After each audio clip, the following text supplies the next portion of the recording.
Osmanthus wine tastes the same as I remember. But where are those who share the memory? Alright. Okay. While I'm climbing, hello everybody, this is Simple Life Boy here. And in this video, while I am climbing, we are now going to play the final act of the Archon Quest. Fontaine, right? So, as you can see of what am I doing here, I'm actually once again trying to reach Furina's throne. And I actually failed miserably. Yep, I know that there's so many techniques to actually do it because I want to pull her already before the Archon Quest starts. I think that's always been kind of like my rule. Oh, for some reason I can't climb up. Oh, because it's stuck. Okay, yeah. So, I think it's been a long time. No, and I've been very busy with my thesis as always. And I always have to find the very best time, okay, to actually stream this final Archon Quest because I've been, you know, getting spoiled by here and there pretty much, and I don't wanna waste my time. Like, I wanna see it, I wanna experience it, I just wanna finish this Archon Quest and continue with my thesis. You guys, after this Archon Quest, I'm just gonna do a thesis. It's already, even though it's already late at evening, I'm still gonna do it because, you know, I like it. I just wanna finish it already. So, that's good. So, yep, before we're gonna do that. Into the wind. Okay, here it goes. Okay, don't be shy. Don't be shy. Be perfect. I mean, not everybody's perfect, but you know, One with nature. everybody has their own efforts, right? I know I have a wrong character to pull, but I have no other choice, man. Wind rises. At least he reached it. This is Furina's throne. This is where we pull. Alright, you know what? I'm gonna make it special. Remove all the party members. Let the traveler live. This world is full of unsolved mysteries. No Nivelet.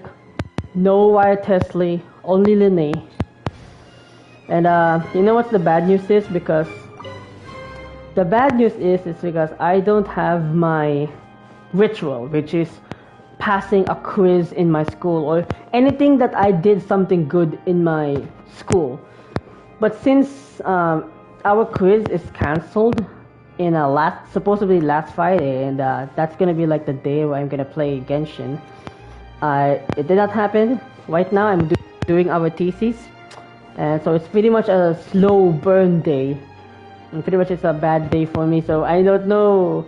I mean, I don't believe in ritual spots, but this is gonna be my only exception. We are gonna do it right here, right now. And I'm very, very scared. Holy shit. I collected all the primogems we have. Whew! I'm fucking scared, man. I'm fucking scared. Oh my god. Alright, let's count. 5, 10, 15, 20, 25, 30, 35, 36. We are 60 pulls to get her. You know, I'll be proud if I'm gonna have Charlotte too, but oh my god, my heart's beating. My heart's fucking beating right now. Oh my god. I'm not. We're doing it. We're doing it. You know, I did so many rituals. You know, we can get through this luck. So let's let's go. Oh my god. Oh! There's no way! There is absolutely no way. Please, please, please. Oh god, dude. Oh, I'm closing my eyes. Oh my god. It is. Yes! Yes!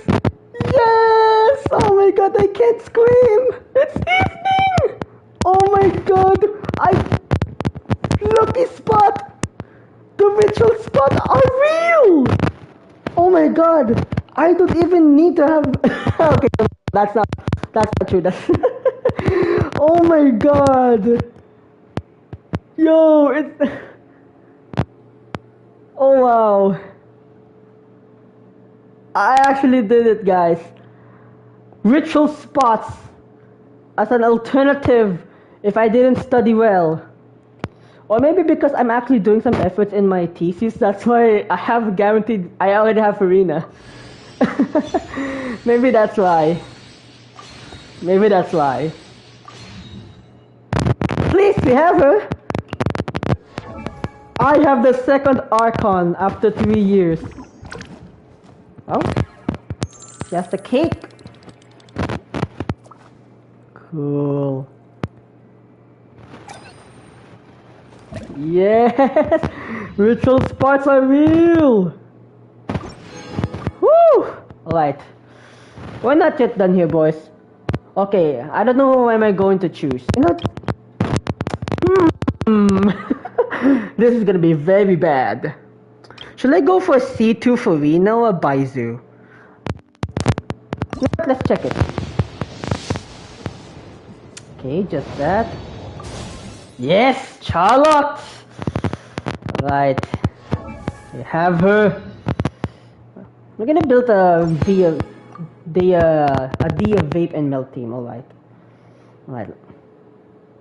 Alright, final one.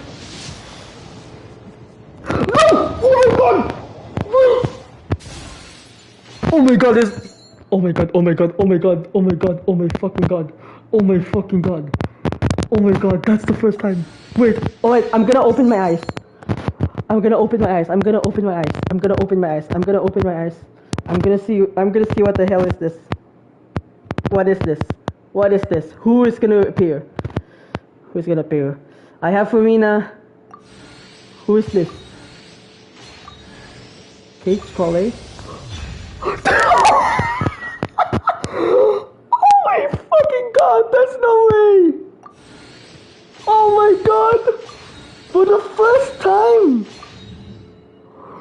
Oh my god! Oh no! For the first time! I actually pulled for the same character in the same banner. I'm doing mediocre life. I'm still doing my... Look at this. I'm still doing my chapter 2 of my research. I'm still doing chapter 2 of my thesis. And I got Furina 2 times. Oh my god. There's no way. Okay. Okay, you know what? Oh my god. I want her weapon, man. I don't believe in luck, but I want her weapon.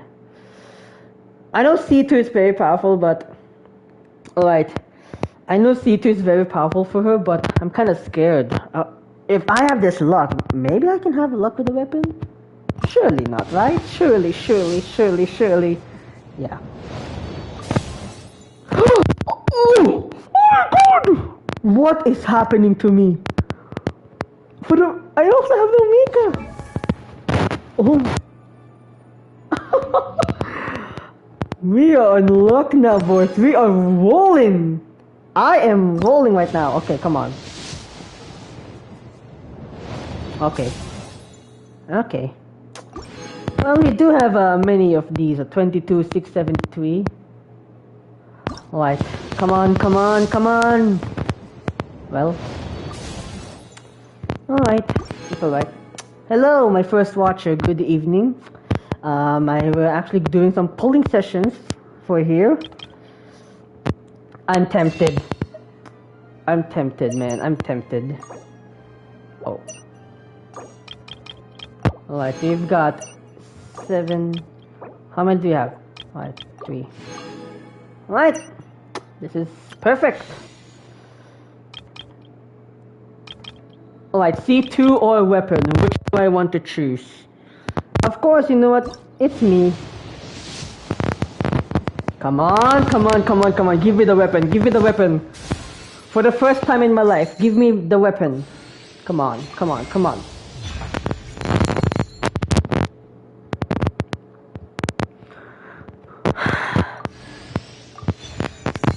Now who's going to use that? Oh, we have Yanfei. Okay. Maybe she's perfect to use that. What the fuck is this effect? For 3 seconds, the shield.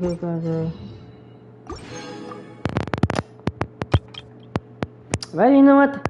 Not everybody has their own luck. Sorry, Baizu.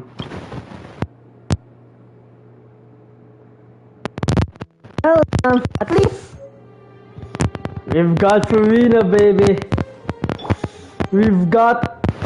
I've got a second Archon after 3 years. After 3 years, we've got it. After 3 years, I've got a second Archon, which, more importantly, C1. Alright, let me see the C2. Well, let the people rejoice. Like, frame sign for gain from increases because it's great. Oh! Each point of fine fire above the limit will increase Furina's max HP. Oh my god! No wonder why people love that. So C6, if I'm correct, is her Archon. Is her like. Oh my god! Yes. Hold that pose. Let's go down, girls, and Mika.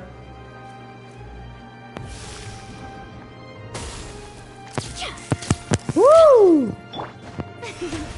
Oh, she actually does change. Wait, does she change? Oh yeah, she just changed. Yes. Oh yeah, her color does change. Well, the bad news is, at least we actually got it. Okay, so we still don't have that. Well, at least we have a secured weapon for her.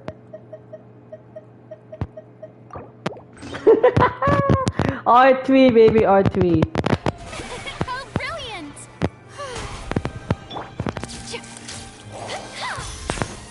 Say cheese! Neutralizing threats. Alright. Oh, are they following us? Oh my god, they are! This is cool. So this is our healer. Oh my gosh, that's a cool elemental skill. Can they follow me until they actually climb? Let's see. Oh my god, this is so cute! They're actually following the character. Oh, what time is it? Okay, we got excited too much. I forgot we have an Archon Quest to do, so sorry, we were not yet. Wait, you know what? Let's see if we can actually build her.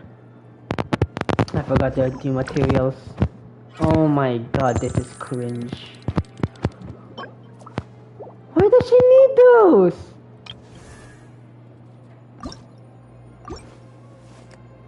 Oh yes.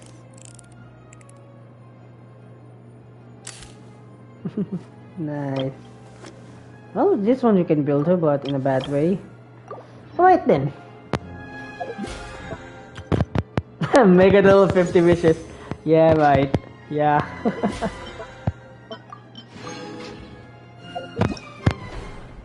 Alright. I think we're gonna go outside. Oh yeah! We're actually in the Fortress of Meripede, right? Surely we're gonna go there. Right? Alright. Let's set aside Furina for a moment here. Oh yeah, I forgot. Aww. Oh, I thought she has a tail though. That's just one of her straps. Alright. Okay, anyways, I already built what party I'm gonna, build. So we have our distraction. We also have our favorite DPS here, and for some reason we're gonna have our main DPS. The threads of your fate lie in my hands.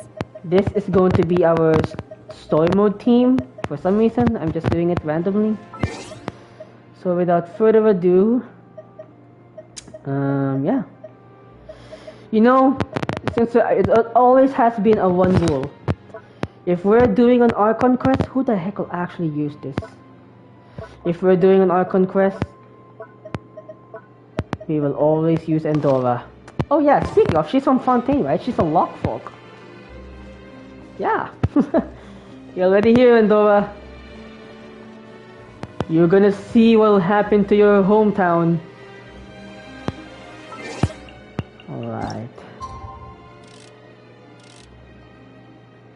Oh, I forgot to teleport to the Fortress of Meripede, god damn it.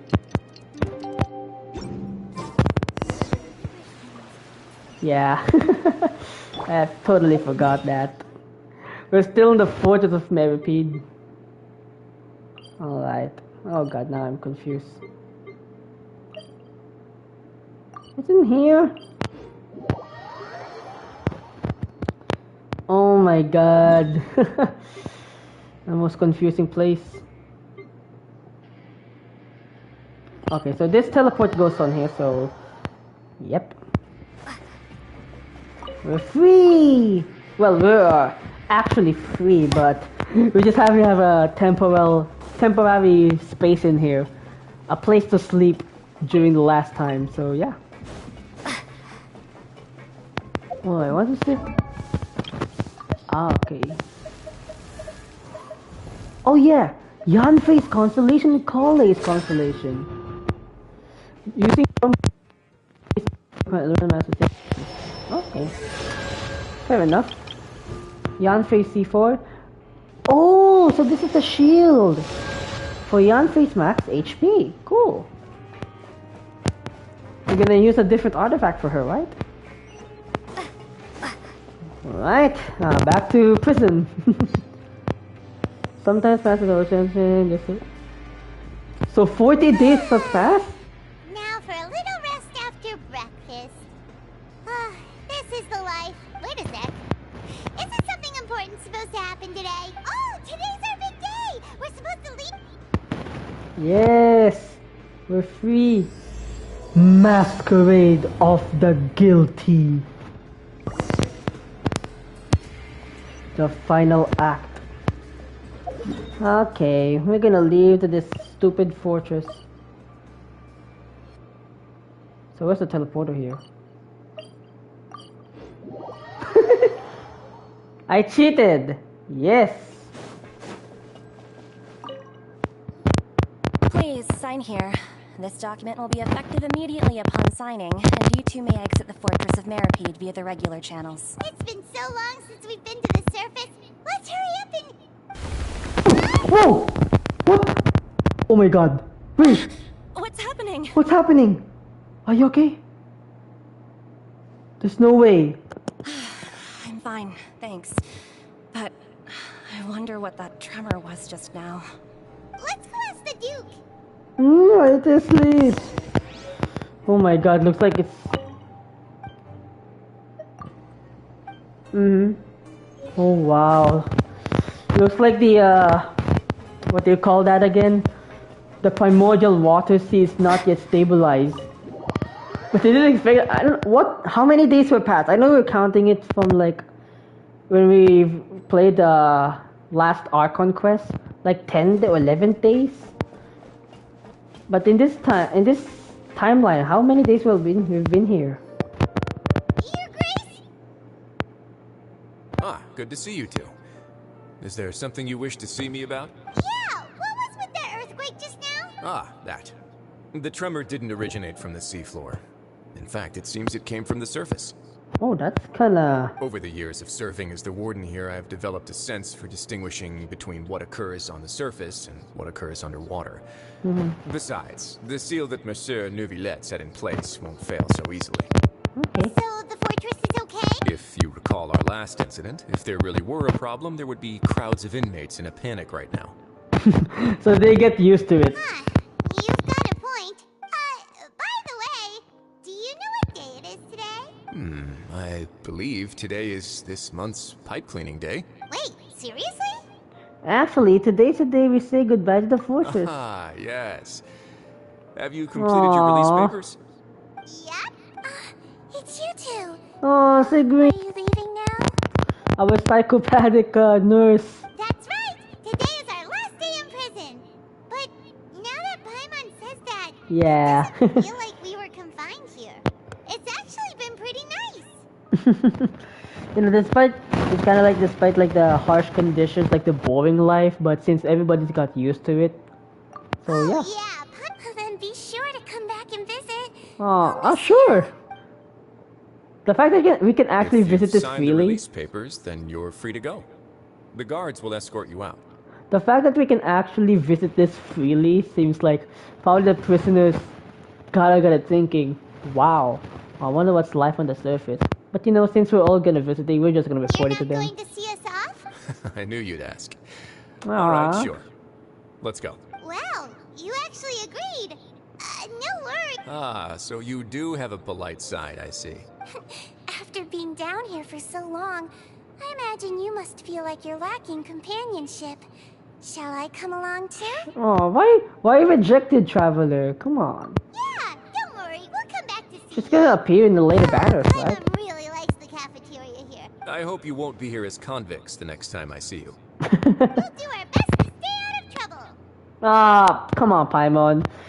Today's the Archon Quest. Well, it seems our work in the Fortress of Meripede is finished. That's the end of another. We should probably go report to him now. You're going to see Monsieur Nervilette? Please pass on our kind regards. I'm sure just your regards will do, no?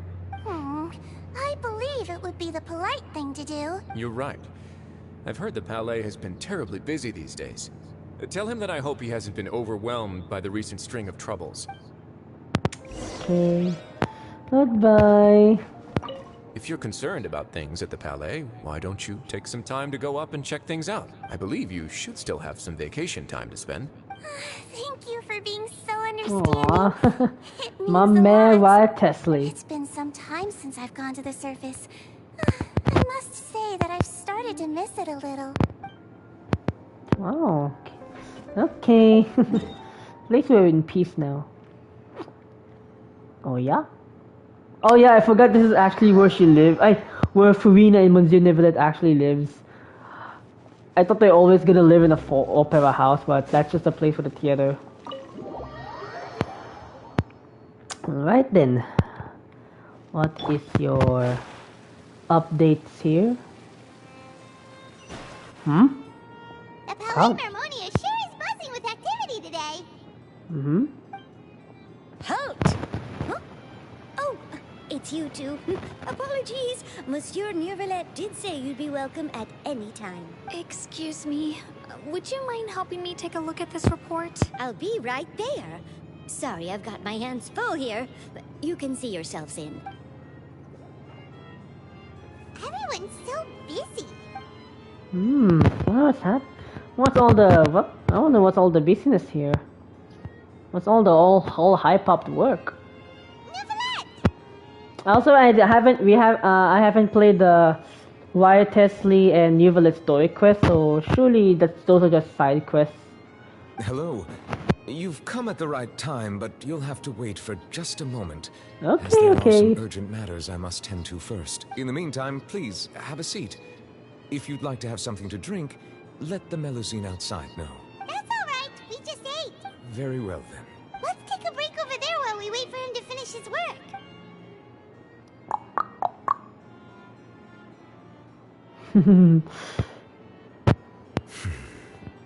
All right.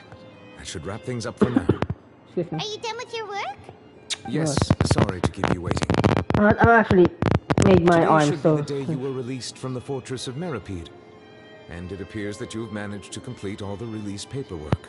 Hell yeah. That's right, and we came here to see you right away. Are you done with your work? Blah, blah. Oh wow, my voice. Massive whale. Do you have any idea what that might be? Wait, just a minute. Wait. My mic. I've actually made my arm so. Released from the Fortress of Meripede. And it appears that you've managed to complete all the release paperwork. Hell yeah. That's right, and we came here to see you right away.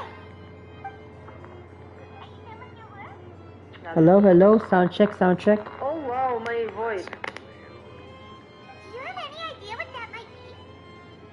Wait, just a minute. Oh, okay. So, my mic kinda is okay. my mic kinda is okay. Okay. For some reason, it actually kinda. I'm sorry if you actually guys hear the entire mic booming though. Judging from your description, that cannot have occurred in any ordinary waters, but rather something like the primordial sea. Sorry. A whale of that size and shape cannot usually be found in the waters of Tivat. Therefore, we can only assume the child is presently immersed in primordial seawater. Immersed in primordial seawater? But how? But how? Oh yes, okay. He's not from Fontaine, so he won't be this. So he won't dissolve. Oh yeah, only Fontaine is dissolved. Most people wouldn't be capable of entering in the first place.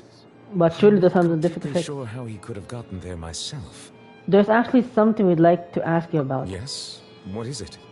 What was that tremor felt earlier? Oh, right. We asked the Duke and he said it wasn't from underwater, so... It turns out that I have just received a report about this particular matter. In fact, that's exactly what I was busy with a moment ago. Okay, so everybody don't know about that. The source of the tremor was here on the surface near Poisson. After the shaking stopped, the water levels in the Poisson area rose at an alarming rate. Eee. The water levels rose? Oh no! Fortunately, the water levels only rose for a short period of time, and have already returned to normal now. However, I still have a bad feeling about the whole phenomenon. If the change in water levels is connected with the leaking primordial seawater, then the situation in Poisson may be much worse than it appears. Navia should be in Poisson, right? Woo! We need to go check on her! Yeah, Spina de Rusula's headquarters I would there. also like to go there as soon as possible, but I'm afraid I can't leave just yet. We must immediately formulate disaster prevention plans for the surrounding coastal areas to avoid potential catastrophes. I'll have to ask you two to go to Poisson first. Yep. I'll meet you there to check on the situation once I finish things here. Sounds like a plan. There's no time to lose! Let's get going! Alright. Please be careful. Whew! Alright, we're actually going serious mode here, boys. Serious mode here, boys.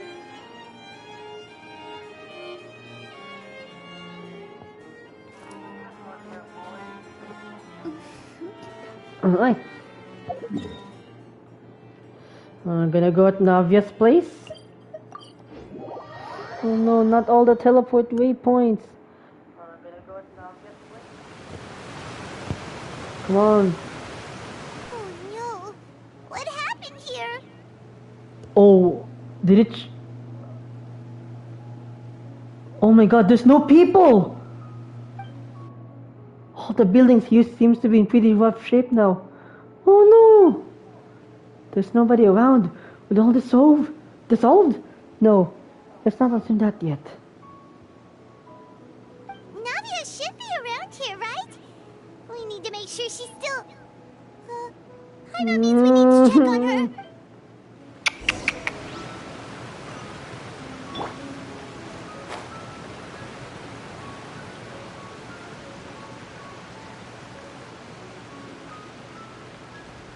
So it arose for only a while and then it actually got back. We haven't seen a single soul all the way here. Oh, this Oh is my getting God. scary. What will I ever do now? Look, there's someone on the roof over there. Survivor. Just Oh, stay put. We're coming up. Watch your balance. All right, just hurry.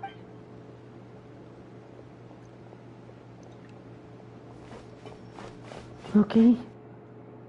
What the I'm not young anymore. this How will I is... survive on my own? Oh my god. My Desiree! Oh, he looks pretty sad. My leg! My leg! How could this have happened?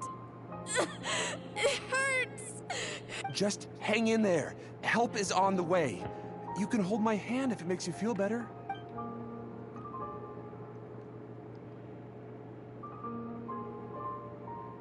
No. Still find Navia. It's happening now. My leg! How could this have... Just hang in. Okay. It's just the same dialogue. Okay. There's no time to lose. Come on. It's happening.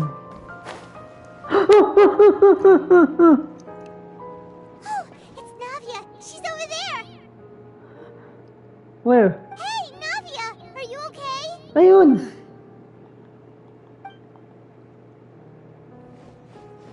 You're here. We heard there was a situation in Poisson, so we came as quickly as we could. Yes. As you can see, the water level suddenly rose.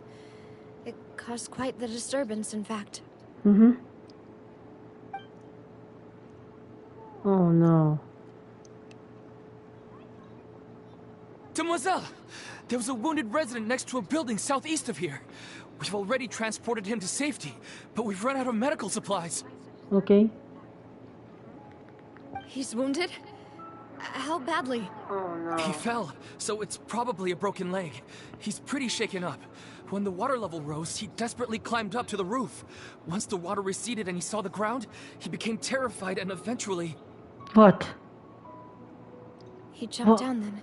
Find the leader of Squad 1 and tell him to take the wounded resident to see a doctor. Okay. He should know where to go.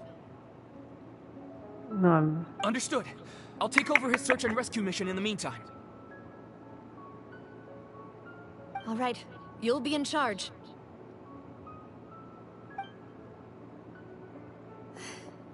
I'm sorry. Where were we? The situation in Poisson? Ah, right. Allow me to explain. A little earlier, we suddenly heard a loud noise. Wait, what the At fuck? first, What happened to everyone the thought voice? that something might have exploded in the waterways. But before we knew it, water started pouring out from everywhere.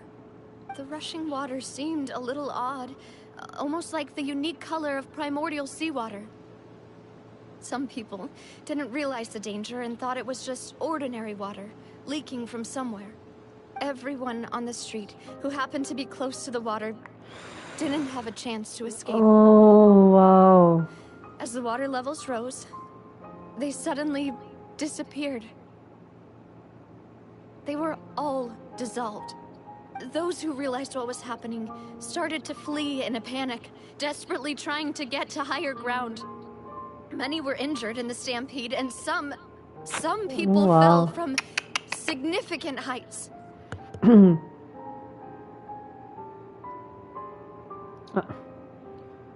Spina di Rosula initiated rescue operations as quickly as possible, but there have been a lot of casualties. Fortunately, the water began to recede after some time, and the chaos came to an end. The water that flooded the area contained primordial seawater, so the lower levels of Poisson are still hazardous. To ensure everyone's safety, I've asked the people there to leave as soon as possible. No one knows if this could happen again. All we can do for now is try our best to help evacuate the residents. We still haven't completed the head count, but we'll have some numbers soon. How awful. And all of this just came out of nowhere. It was quite frightening indeed. I only wish that everything that just happened was a bad dream. Is there any way we can help, Navia?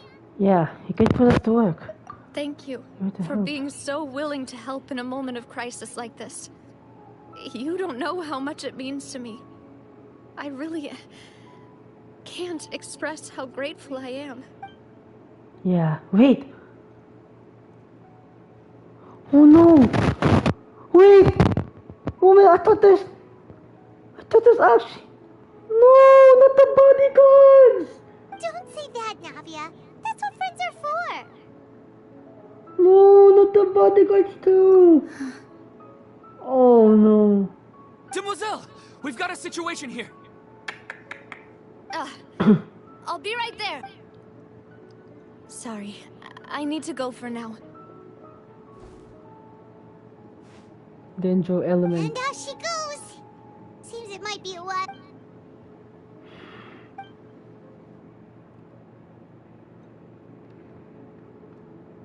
Okay, the wounded are being tended to, and we finished a preliminary head count.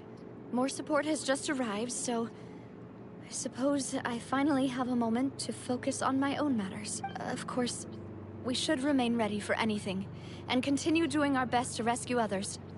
I'll be sure to have everyone at the Spina di Rosula ready to render assistance. Traveler, Paimon, would you two accompany me to my father's grave for a moment? Okay. Huh? Right now? Thank I you. understand. Oh god, this is it. I'm gonna see actual people dying, huh? Who am I? I didn't have color. Oh, sorry, okay. C2. Furina, we have her. Mika Charlotte. Right. Oh wow, this is kind of scary. Witnessing some live deaths right here, holy moly. Oh yeah, there's another new area. There it goes, that tower that I've been waiting for. Dendro Traveler.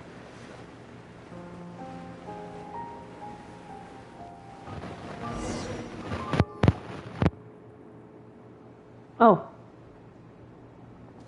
Hello. Not a lot of people here, huh? Well, given the time of day and the whole situation... Right. That's how things are now. The living are so exhausted that they've no strength to spare any words for the dead. Navia? There's no need to push yourself so hard.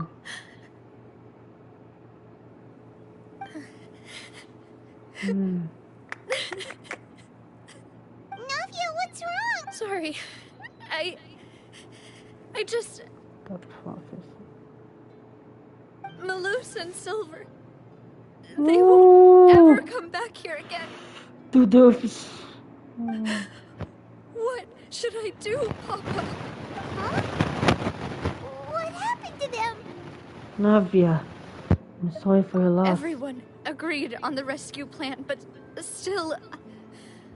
I was the one who initiated it. They were helping evacuate the residents, but they couldn't leave in time. And they were caught in the seawater. What should we do? I've known them for so long. And I know they weren't afraid. But I could at least hold a funeral for my father. And I know where he rests. But as for Malus and Silver, they're just... gone. I just can't...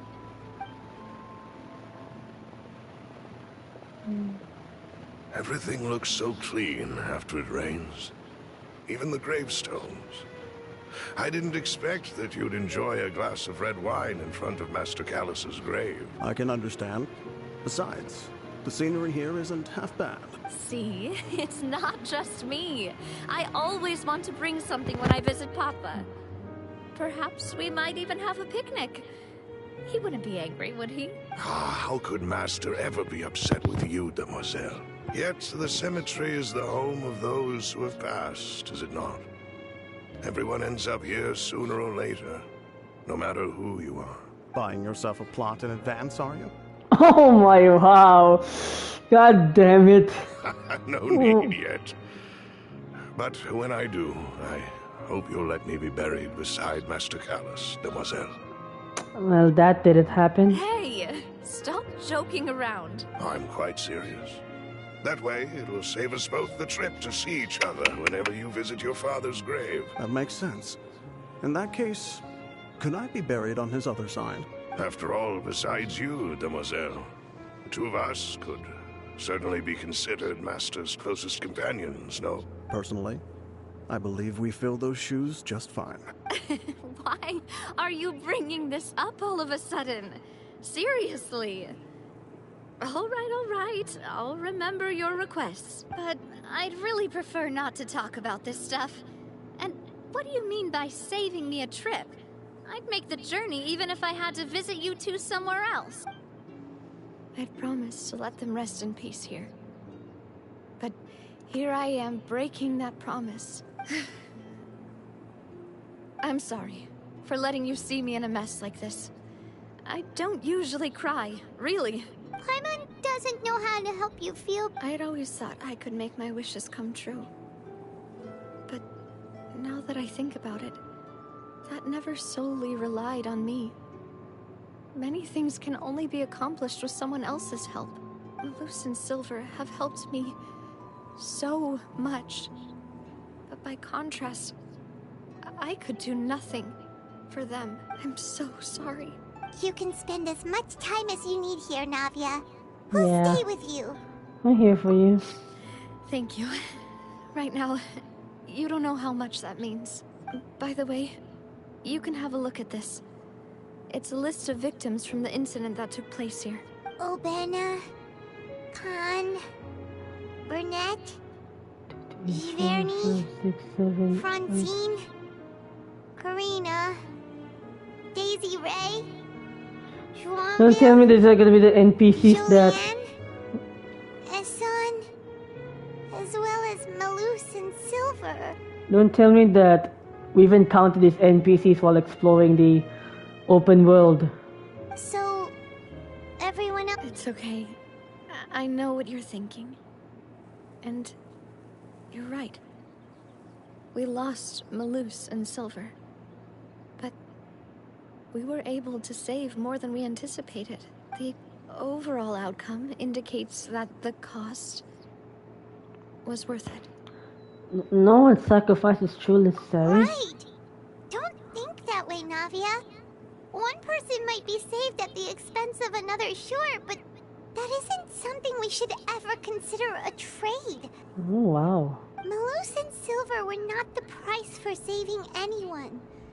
They're heroes. You're right. Thank you, Paimon. What you said just now was pretty amazing, actually. Damn, so actually, I love that new way of... I kind of like that new way of what she said, though. Like, I know we always have to say that sacrifice for other, and then they're gonna say they're the true heroes or something like that. But this time, you know what, I'm gonna agree with Paimon here. Not every sacrifice is necessary to save others.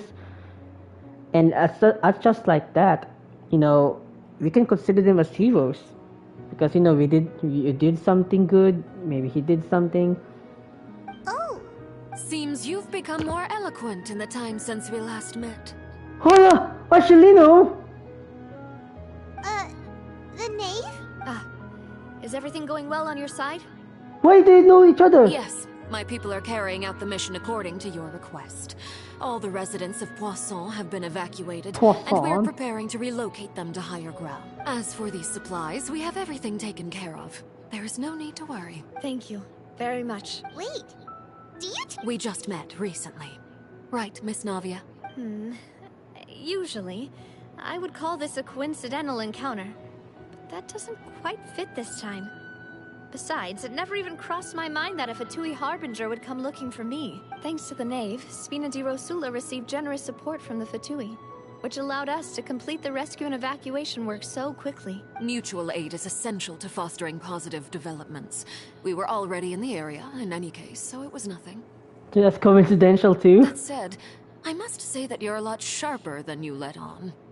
I'm sure you understand what I mean. I apologize for all the ways in which I tested you previously. We've never worked with a Fatui before, and it's extremely important for us to know who we're working with. My subordinates have reported that Fatui soldiers have been observing water levels and taking head counts in various locations. I hear that they've also prepared a large amount of emergency supplies. Surely. I'm surprised. Surely. This is nothing to brag about, nor do I intend to. It is simply the way of powerful organizations to act forcefully, whether they are doing good or ill. You've witnessed that firsthand, in any case. As I've told this traveler before, I know of the prophecy, and I intend to prevent the impending disaster. Surely no Archon killing mechanics, you're gonna do something, right? Lending your organization a hand was a natural first step in accomplishing that. As such, do not be troubled by this token of our sincerity. Perhaps one day, you'll also be able to help me in the same way. Without your help, there would have been many more casualties. I won't forget your kindness. Furthermore, I sincerely regret what happened to Malus and Silver. I only wish that my people could have arrived a little earlier to prevent this from happening. Don't say that. You and your subordinates did everything you could. As Paimon said, Malus and Silver didn't choose to sacrifice themselves for any specific person. And they weren't the price paid for other salvation. They chose to become heroes themselves.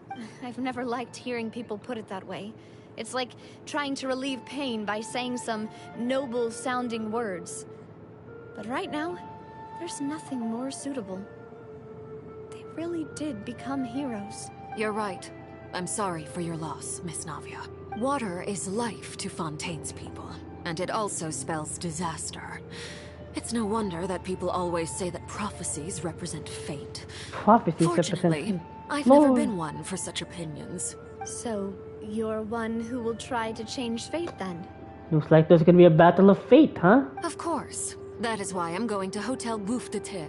I still have some things to take care of, and the children need my attention. By Daddy the way, orphan. Traveler, Paimon, one more thing. What? Alright, then we'll just... Huh? This isn't right. Paimon thought you would ask us to walk with you for a moment. That is a clever and useful conversation technique, which I do like to use when necessary. But there's no need today. It would not hurt to have Miss Navia listening in. Traveler, I'm sure you remember that I said we could work together when we had the chance. Yeah? You and I both know that there may be issues with the Primordial Sea. Previously, it was the Fortress of Meripede's sluice gate, and this time it was the water levels in Poisson. These are both signals. Well, the time for jolly cooperation has come. Indeed. Allow me to share the latest intel I've received from the House of the Hearth's intelligence network with you. Yeah, we already know who's that intelligence network. During some recent investigations, a child claimed to have discovered some ruins near Poisson. The ruins date back to ancient times, and seem to be worth investigating in many ways. Judging by the dating of the ruins, they may be related to the prophecy and the coming crisis. The situation is becoming more urgent, so any pertinent information will prove extremely precious. My people initially came to prepare for ruin exploration. Unexpectedly, this disaster struck.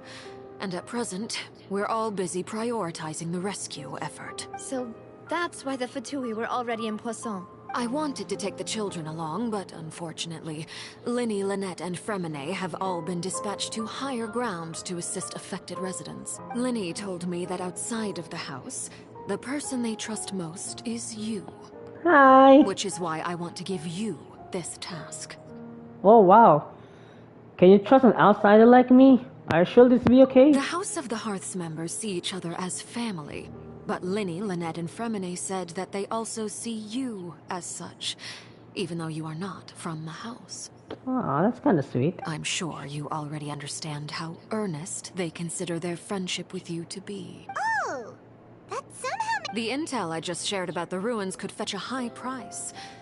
But since the children consider you family, it's only natural that I freely share it with you. Got it! So all we gotta do is go to some ruins, right? Excuse me, but... may I tag along? You wish to join, Miss Navia? But are you sure you're up to exploring some ruins? Yeah. You need to rest. Maybe not. Well, I'm sad, yes. But I can't just go back and plop myself into a chair by the roadside and do nothing. There's no point in being depressed while we still have a disaster on our hands. As my father's successor, I must live up to the hopes he had in me. She's gonna join the deep exploration lore. Besides, I'm also doing this for myself. I need something, a distraction, to keep my mind off Malus and Silver. Navia's strong, but she needs company right now. We can be that company if she goes to explore the ruins with us. Since you put it that way, I have no objections. What do you say, Traveler? Okay, we'll go to the ruins together. All right. The ruins are to the south of Poisson. Here's the map. Okay, the three of us will handle it. Come on, let's pack. Alright. We're gonna go on an adventure. Meeting is also parting. Oh wow. That's kinda dark. Okay, just some random teleportation here. Yeah, they're just gonna walk around here. Wait, I only walk around. Ah! Alright, so okay, so we're just having a good old chum bucket here with the Fatui for the first time. I mean, we do have some reservations, but this is some impending disaster that's waiting to happen, so we're gonna set aside our differences and work together. That's kind of cool. Okay, I can't explore this area. Maybe I already explored this area already. Oh yeah, that's Sumeru. Okay, so is that I haven't done the world quest, you know, the giant tree, and where Egaria, the previous Archon Hydro Archon is there. So sorry Sumeru. Sorry for loyal people out there. I'm a hypocrite. But surely this part is alright. I can do anything. Alright, so they just made a So, are these the ruins the knave was talking about? This is just some random ruins. They seem to be pretty ancient, all right. Let's go in. Just be careful. Okay. Alright, so easy domain, place of secrets. Ooh, for 2 intelligent, blah blah blah. Let's start this. Surely nothing will happen here. Oh. Whoa.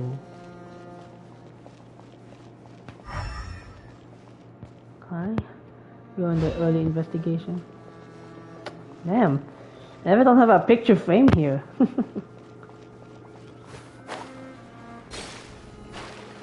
Yes, I know these are waters.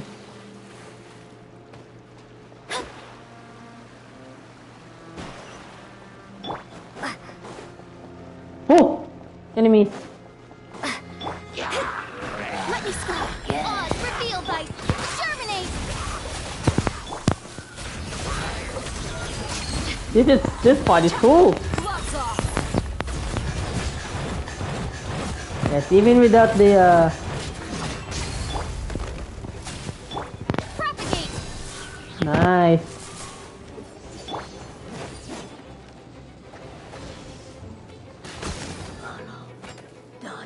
Okay, this part is kind of cool. Alright, I guess this part looks kind of cool. So nothing to see here. Maybe we're gonna miss something, so I'm just gonna take a look around.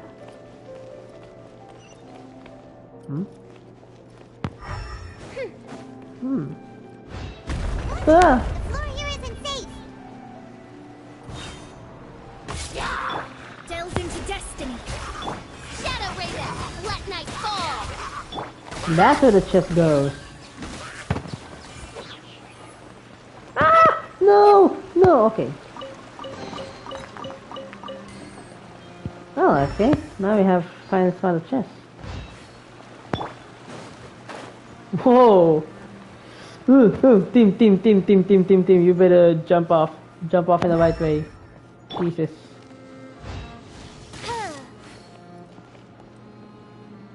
Okay, surely there's no way up here, right? Surely.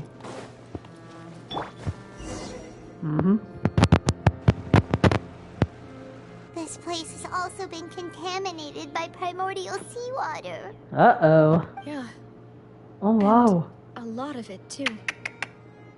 A Fontainian would most likely dissolve the moment they fell in. You should just go back to safety, Navia. Right! You can't go down if there's primordial seawater. It's too dangerous, and it won't be any help for you to just stay here. True. Wait a minute. Let me see my classmate's thesis. Don't get by my wrong. We're not saying you're useless. It's just Oh, that... wow. It's pretty dangerous. Just a minute. I'm just gonna see my classmate's thesis because I've been staying in the Google Docs for so long and probably thinking I'm not doing anything. If they only put like only one, though, it's not enough. That's why I'm gonna read my thesis after this. Even though it's already what 12 o'clock in the morning, 12:30 in the morning. No, Wow. you're right. I can't do anything in this situation. I'll leave this to you. But from the look of things here, maybe there's no way back. Yeah, I mean we just jumped down, right? That complicates things. In that case, do you want to wait for us here? The water levels here are unstable, and there's a chance the water will rise. So staying here wouldn't be safe either. I'll go together with you. Perhaps we'll find the exit just up ahead. I don't know about that. We have no Kaeya bridge here. I didn't put any cryo characters in here, sorry. Alright, come with us for now. Sorry, you're not gonna do some Kaeya bridge here. Alright. Oh no, it's a dead end! Let's try climbing over from the side. What happens if I actually go down? Okay, that's a bad idea. I guess we're also dead too. Ooh. Like no dashing, no climbing. I should have. Damn, I should have used Wanderer here.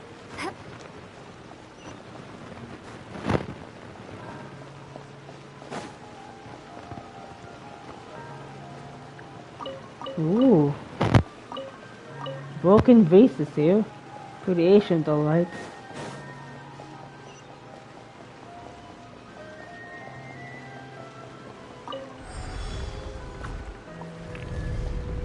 Whoa! Whoa! This is cool! Yo!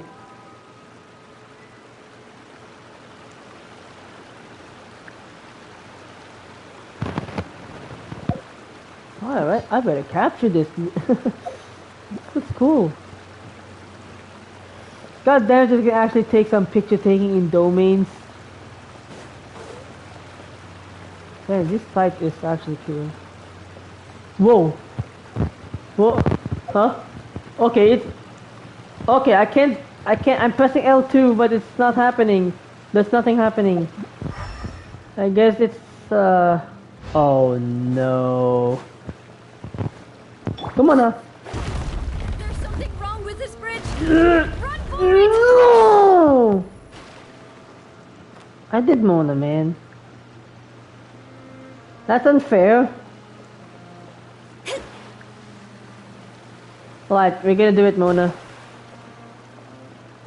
Alright, no wonder why the camera actually... Cool. Oh, oh no!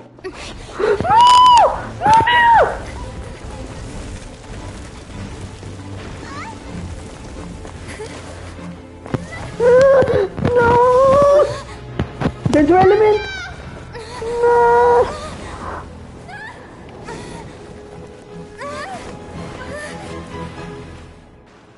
Shit!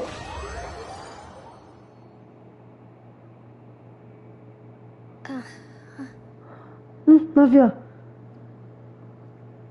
What the? Demoiselle.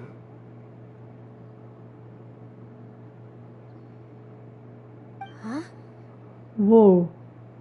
Demoiselle, what are you doing here by yourself? Would you be standing here till dark if I didn't come to get you? Wait, where is she? I mean, the screen is wobbling. So I guess it's this the primordial sea or something? Or maybe the consciousness? Maybe she just wants some time. Hmm? Oh. Yes, it would appear so. I must be tired. That's quite possible. However, you were the one that suggested we go out for a walk. Oh, right. I nearly forgot. What the is this a hallucination? It must have slipped my... haven't had a nap today yet. What's that? Oh, no. No, I'm fine. I was just trying to recall why we came out for a walk. Do you remember Mr. Giverny? He'd requested our help before with foreign merchants who had a debt dispute with him, and we'd resolved the matter not long ago. We were headed to see how things were going with him at the moment. Ah, right. Yes. I remember now. Oh? Miss Navia? Ah, Mr. Malus. And Mr. Silver, too. I think this is the afterlife. It's good to see all of you. It's like the I don't know, this is like the afterlife of Fontainians after they got absorbed by the primordial of the seawater. I've been great. Thanks to your help, those bothersome merchants finally realized that I wasn't the one they were looking for. Why, I wasn't even the guarantor for that person. They were knocking at my door day and night. Even my neighbor, Obina, was getting fed up with them. Sometimes force is required to calm someone down and get them to listen to what you have to say. Surely that's not a very good analogy there. That's right. Oh, by the way, Burnett, what was it that you wanted to give to Miss Navia again? Oh, yes. One moment, I have it right here. Miss Navia, these are some flower seeds that I prepared. Please take them. They're a very good variety, and they'll become very big and beautiful once they bloom. I don't know what we would have done without your help, so this is a little token of our appreciation. I hope you won't refuse. Did you cultivate them yourself? Thank you so much. I'll certainly take them. Malus, we do still have some empty flower pots at home, right? Why, we can have as many pots as you'd like, demoiselle. Perfect. In that case, we'll swap out some of the decorative plants for some of Mrs. Burnett's flowers. Very well. Wait. Something seems to be off here. Excuse me, madam. If I'm not mistaken, your name is Burnett, correct? That's right. Is something wrong? No, it's nothing. This is the first time we've ever met, but your name seemed familiar to me. I must have heard it when I was discussing things with your husband previously. I've heard this name before. Sometime recently, I'm sure of it. And why are there so few people around here? Where did everyone go? Why also Malus and Silver are here and Mr. Stephen and We Burnett? must mind the time, demoiselle. Huh? We do? Well, now, did you forget? Miss Navia, here you are. I've been looking for you. Please, come to the opera house. Huh? The trial is about to begin. Your trial? Navia's trial? My trial? Wait, why would I need to go to the opera house? Yes, she's right, demoiselle. It's just about time now, so we should get going. Oh? All right then. Huh?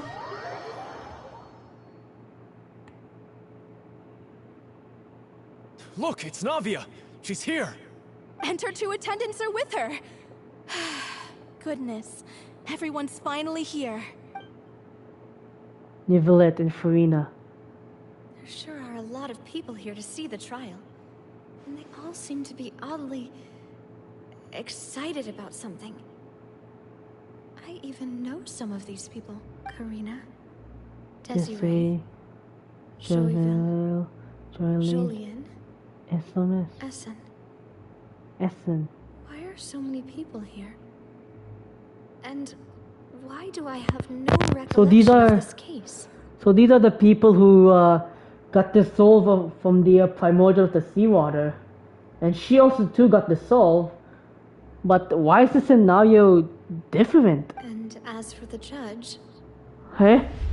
Huh? Where? Huh? Where's Monsieur Neuvillette? Oh no. Please sit in the defendant's seat. Don't worry, Silver and I shall accompany you. All right. But are you sure you can stand behind me? Typically, it wouldn't be allowed, but today is an exception. So who's the Hey, accuser? what kind of place do they think this is? Come on. Do they have any idea what they're doing? Seriously. Enough with the whispering! Could someone please Oh wow, there's tell no me people. where Monsieur Neuvillette is? And why I'm standing trial? Let me guess. They don't know who Monsieur Neuvillette is. My dear Miss Navia, have you not yet realized what you've done? In that case, allow me to explain. She killed him. As all here know, you are Master Callus's successor, the head of the Spina di Rosula, someone held in high regard by every soul in Poisson. After you took over the Spina, you treated all of us just like the late Master Callus had. If anyone in need reached out to you for help, you responded. Okay, that's... Not only you, but your butler, your subordinates, nearly everyone in the Spina di Rasula fought for the well-being of those in Poisson. Wait a moment. Yeah. Aren't you just proving that I'm a good person? Yes, correct. Absolutely right. And that is why you stand accused. You have helped so many people get through so many difficulties. What?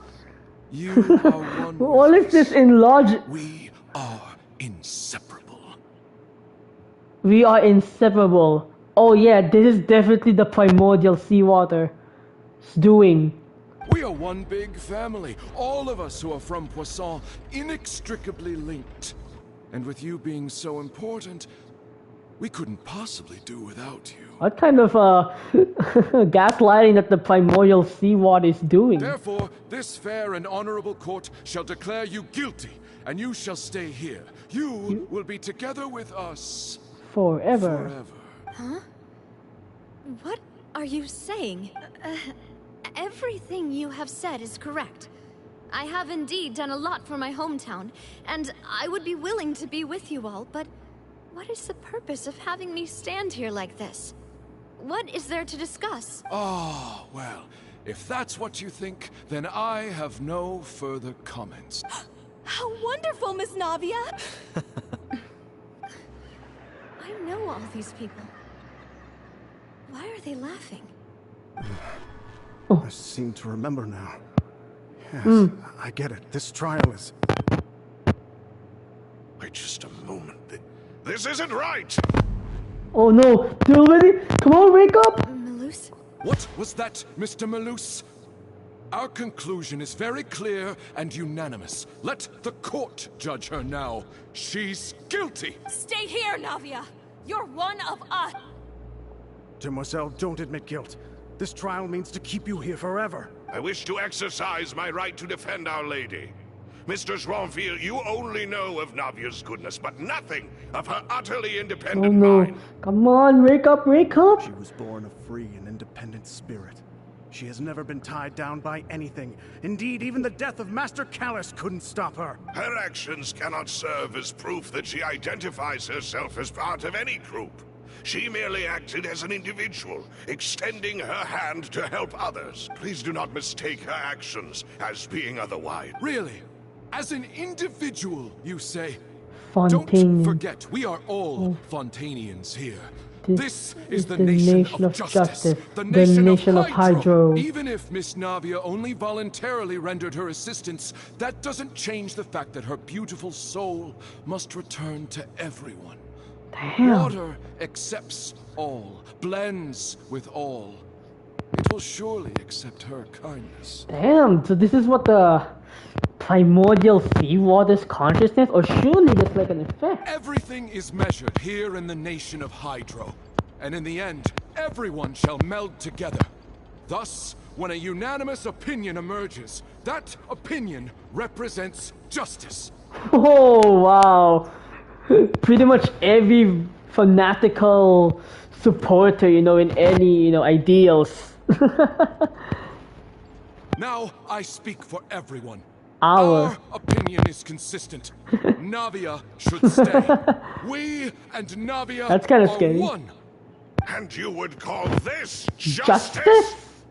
Preposterous. You are merely jealous that Demoiselle still has a chance to exist as an individual. Have you forgotten how much you all once longed to become individuals? To become independent? Do you mean to defy our justice? Whoa. If your justice is flawed, then why should we acknowledge it? Oof. As you said, we can also have our own justice. Silver and I shall defend Demoiselle. And that is how we will enforce justice. My head... Come on! It hurts. Demoiselle. Silver, it hurts. My head is spinning. All I can see is stars swirling in front of me. I remember now. Everything that seemed odd from the very beginning. Karina, Desiree, Joyville, Jolien, Essen, and Mr. Giverny and Mrs. Burnett, who we met earlier. Even Malus and Silver. I don't want to admit it, but they're all dead. Whoa. Dude, that's scary.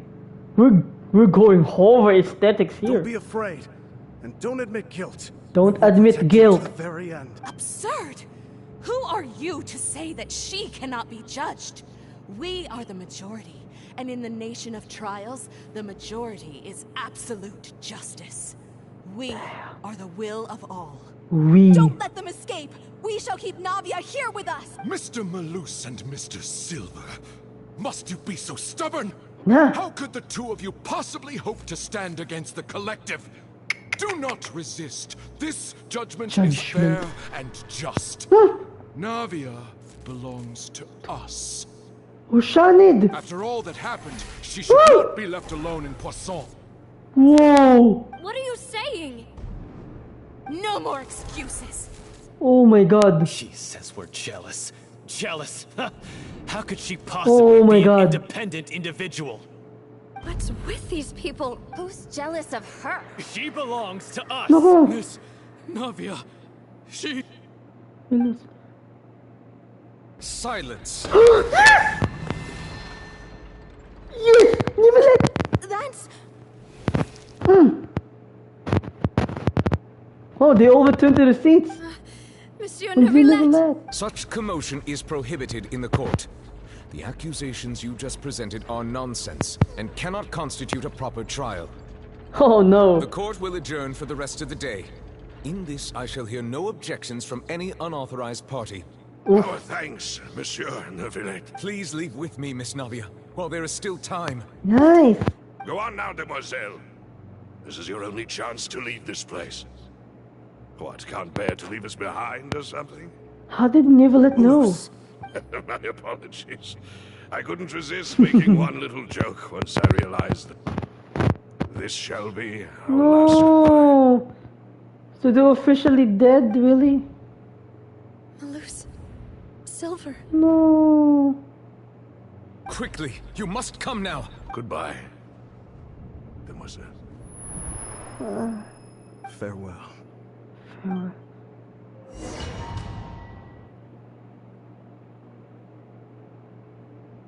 No, wait! Just a second!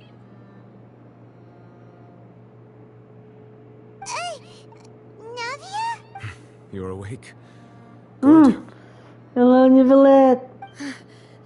I must have been dreaming. Malus and Silver were still alive, and they were defending me at some insane trial. It looks like you're all right. Did all the sad feelings cause you to have a night? The ruins you were exploring suffered a cave-in. When I arrived, I found you falling toward the water. Oh, nice. You were just about to be dissolved within, but I... What is it? I think I saw two Oceanids protecting you. It was only for a moment, perhaps even a fraction of a second, but they gave me the chance to retrieve you. Were it not for their intervention, I would not have been able to rescue you before your consciousness dissipated. Wait, did you say Oceanids? Yes. You mean like what happened with Vache? So people that are dissolved become Oceanids. Perhaps those two Oceanids were the people you saw in your dream. I always told them that they didn't have to protect me.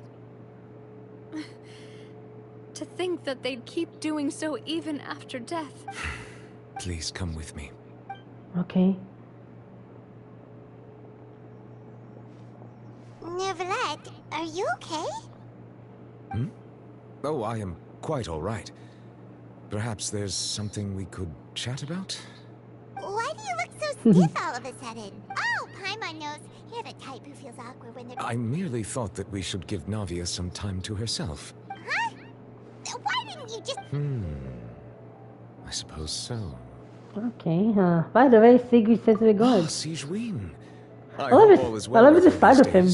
Her work in the Fortress of Meropide has not been too much for her, has it? What's all this filler? Looks like everything's going light. No way, don't... I see. Well, that is good. I have always worried that Sigewin would need a lot of time to understand the world of humanity, just as I have. Oh, and the Duke also says hi. Even though... Thank you. I have indeed been busy lately, and I also hope that everything is going well in the Fortress of Meropide. doesn't know what to talk about. You're the expert here, Paimon. What should we talk about? Oh, Neuvillette. Yes, of course. I mean, he's the fucking dragon. The Hydro Dragon. This isn't going anywhere. Yes, in fact. Oh. I had arranged to meet you in Poisson, but when I arrived, I discovered that the Fatui were helping the residents evacuate. They had even transported a large quantity of supplies to the area. Amid my astonishment, I ran into the knave, and we had a chat. She informed me that she had asked you to investigate the ancient ruins here. Yeah, we originally put... I hope Navi can get back on her feet. Love is destructive. I'm sorry to have kept you all waiting like that. I'm feeling much better now. I guess we should get going again. Will you come with us, Monsieur Neuvillette? I mean, it's already here. Yes, if you wouldn't mind my company. All right, another one joins the party. Let's get going then. I'll be honest, I'm kind of weird that this is the first time I'm actually hearing Neuvillette speak like that. I mean, we all know that he's like a calm person, like a serious, but yeah, his voice is kind of really jolly. Like he's really in an awkward position. Oh, statue. Oh. I guess we're gonna go up there.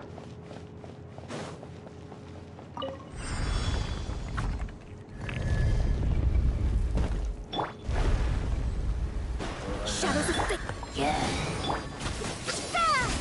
Written in the stars.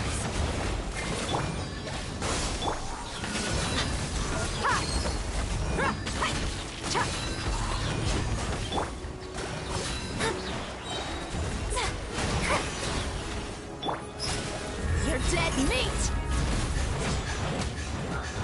Nice. Don't worry, people. This party will be definitely epic. I promise you all. This party will definitely be epic. Oh no, don't tell it's gonna happen again. Run. Oh no, another unstable path. Watch your step. Okay. We're chilling here. We're chilling here. Oh shit! This is not real.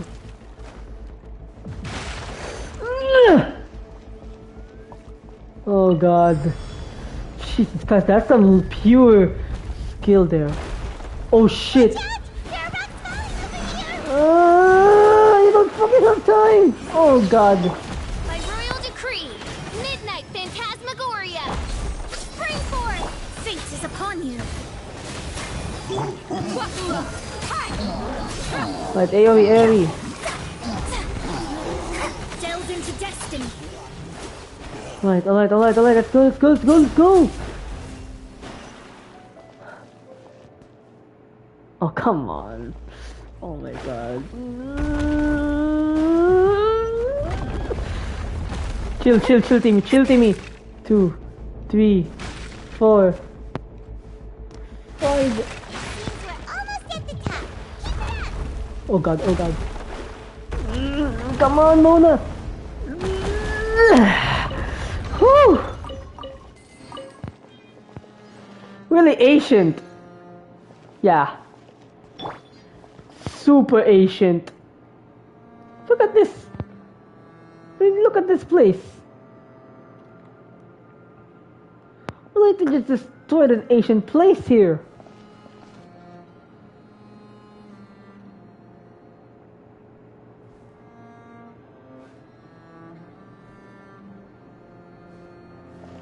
I need a good angle for my thumbnail. This is kind of good, like a good for a thumbnail.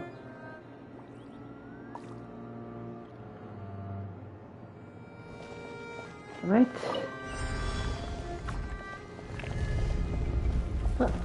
Moving guards. Yeah. Shadows of fate, written in the stars. Yeah.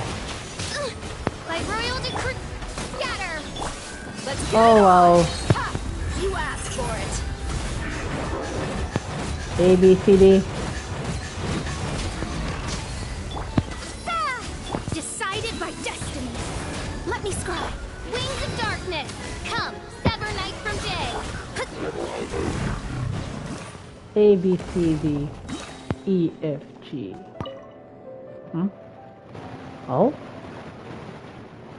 What is gonna happen?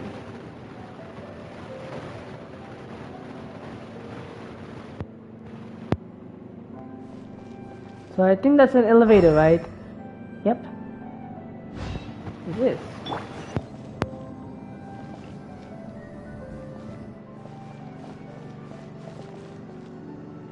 Whoa. Surely that's the only way up, huh? Alright then. What? Aw, come on. We're going away with that beautiful, shining crystal light there. Pretty cool, not gonna lie.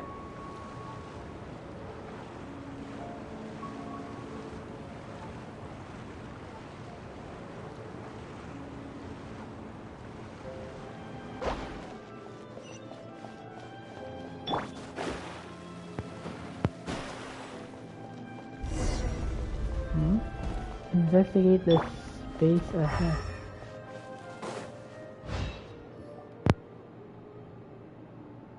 Looks like we've reached the end.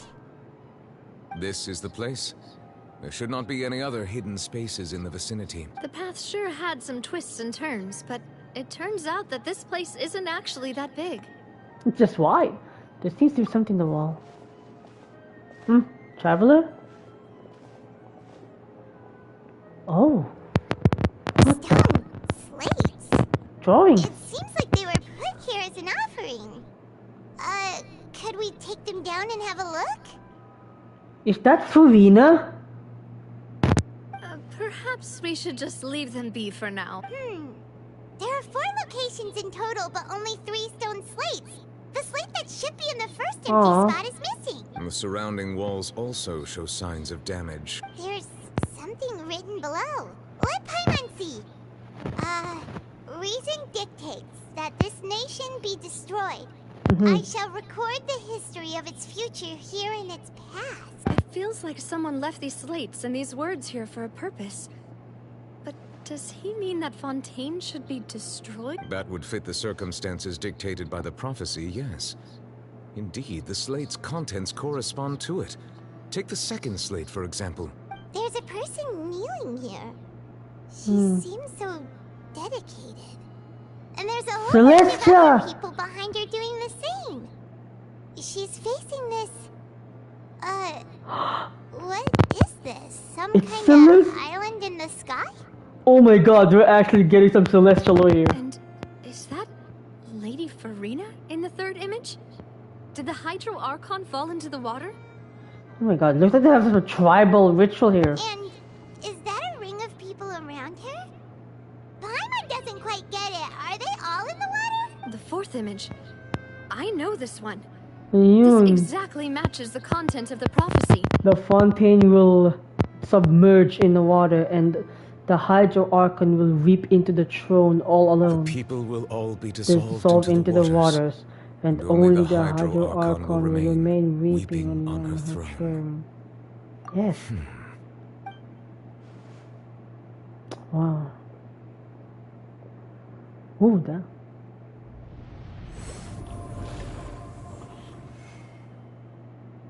What did you do? More information should be hidden in these slates, but I fear I cannot easily uncover it. Most likely due to us missing the first slate. I am very sorry. Don't blame yourself, Monsieur Neuvillette. Deciphering ancient stone slates isn't one of your duties. Let me guess that they don't even know that he's the Hydro Dragon. But maybe, you know, he has a limited understanding of ancient world, right? Ooh, Paimon's getting the chills just looking at these slates. This says that it's the history of the future, right? I really hope it doesn't mean that. Still... Yeah. I get what you mean, Paimon. The issue is the order of the third and fourth images, right? That's right! If the images are in chronological order, shouldn't the fourth, the waters drowning Fontaine, come before the third, where the Hydro Archon herself falls into the water? Oh. And yet the order is reversed here. Oh no. The second image is also quite concerning. What sin are the people in the images? If we go by timing, Lady Furina only emerges in the third image. That means that the person in the second image might be the previous Hydro Archon.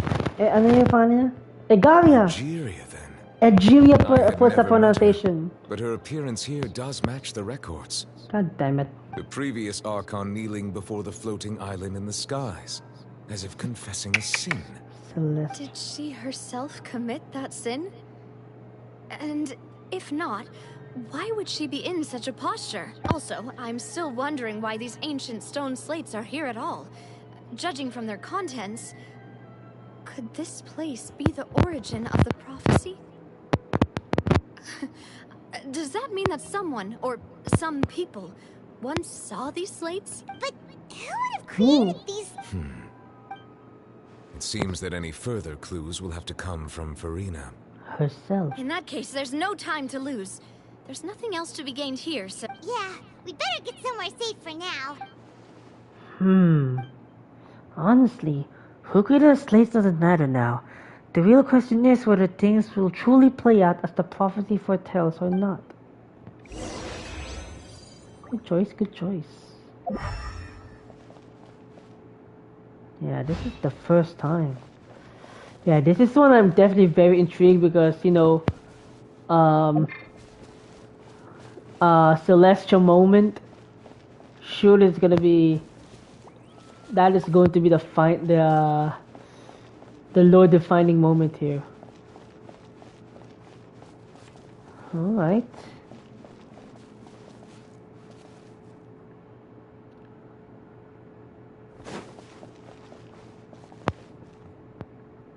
I don't know if I'm screenshotting this for the thumbnail. I don't know.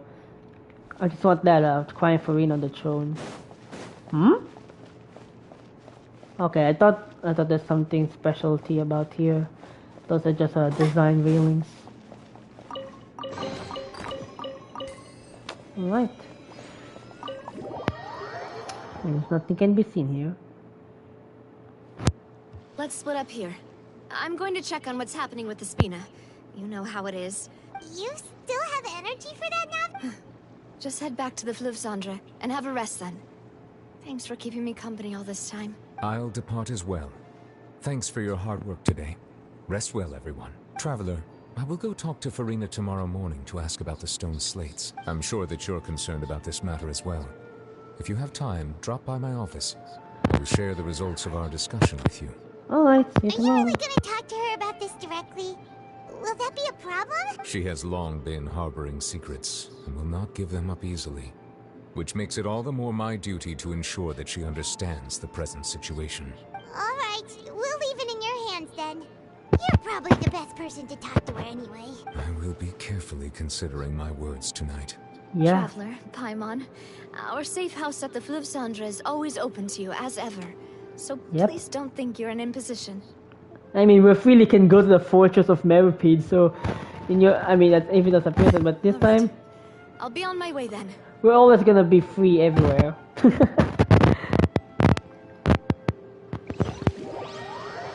Oh, okay, easy teleportation. We're finally back! Welcome back. We've got a... Yay! And there's good food too! Navi, no, the boss! Hyman's already starting to forget what happened today. Wait! Is that Mona? Oh, that voice. Is that who I think it is? Huh? Huh? It's Mona! It's her first time in the Archon Quest. It's you two. What are you doing in Fontaine?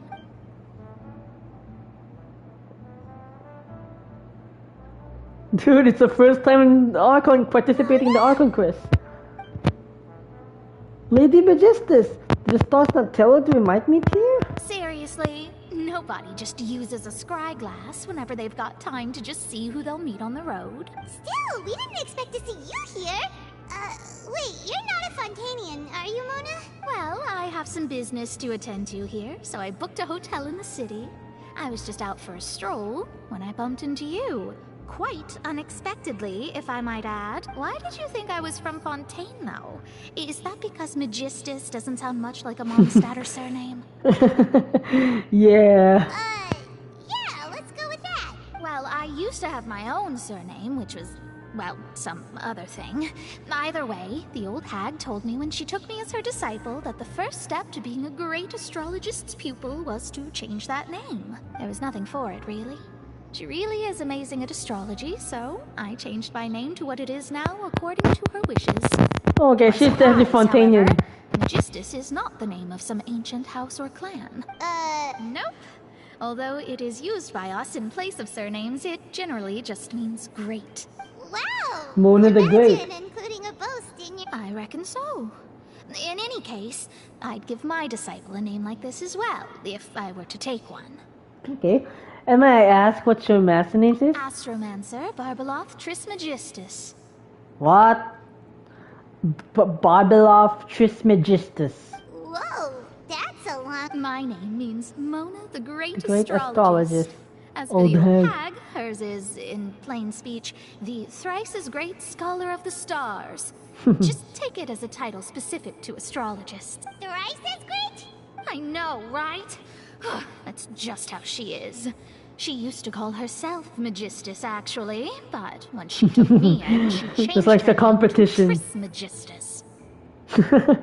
Maybe, you know, she just wants to have some, doesn't want to have the competition. Talk about excessive. Magistus is thus the calling card of our school, so to speak, which makes it about the same as a surname. It's all right if you don't get it. You can look into it further should you need to study astrology more deeply. Well, my name is going to be Tri-Strength Traveler or Triple Appetite Paimon. No, I'm going to boast myself. That sounds terrible! But anyway, you're not Fontainian, are you, Mona? You're from Mondstadt, right? Well, I was born in Mondstadt, yes. My parents migrated to Dorman Port, and I traveled with the old hag for a while, after which I settled down in Mondstadt City. So that's why she's labeled in Mondstadt in her, like, in the character section of the Genshin Impact website. Oh, that's a good thing then. At least we know you won't be dissolved by Fontaine's waters. I mean, Paimon, you know her alternate sprint is, she's literally dissolving through speed. Speaking of that, I'm sure you're aware that a bunch of things have happened here in Fontaine, right? I know you're not a local, but I'd avoid getting too close to any water that looks strange all the same. It already happened to me. There's something ominous about it. Well, the water, I mean. So she doesn't know. Did you come to Fontaine because of the prophecy, Mona? That was the main reason, yes. Just a while back, the Steambird invited me to take part in a panel and speak about the circulation of the prophecy as an astrologist. Oh yeah, she's actually a columnist there. She's like the opinion writer there. The invitation was sent quite early on. I don't think anyone expected Fontaine to be in this much trouble. What do you make of that prophecy, Mona? Just tell us what you think as an astrologist. Your word would go a long way. What I can tell you is that I'm an astrologist, and that this prophecy concerns the fate of Fontaine, even that of all Tevat. Ascertaining this is akin to reading the fortune of the whole world. So it determines everything in the in-world of Genshin Impact. I'm afraid that this is not something that just anyone can do. If I could do it, you would no longer call me an astrologist, but a visionary. But on the flip side, the prophecy is so huge and powerful that it must surely come from a powerful visionary. Its contents involve the fate of the world. The fate of the world. Disregarding it would be a mistake. Oh, looks like we're gonna defy the fate here, hey? I mean, Furina's already told in her character teaser that she'll defy the fate, so I think this is gonna be a very huge effect on Genshin Impact. I don't know how big it is, like the Irminsul, like in Irminsul, it erases entirety of the contents of the game. You know, it even affects like the contents, the mechanics, the plans or anything, the lore. Like it really changes everything, you know, the Irminsul. But in here, I don't know how much of a big impact in the lore. I'm pretty sure that'll be very scary when we actually try it at the end of it, if I'm not rambling too much. Visionary? Sounds... Of course. The old hag could do it. And I'd bet there are others amongst those Hello, hexamasical colleagues Hexakill. of hers who could do something similar. I need to ascertain the accuracy of the prophecy. Could you help me get in touch with your master? Huh? Are you sure? Yeah. All right, I'll help you. It isn't often that I see you with such a serious look on your face. I'll tell you once I hear back from her. Thanks, Mona. You're amazing as always. Oh, well, this is something only I can do after all. So yes, your praises are quite welcome. That's the greatest of astrologists for you. Indeed, indeed. That's the spirit. Yeah, I think it's really the astrologist team is gonna be really all the titles and boastful competition. Oh, sorry. I came to see what all the commotion was about. If there's... Oh, whoops. Guess we were getting a little too carried away there. Well, I'll go tend to my own business now. If I receive any news, I'll be sure to come find you two again. Surely there's not a red flag dialogue. Quick as rushing water. And here we are with the Spina guy giving us suspicious looks. Well, try to keep it down next time, Paimon. If Paimon hadn't spoken for you, it'd be you getting... Shut up. That's more like it. Fuck off.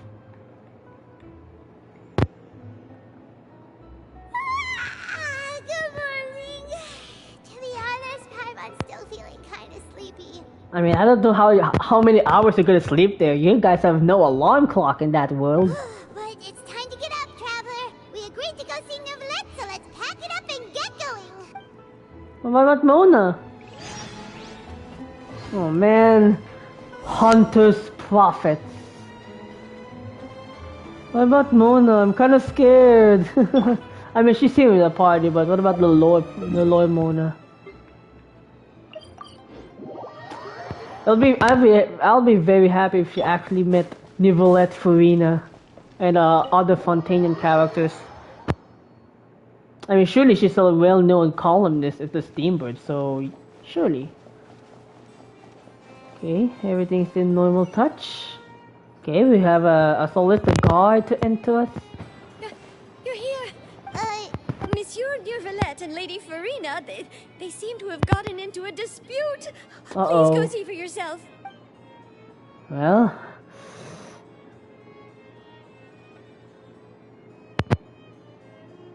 Like I said, I've already explained everything. And yet the problem has not been properly solved. There is little space for excuses between us. It is not my intention to offend you, but please, tell me where you stand. You are the Hydro Archon Focalor, are you not? Oh no. Look at this. This is a list of the victims from the recent Poisson incident. You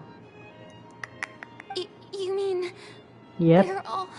We did not arrive in time to avert this disaster, and I will not have it happen again.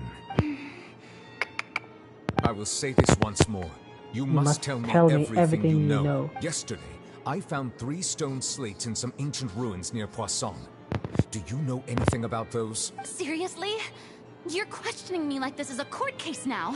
I don't know anything about that. But you found them in some ancient ruins, you say? That's correct. Which is why I came to ask you some questions. There should have been 4 slates, but one of them was missing. The other 3 feature different images that seem to correlate to the prophecy. The prophecy? The second of these slates depicts the previous Hydro Archon Egeria kneeling before a floating island in the sky, as if confessing something. Do you know nothing of this either? I don't. I've never seen such slates. I'll ask you again. Do you really have no information regarding the previous Archon?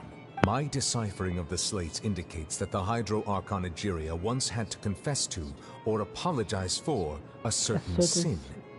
If anyone would know about it, it should be you. All gods don't have the same secrets, you know. She was herself and I'm me. Is it really so strange that I know nothing? I understand your concerns, but I'm sorry.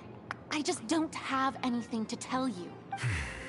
Forgive me for saying this now, Lady Furina, but I have long known of your various secret investigations into certain matters. There are several indications that you have been investigating the prophecy on the sly. This is not strange in itself. considering that you are the Hydro Archon. But it is strange that you should also claim to not know any of Egeria's secrets, as well as do nothing following your inquiries. You have never been as superficial as you have presented yourself to be, nor are you a fool. And yet, your behavior is very inconsistent. So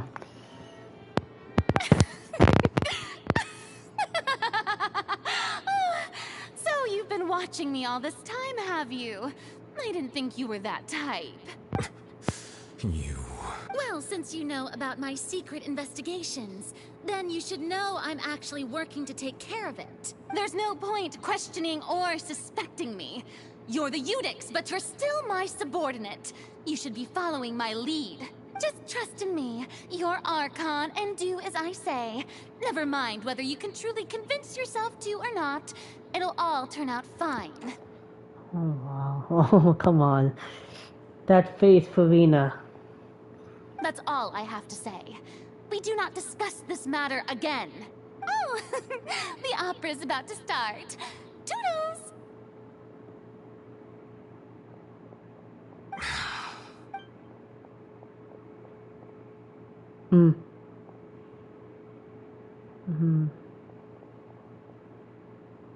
Did Furina not notice us standing by the door?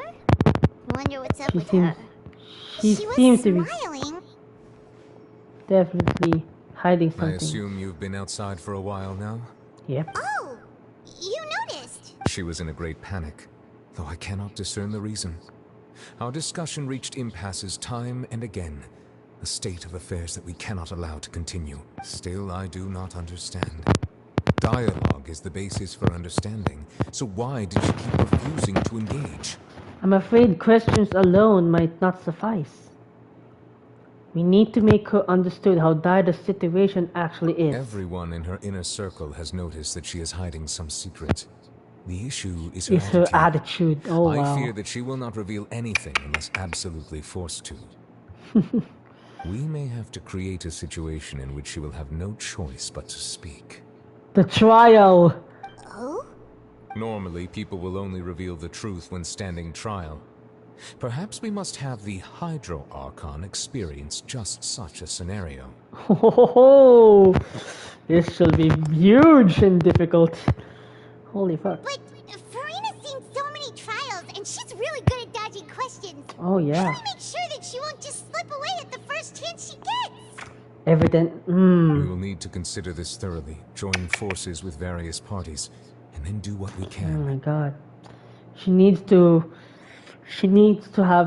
have like a evidence that she doesn't know.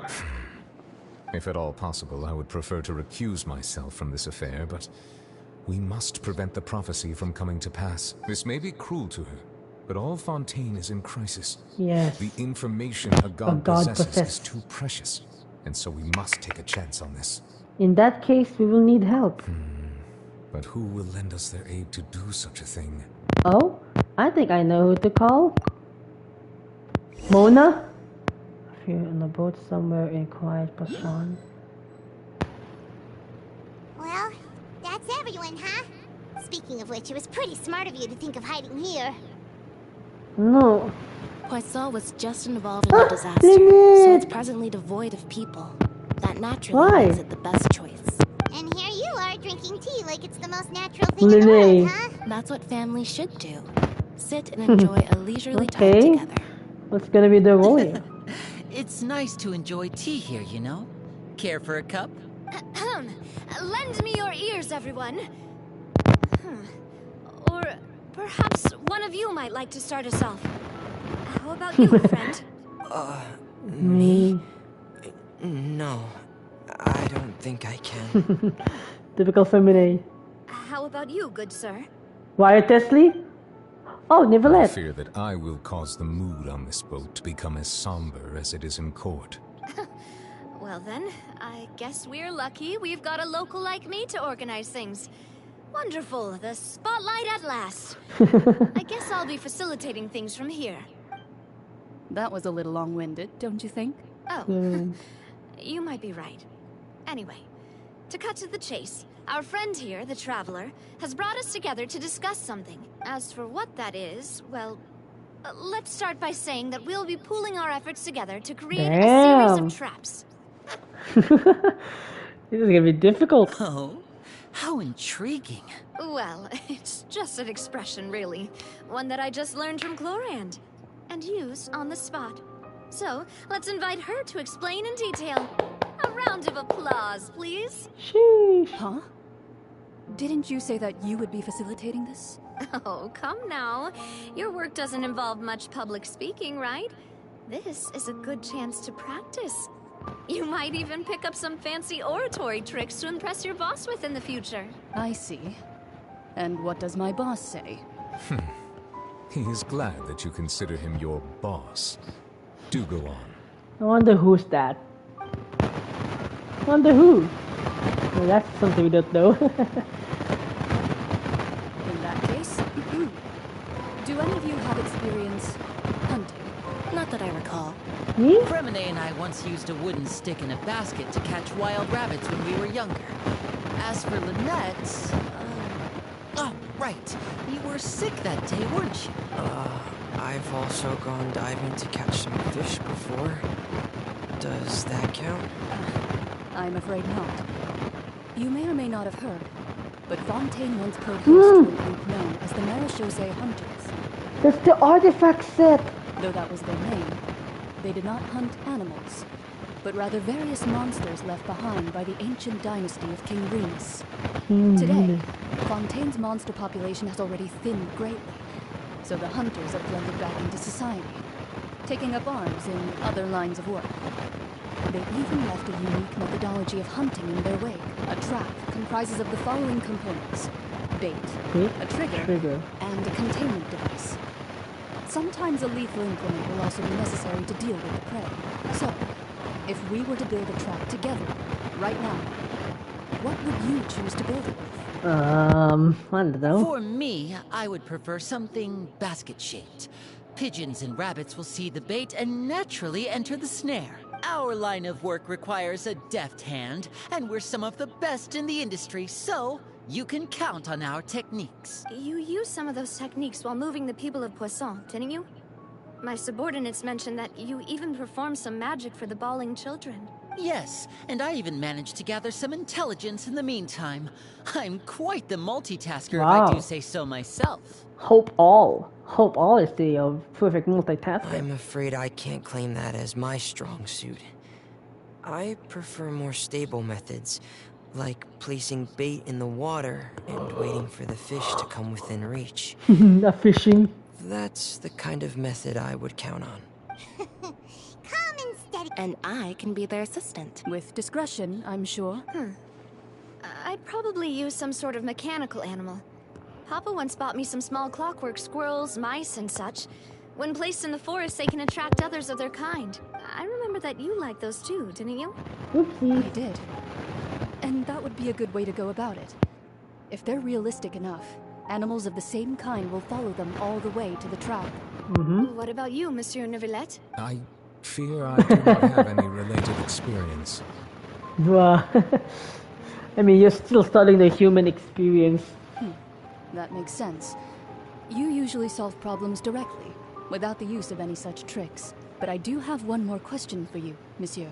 If we were to create a trap now, how would you design it? I would like for it to be effective, but bring no harm to the prey. More gentle trap. Gentle trap would be ideal. Kind, as always. However, our intention doesn't necessarily change the containment device and the type of implement we need. If we wanted to kill the prey in one strike, we would need a powerful implement. However, that also goes for prey that must be captured and safely contained. Wait, why's that? Only a hunter who's a true expert at subduing their prey can snare it without harming it. The line that divides life and death is often exceedingly thin. So, are we going hunting together? Huh. We hadn't thought of seeing ourselves as hunters. What? It kinda works, but maybe it's still not the best metaphor. I mean, technically, we're actually using some bold characters to hunt some animals, and have some great timing to use some melee-related characters. If our means of capturing and dealing with our prey is to put them on trial, then the hunting metaphor is actually quite accurate. The hunting metaphor. But we shall require much more courage than any hunter to judge a god. Yeah. Being whose seat is an exalted throne. That's right. Oh, so that's what's going on. Sounds very interesting. Chlorine's hunting metaphor was just that. You will not call this a hunt, because that is not what you should do at present, nor has the relationship between you and Furina reached such a dire stage. What you need is simply the secrets she is keeping. Attempting to take her secrets is an act of sacrilegious disrespect, but must be done to prevent Fontaine from sinking into the waters as foretold in the prophecy. There is neither hunter nor prey, but there must be a trap. That is what you will need.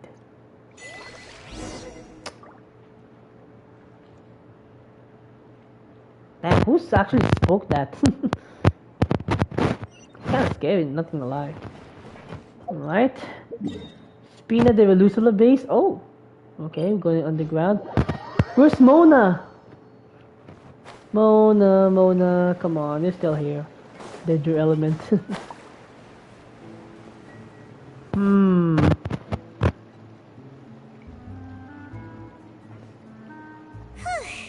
It's been a tough few days, hasn't it? So much has been happening. Those meetings sure did make me hungry. Paimon didn't think the meetings... Paimon thought they'd be at least a little frightened. Well, Fremine was, now that Paimon thinks about it, but everyone else just looked a little surprised. But do you feel more confident after the meetings? It's hard to say. Paimon doesn't have any experience with this sort of thing. But with Damn, with the hunting. sure will do great. I wonder what kind of method they're going to do. After all, you're the most reliable person in the world, aren't you? Huh? Something wrong? Did you just pour some tea? Paimon didn't notice you doing that at all. Huh? What are you talking? No, I didn't. Then what's that? Paimon's never seen that cup before. Don't be frightened. I'm just joining you two for tea. Who? I merely refrained from saying anything till now. Hi? Are you the ones talking? Who's that? Aw, have you forgotten me already? Who are you? Wait, you are familiar. It's the voice we heard from the sky in Sumeru. Oh! And also in the event. The voice from the sky, I fear that description is wrong. It's Nicole! Oh, not completely wrong. You're feeling lost now, just as you were feeling previously. I sensed that confusion and thus came to you. Guiding people is an irresistible hobby of mine, after all.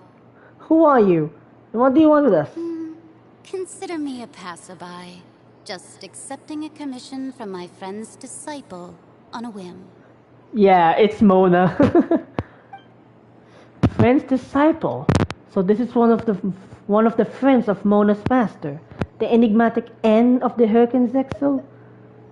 Okay, allow me to ask you, will Fontaine's prophecy come true? The prophecy, yes. What has been prophesied will be fulfilled. You may view such things as the history of the future. The history of the future. What? I believe you have witnessed a failed attempt with your own eyes. Can everything in Tevat so easily be changed? Well, there it is again. Fate. Can there really be no exceptions? So you've caught on. Just as prophecies are usually only the future as seen from the perspectives of the gods. Could things be happening in hidden corners where the god's gaze does not fall? The god's gaze does not fall. Are the things that you shall see different from the fate that the gods perceive?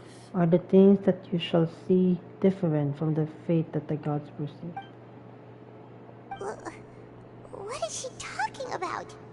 It all sounds really impressive and important and stuff, but... So what I'm going to see? So basically what I'm going to see? Because I know that I'm not I'm the only one who's not been affected in the Irminsul, right? Like I can still remember the past memories about Ruka Devada's deletion, Scaramouche deletion, but now he's already returned to his sassy form. The teen activity. I believe that you understand, right? Some things things are insignificant, but others you must reach out to change. So there's actually a way to stop the prophecy then, or to change the fate. Ultimately, fate shall serve as your only guide, no matter what will happen in Tevat's future. All you need to do is to play your part. Fate shall serve as my only guide, no matter what will happen in Tevat. Oh wow. So I'm just like what? Just the NPC here? This was good tea, by the way. Thank you for your hospitality. No, wait. Well, that'll be all for today. The voice. Mage N. Is this the clue you're leaving for us?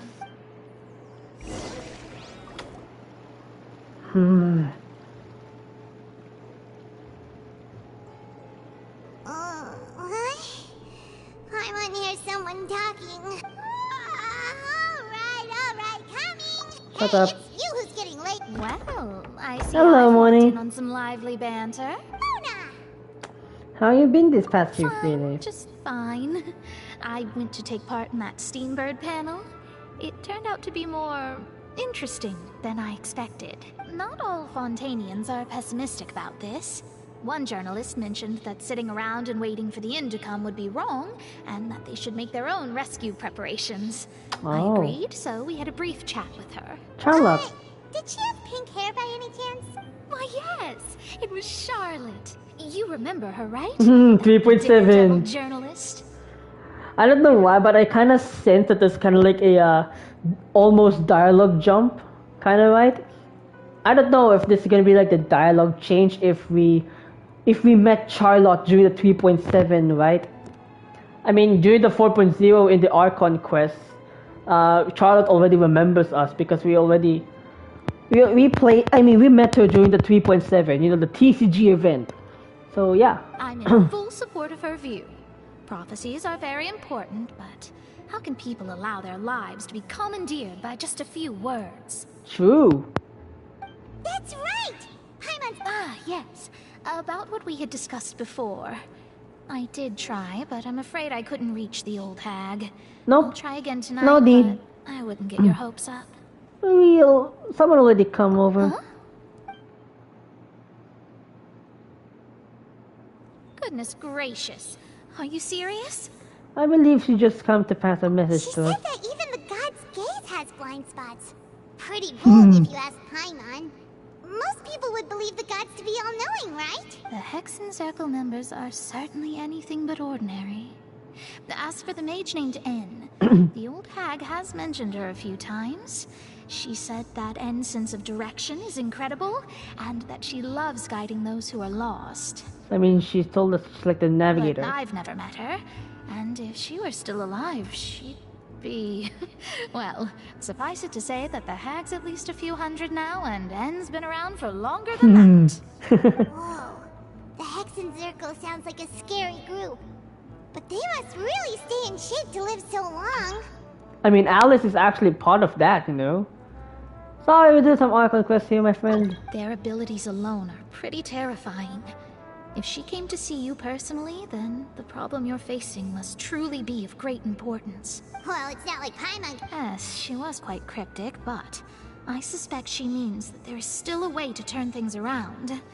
She didn't say when or what that would be, though, so perhaps it is something that you cannot know right now. True.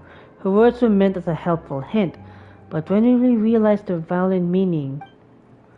Was that the best answer that my question could have Traveler, gotten? Paimon, are you two alright? Oh, we're fine.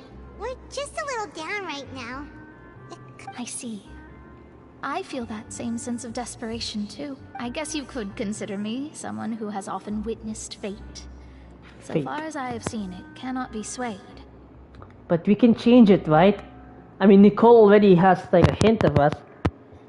that fate can change as long as the god's gaze has a blind spot. Even so, I still hope for and believe in miracles.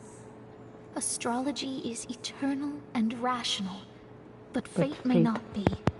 It is cruel, but it can also be beautiful. Just a minute.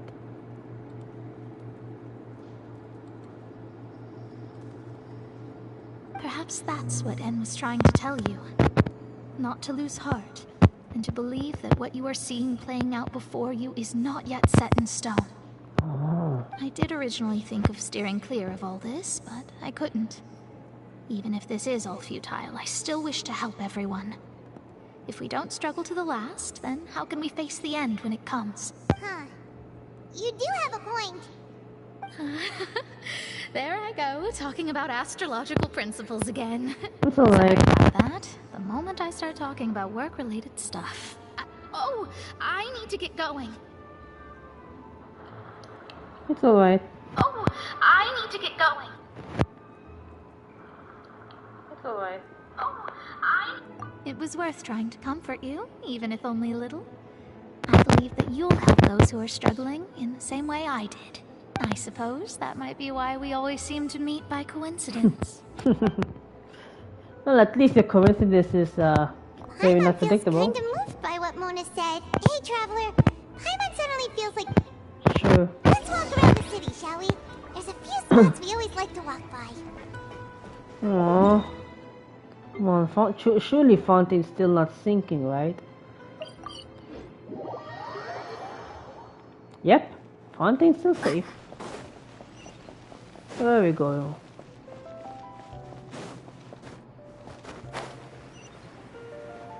Okay, we're going under. Okay, there's no people in here. Oh, come on! Really?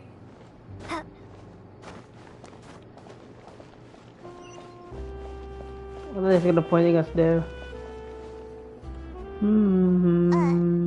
Huh? Our names are written in this newspaper. What's going on? Maybe we're famous. Let Paimon see. The underwater stronghold, the Fortress of Meripede, has continued in its noble autonomy. But that does not mean that others cannot interact with it. My recent attempts to enter the fortress bore little fruit. Thus, did an Outlander friend become the focus of this report? A blind adventurer with their white fairy, legends trailing in their wake. It is said that this mysterious traveler once visited the underwater fortress. So she stated a literary annal. So while the fortress's interior remains a mystery behind closed doors, do not fear, for the tales of the traveler contain surprises in spades. Journalist Charlotte's biggest scoop yet, the Traveler's Trail, World Walker. Well, it looks like she made us a feature article about us. Interesting. You know, as a journalist, I actually kind of like that.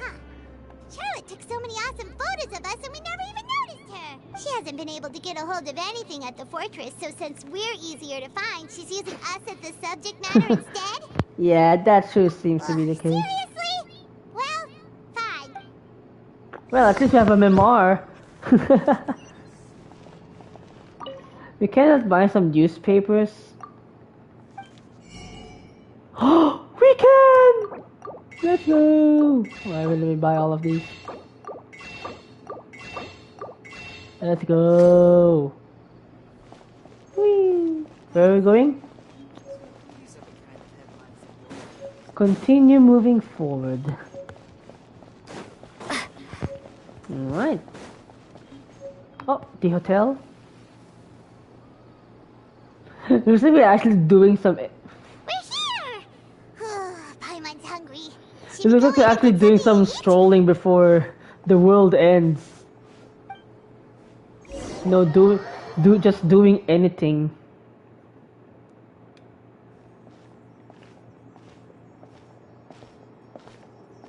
Okay, seems normal. Hey, quick, look! That's the limited edition, only 16 slices a day cake! God damn it, they had it sold out for the day? It was so delicious the last time we tried it, despite the tense situation. 1 slice of cake, please. God damn it! Someone showed up after all. Oh, Wait, you're the one from the Palais Mermonia. Oh. Oh, are you here to buy cake too? It seems Monsieur Nervalette was right. You really can eat. Wait, did he really say something like that? That's right. Even he has his own preferences when it comes to food. As for me, I love the cake and coffee here. Do you come here often? Usually every day. Every day? Bruh. It's part of my daily schedule, apart from work. I shall have my cake and coffee.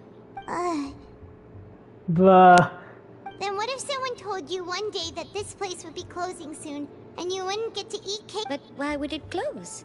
Well, Paimon doesn't know either, but maybe... Oh, the prophecy.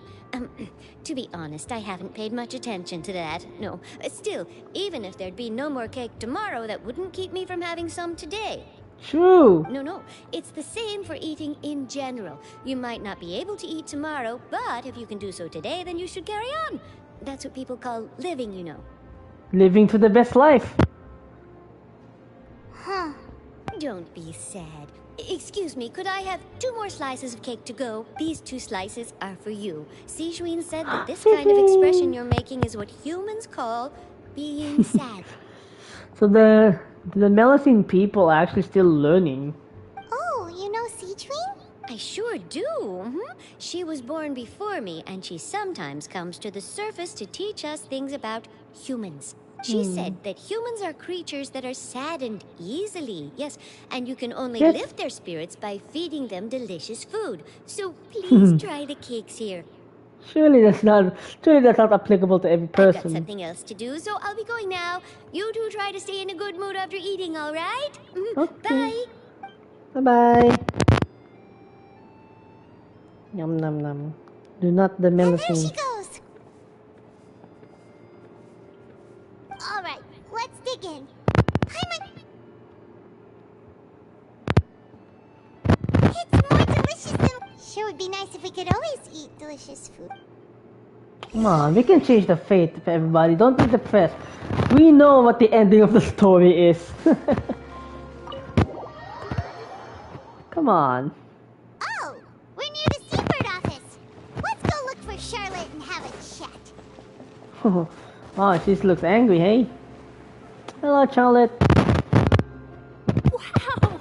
If it isn't the Traveler and Paimon! Oh, have you seen the article I wrote about you? Ha! You've got some nerve! Can we negotiate profits? Oh, you needn't worry about that. I heard that you were in Poisson some time back, so I sent you a letter to discuss just that. It appears you didn't receive it, though. Aww. It's all right, though. I've set aside the amount intended for you. I've even set the table with some food. Really? You're almost a little too easy to win over, Paimon. If I were a journalist with ulterior motives, you'd be in trouble now, you know. Oh, Paimon knows. Still, what brings you here all of a sudden? When Mona mentioned you, we thought of coming to see you at work. I see. It seems you've already bumped into Mona here in Fontaine. So she mentioned me? What did she say? She said that you're a real daredevil of a journalist. Nice. In which case, can this daredevil journalist dare to request an exclusive interview with the legendary Traveler and Paimon? If only I'm the only legendary here. Huh? So your article in the paper today doesn't count? Oh, of course it doesn't. That was more like live photography. What I'd like to do is What's that, a caption? And ask you to talk about the things you've seen and experienced. Yeah, are we even qualified enough? Why not? If I say you're worth an interview, then you're worth it. But not right now, of course. I'll need a few days to prepare.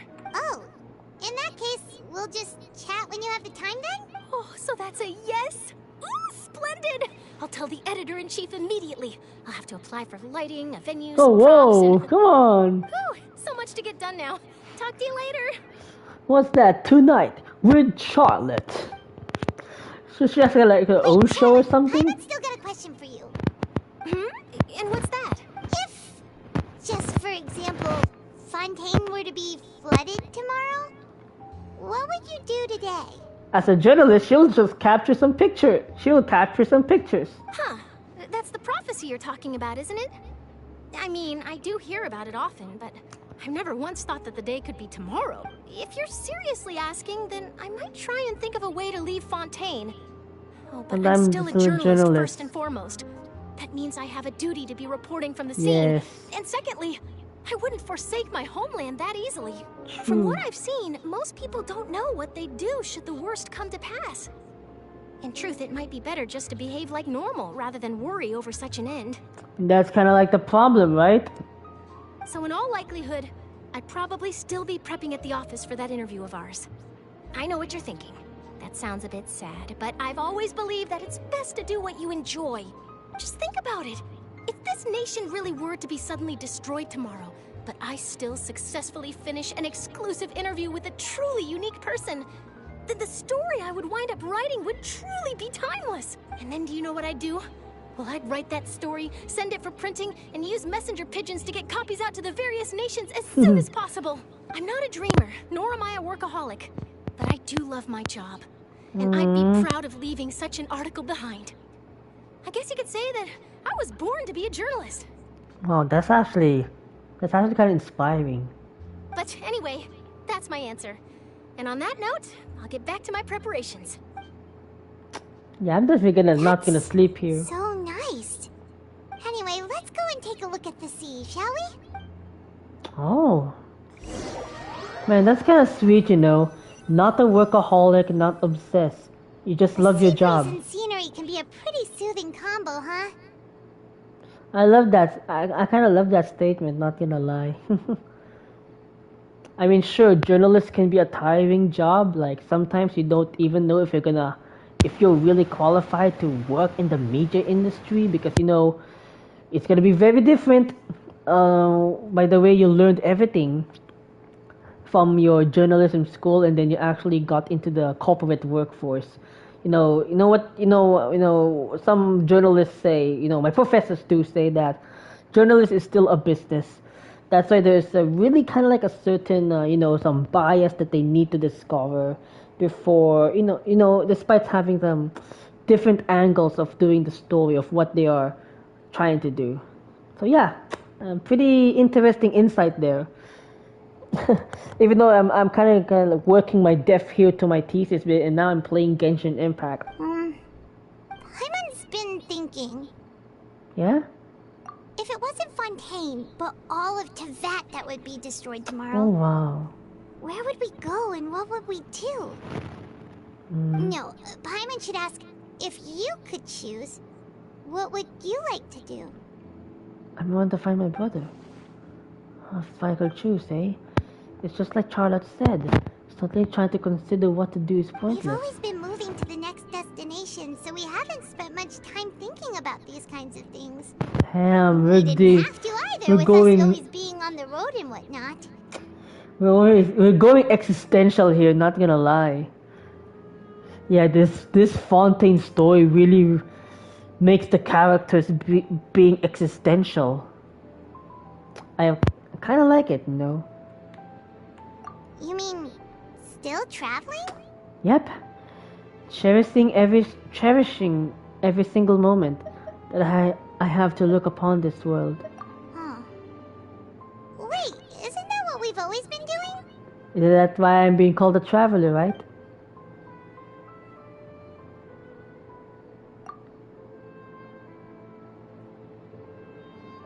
Aww. Come on, I just wanna. If only they all do that, like the photos, not just these by words. Like that'd be kind of great, though. Like, you know, they kind of did that in Linny's Story Quest, right? You know, just some still photos in the characters, and also the 4.1 Archon Quest, right? They already did those still photos, and if only not just these by words, like we could just show them the cherished moments that they're actually doing before the impending disaster that's going to happen. But come on, Hoyoverse, you're already improving, not just like this.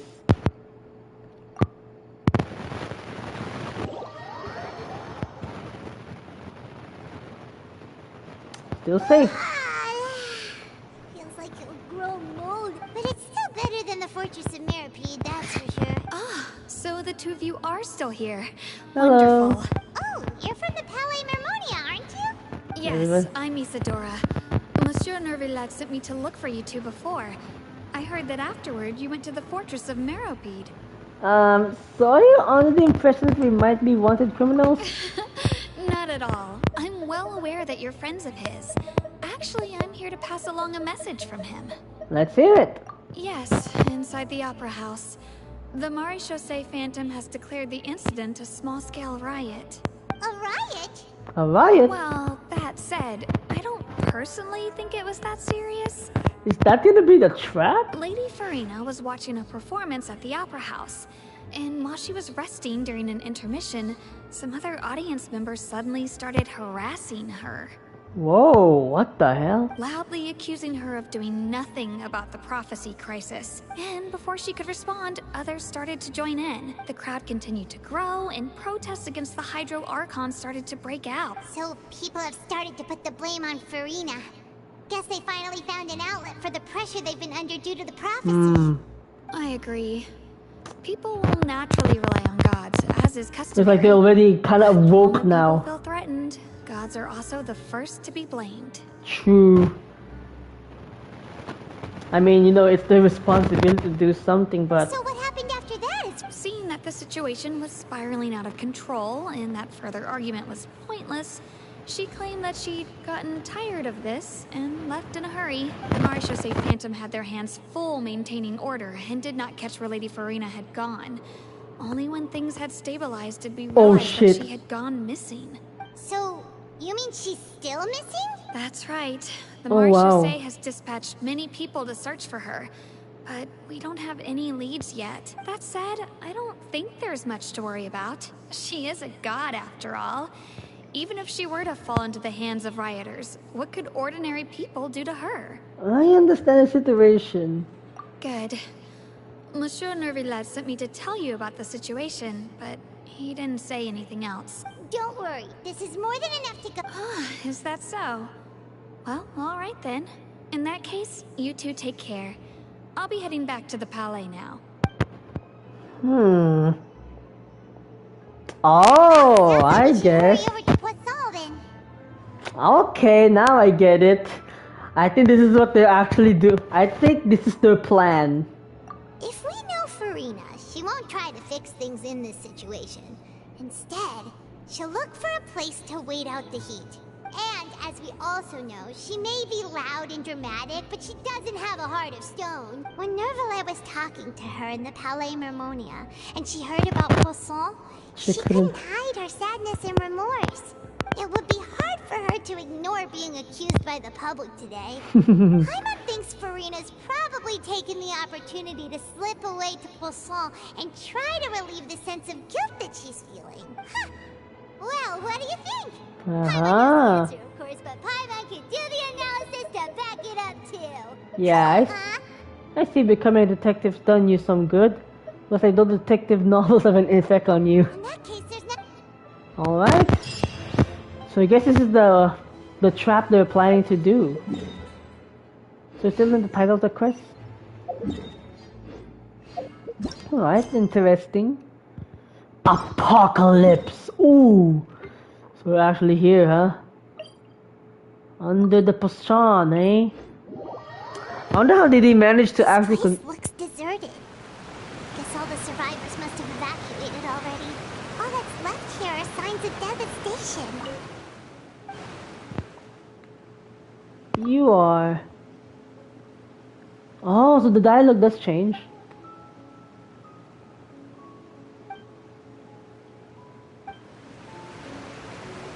So maybe the dialogue does change with some NPCs. Could Furina really be here? Let's try to find her as soon as possible. Alright. I wonder how they managed to convince the people of Fontaine to kind of do like that riot. Oh, there she is.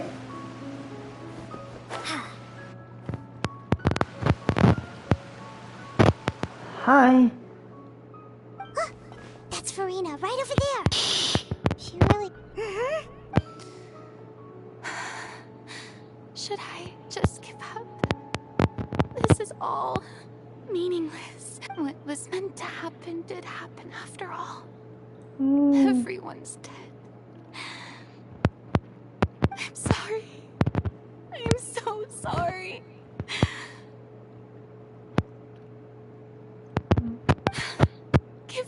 Furina. There's no point in holding out. No. I'm sorry, but what can I even do other than to repeat meaningless apologies over and over? Furina. Who's that? Don't worry, Furina, it's just us. So it is you, blonde traveler from another land. Why, I almost thought you were someone from that mob of my ignorant subjects. Come to kneel and beg for my forgiveness. Furina, you were crying just now, weren't you? What do you mean, tear stains? Oh, I remember. The show at the Opera House earlier this morning was so moving. I'm still trying to process it. Who did that uncivilized rabble think they were? Disturbing my enjoyment of the arts. They even dare to tout their Archon. I must teach them a lesson. I can just imagine their twisted and frustrated faces once they realize that I'm nowhere to be found. Surely that's not kind of like a serious event that you're gonna do, right? Oh, and I'm sure Nouvellette and those people from the Marish Chaussee Phantom are freaking out right next to them too. Stop trying to act tough, Furina. You're actually beyond devastated right now, aren't you?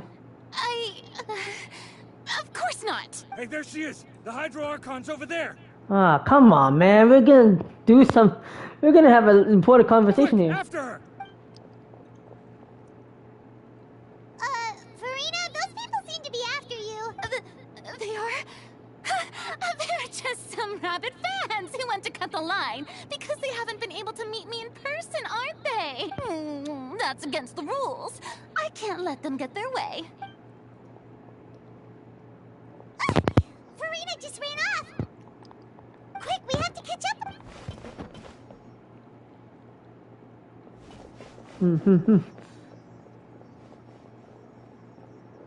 Okay, he was still chasing around.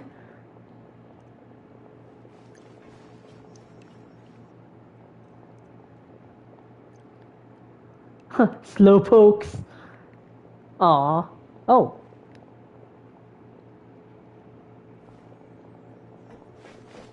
Aha, nice.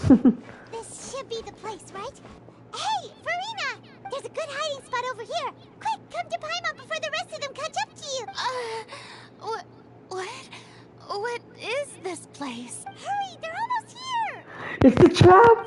Fine. I suppose haste is warranted. Lead the way. Please! It's the trap! Sorry, mate. Sorry, mate. Oh, okay, it's not yet sorry, mate.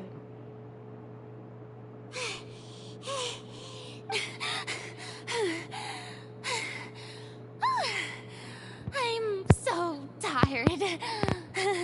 I totally thought they had caught me. No, I mean, I merely gave in to the sheer enthusiasm they displayed. This place is not really called soundproof. Might want to lower voice to hear them. Yep, that's a good girl. Uh-oh! Oh, come on. What's happening? The ground's shaking. Is it an earthquake? Another disaster just struck, I suspect. Yeah, a quake of this kind preceded the flooding in Poisson, didn't it? It can't be. It's happening again. Well, there's no need to worry too much about that. Nouvellette's made some emergency plans, so the evacuation should go a lot smoother this time. Yeah, I hope you're right. But the people of Poisson, they've already... Has Furina finally reached her limit? That is, she's talking about her actual feelings. She's started to look finest. It's true. I've been investigating the prophecy for hundreds of years. Hundreds of years? I once had informants all over Teyvat, searching for clues Oh, and feeding wow. information back to me. I've tried all kinds of ways, too, to hold back the sea. Anything to keep the coastline from advancing. But all my efforts proved to be futile in the end. Really, the truth has been clear to me for a very long time. It's unavoidable. We cannot make an enemy of the Of divine. the divine. No matter what we do, the will of the heavenly principles will have its way, and the prophecy shall be fulfilled. Oh wow. Celestia. But she too cannot be. Oh wow, so she already said that. I mean, Dainslife, just like Dainslife said, she can judge all other gods, but even she too cannot make an enemy of the divine. That's what Dainslife from the Teyvat chapter preview. But even then, you still haven't give up, right? Give up. I do love the sound of that phrase. It would mean finally coming to terms with fate, but also for me to finally be free. But that would also mean that all hope will disappear. Indeed. I've thought about giving up so many times, especially after we almost lost Poisson. Fate is really unreasonable, isn't it? Fate. It has no heart and obeys no rules. The prophecy has only just started to come true, and so many people have already lost their lives. But just now, it all became clear to me. I still don't have the right to come to terms with fate on behalf of everyone else. As long as the final moment hasn't come, yes, it's still not too late. There's still time. Don't worry. I will keep hope alive for everyone until the very end. Well, that's enough for now. I got the impulse to play the stricken maiden, but honestly, considering my rank and station, that wasn't a good fit at all. Don't take any of what I just said seriously. How could I possibly let Fontaine fall to the whims of trivial prophecy? Come on! Paimon could have sworn you were actually being honest just now. And I think it's still effective about the multiple personality. We're running out of time. We can't just go back to square one like this. I have to get more information out of her. Furina, you might not have to shoulder this burden alone. Although I don't know what you might be keeping from everyone, your people are more than willing to share your burden with you. Share my burden? That's impossible. It was fated right No. from the start that this Okay, would so it's be not my duty alone. But even if your burden doesn't need to be shared, you can still choose to confide in someone. Just share it with me. I'm what you call a witness. A witness? Yes. I've heard that you came to Teyvat from beyond the stars, yes. In other words, you never belonged here. And if Teyvat is, in its entirety, a show on a stage, then you're just a spectator, aren't you? If that's the case... There's no time left. Please, Furina. Just spit it out. Oh. Come on. Oh, I still have Dendro Element. Come on, Furina, please.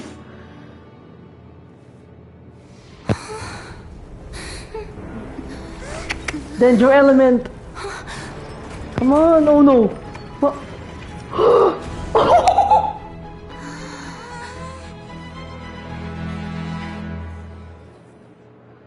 Damn! I knew it is the trap. Nice. Ladies and gentlemen, this concludes my opening performance. Damn! I knew that that's actually they're doing is a trap. Now, without further ado, we may proceed to the trial of our god. Lynette. Okay, Lynette is just in the seat. So, this is what it is. Yes, you deserve praise for the effort you took to raise the dramatic stakes. Do not forget, however, that I am Focalor, the god of justice, the embodiment of justice itself. Does it not strike you as even the least bit absurd to bring the very concept of justice to trial? May I interpret these words Nice. as your refusal to stand trial? Let's go. You can do this, everybody. In that case, You will have the opportunity to defend your honor through a duel. Damn, they're actually doing this trap. You would draw your blade against a god? Well, not this time. Iron Sting! Elemental Mastery. It seems like you have made up your mind.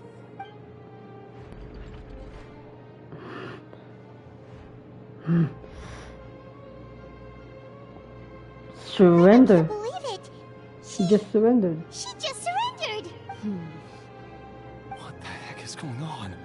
Did I just see an Archon surrender to a human? Wow, how utterly humiliating. Lady Furina, what is the meaning of this? It would seem that there has been a misunderstanding.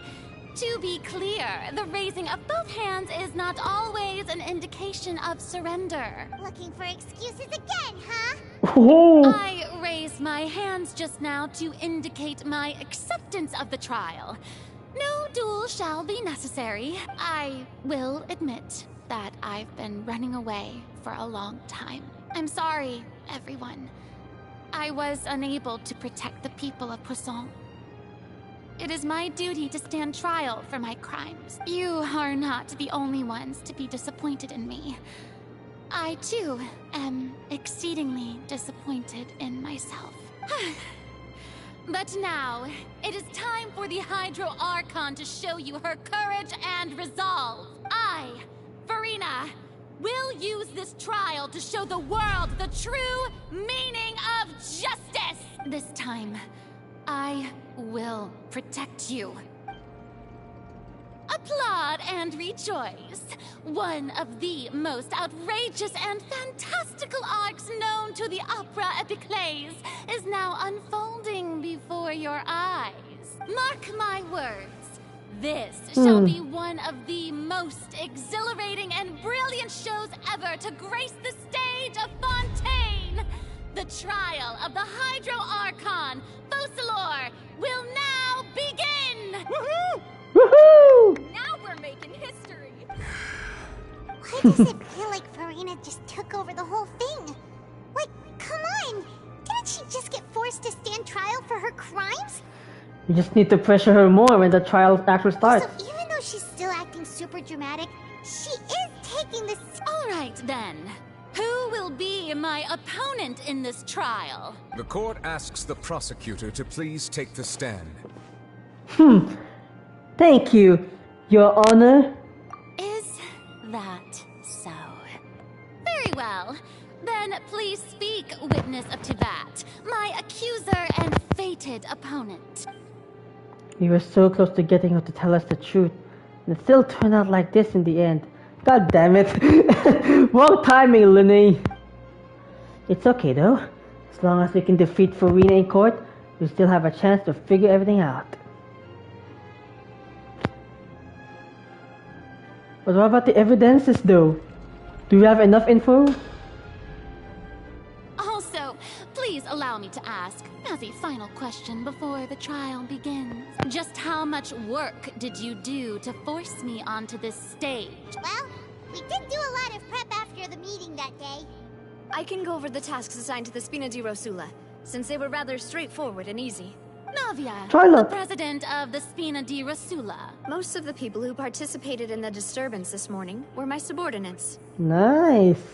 They changed into plain clothes and came to the Opera House as regular audience members, waiting for the perfect opportunity to incite insurrection against you. Nice. The people's resentment against their Archon has been building as more and more of the prophecy is fulfilled. A spark was all we needed to turn smoldering anger into a flame. Moreover, according to our understanding and analysis of you, when something like that occurred, you would likely flee the scene and head to Poisson by yourself. So, we arranged for a second group to lie in wait there. So, you mean... the ones who scoured the settlement for me were also from the Spina? Yes. And their goal was to force you to step into the giant magic box so you may personally participate in the greatest magic performance in all of Fontainian history. That's right.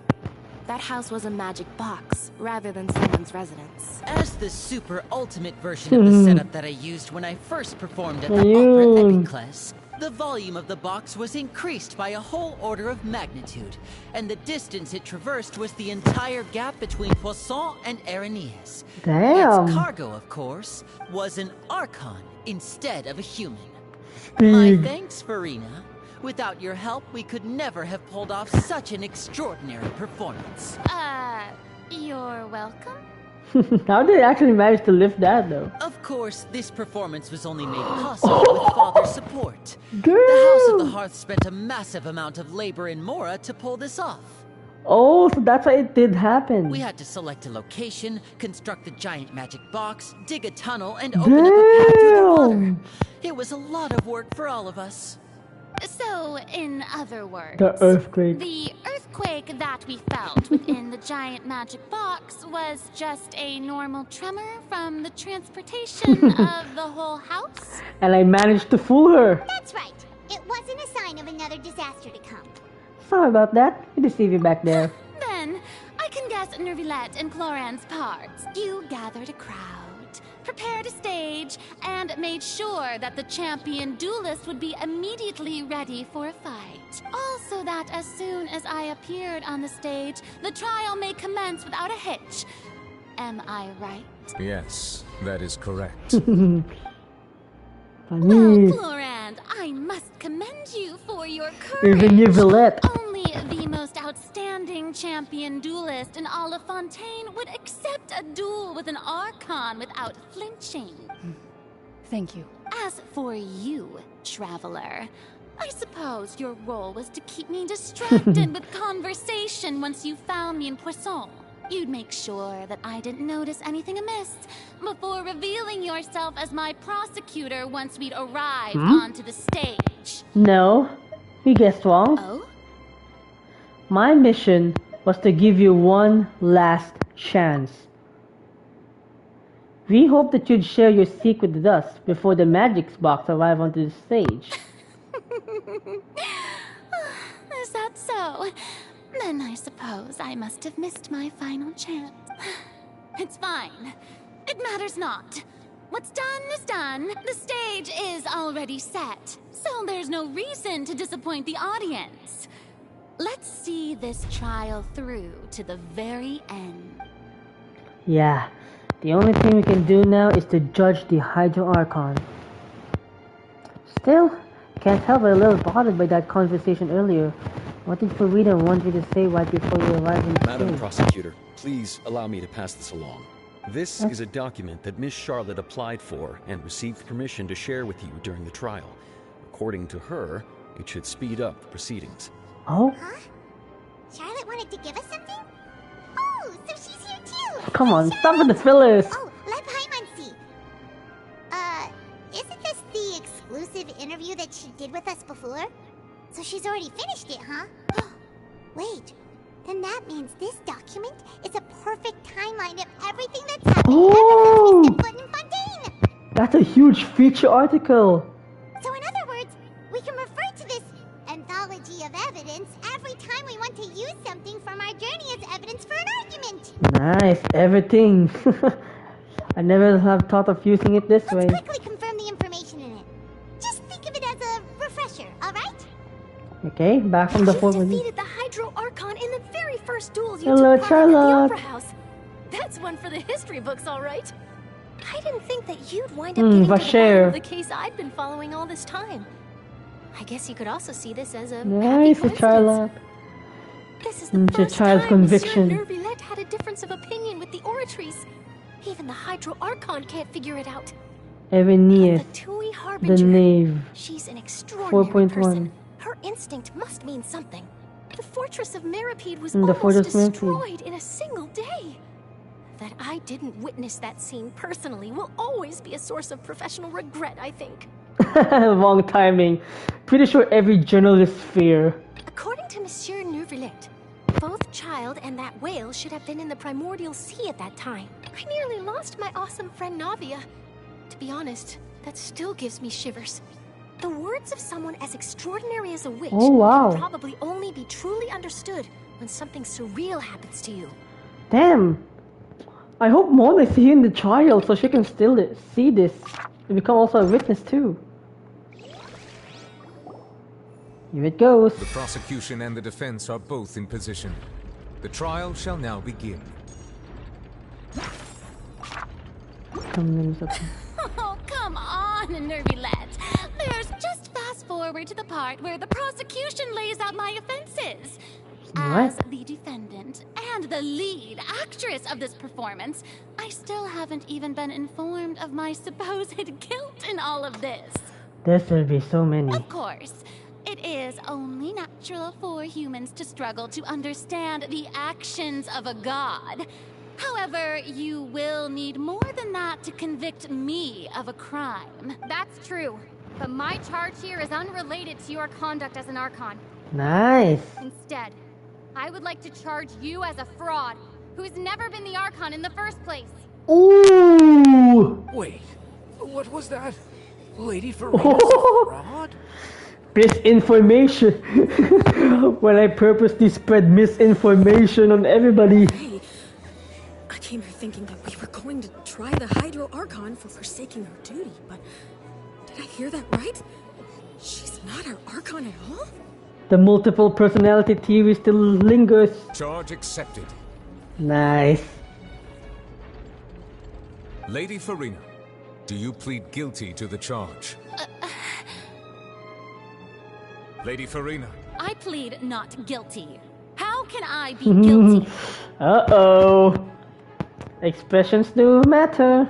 There is no way that I, Focalor, otherwise known as Furina de Fontaine, a member of the Seven and the Regina of all waters, kindreds, peoples, and laws of Fontaine, could be anything other than your true Archon.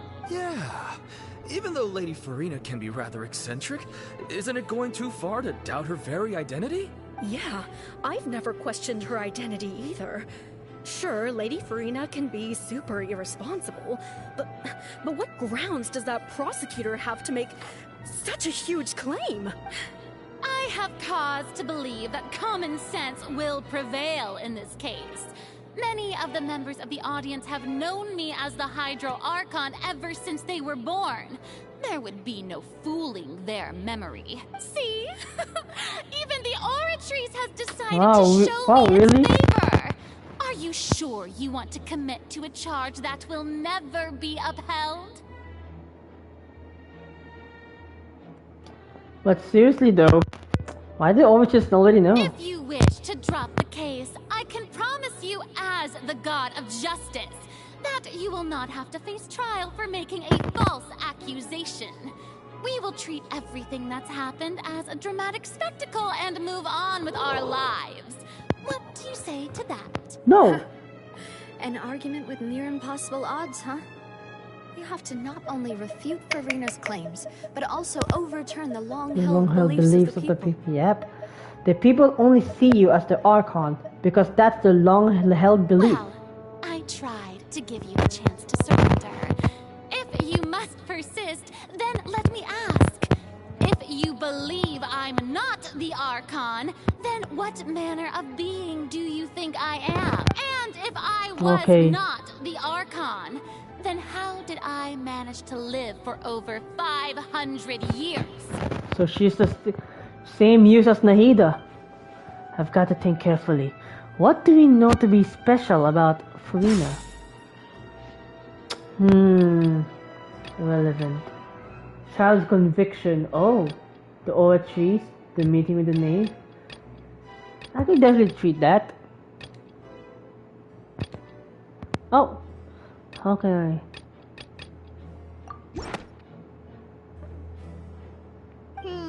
That doesn't sound right. Aww. Paimon doesn't think this clue. Okay. What about the meeting with the knave?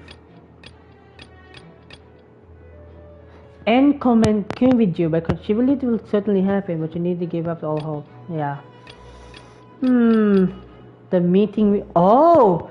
She met with the Fatui! Because you know the Fatui are a very, very... Why can Furina live for so long despite being she's human?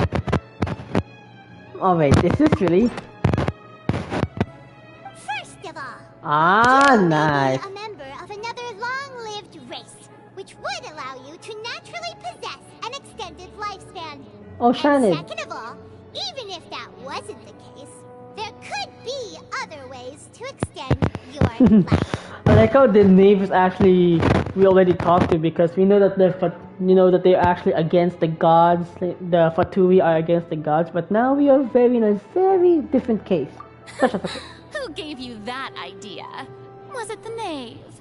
You'd sink so low as to use a harbinger's words against me. well, it doesn't matter who gave us the information. What matters is the veracity of the claim. Curse. I once thought it possible that the aura of an Archon might naturally resemble the type of curse. But in light of this claim, perhaps what I sensed was not your divinity, but a curse after all. You sensed it too, huh, Nervalet? So, Furina, instead of an Archon, could it just be a cursed human? Lady Furina is actually a human? Well, it is true that it's extremely difficult to tell humans and gods apart just by looking at them. It's not impossible. Nice. Well, don't start celebrating too early now. Even if I have been carrying a curse like you said, how does that prove that I am merely a human being? Besides, everyone knows that the main difference between a human and a god is the possession of authority. Gods can do what humans cannot. That's why they're worshipped as gods. Oh, wow. For centuries, manifestations of my authority have served the nation of Fontaine. One need only to turn their eyes towards the Oratrice Mécanique d'Analyse Cardinal in this very opera house, or consider the endemnitium that is used in every aspect of life. Wait, that one trial proved the opposite. Furina actually has no control over the Oratrice at all. I think I already know about that. You tried to reference the Oratrice, Oratrice. but weren't you Child. as confused as all the rest of us when the Oratrice declared What? Child to be guilty without any proof? True. Otherwise, you should have come up with a good explanation for that by now. And where his whereabouts are. Didn't I make myself clear at the time? The decisions of the gods are naturally difficult for humans to comprehend. There is no need to provide an explanation. Then why did God against Child? Lady Furina, I believe a reminder of your current circumstances is in order. No Archon gods bullshit here. I mean, you can still use that terms as your defended claim, but here, no gods and Archons bullshit. While the court is in session, the principles of justice and the law must come before all else. While you are an Archon, you are also first and foremost the defendant in this trial. You will prove yourself unable to defend against the prosecution's charges if you continue to withhold vital information against the rules of the court. I never thought you'd use that kind of rhetoric against me. That was no trick of rhetoric, Lady Furina. I've merely reiterated the rules of the court. Rules that all should respect and follow. Anis. Nice. So, you neither knew why Child was declared guilty, nor did you understand the structure and operations of the Oratrice. Instead of having been created by you, the manifestations of authority you mentioned have been made by the real Hydro Archon, haven't they? The real Hydro Archon? Well, now you're really losing me. It is true that I did not know why the Oratrice gave out a guilty verdict that day. Then what's the explanation? But the Oratrice handed out that verdict unilaterally. And it has been operating independently ever since it was first Operating independently. You can't argue that just because a divine creation is flawed, that the god behind it must also be no god at all. Wow. She's still throwing out all kinds of excuses. Seems like she's confident that we won't be able to produce proof that she has no power over the Oratrice. Okay. So, sure, we can put that Oratrice aside for now. But then again, Miss Furina, could you give us a brief demonstration of your power as an Archon? My power as an Archon? There are many ordinary citizens in the audience. How can I just I mean- carelessly demonstrate the formidable power of an Archon. If that poses a concern, I'm prepared to extend my protection to the audience. You don't need to go that far. A brief demonstration of your power over Hydro should be quite harmless. Surely an Archon can at least match the capacities of a human with a vision? Aren't you the Hydro Archon? Or is it that you can't even wield the power of Hydro, much less the authority of a god? Ooh. Indemnitium! Yes!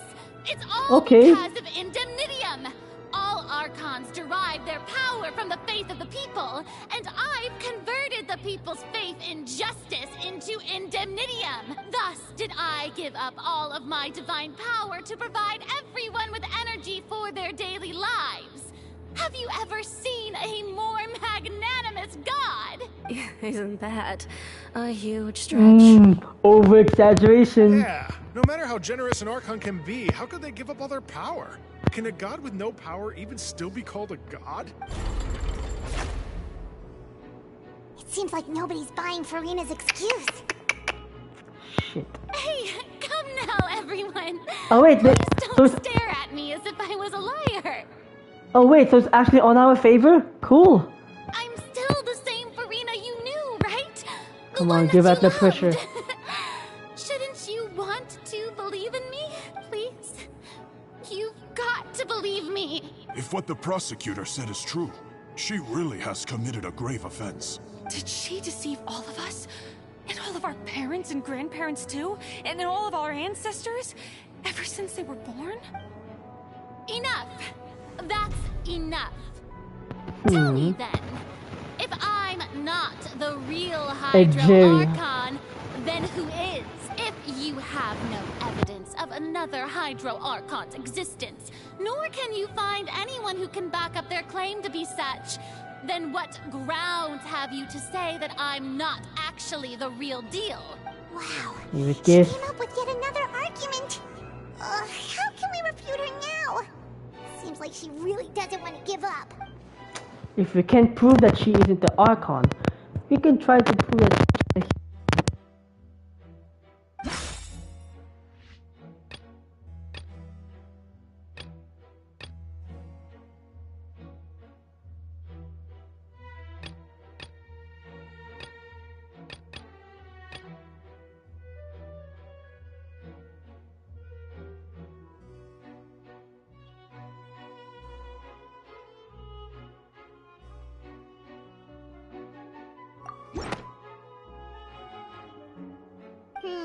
That doesn't...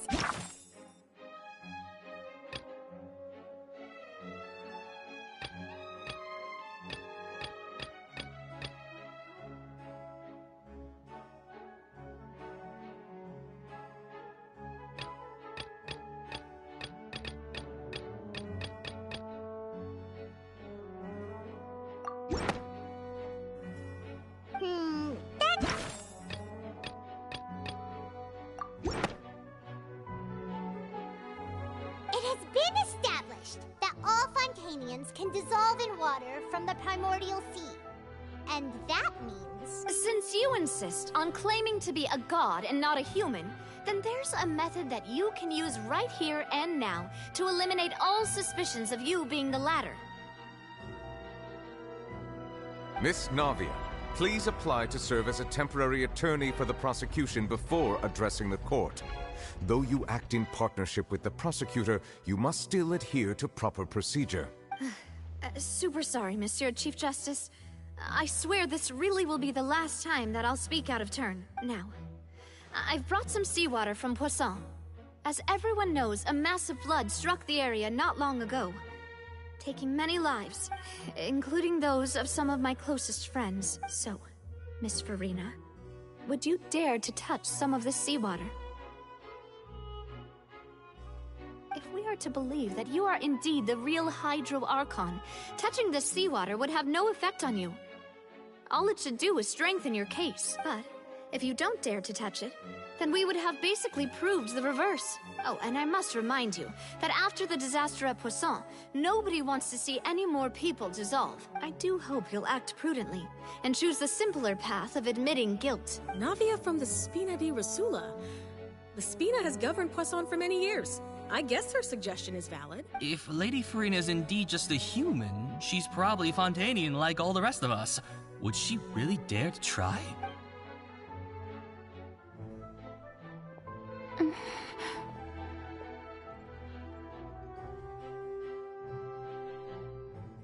Lady Furina, this test has been unilaterally proposed by the prosecution. As it falls outside the realm of standard court proceedings, you possess the right to decline participation. Well, of course he had to tell her that. But refusing to participate is basically the same as a confession of guilt. She's just staring at the water without saying a single word. It really does seem like she's quite terrified of it. That could only mean... What's going on? Is she really planning to... that's not what we thought she would... Due to the inherent risk of the test, Lady Furina, you may... Hey!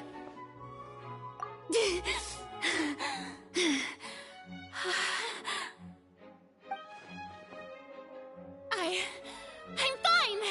Look at me, everyone! My hand is still here! I haven't been dissolved! Will you believe me now? I really am your Archon! I'm nothing like a normal human who would fall apart as soon as they touch this water! Really? Was this not the most obvious thing in the world? Miss Siegewien? If you're present, Miss Siegewien, please come forward and attend to the defendant. Siegewien? Don't be nervous.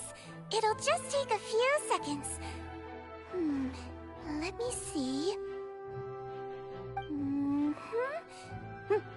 That should be enough. Please announce the results of your evaluation to the court, Miss Siegewien. As everyone doubtlessly saw, Miss Furina was displaying symptoms of hyperventilation and flushed skin.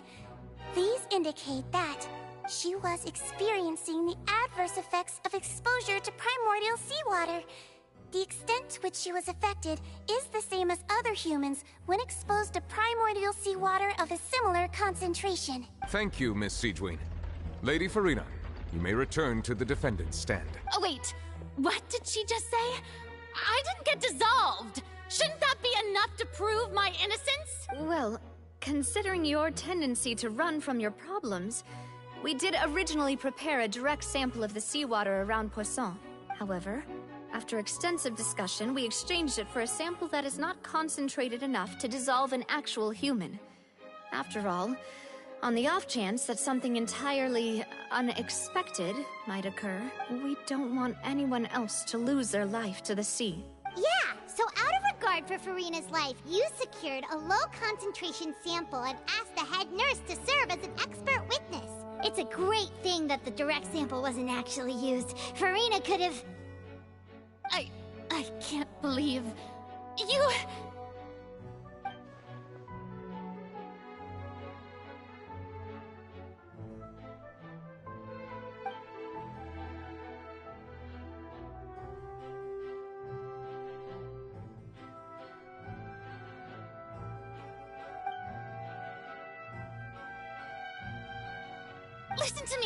Listen to me, everyone! Please don't give me such cold and disdainful looks! What happened just now didn't prove a single thing!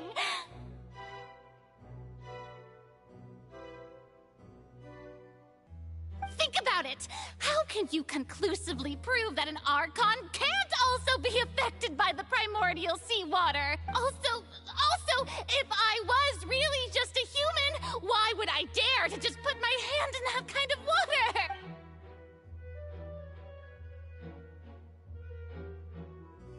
Please, everyone, anyone, just listen to me! I swear, I really am your Archon!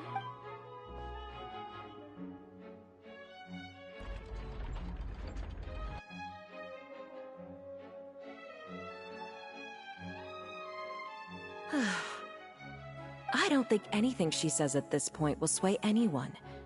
The odds are just too stacked against her now. With all the things that have been said, Paimon doesn't think there's any way left for Furina to win. I believe the time for arguments and presentation of evidence has come to an end. If there are no objections, we will move on to the final judgment.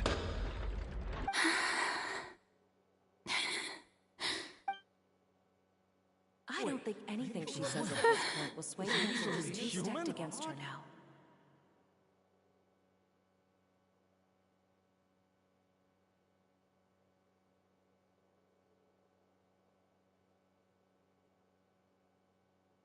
In my capacity as Chief Justice, I shall now render judgment on Furina's misrepresentation of herself as the Archon of Fontaine. As a human who knowingly deceived her fellow citizens, Furina is guilty.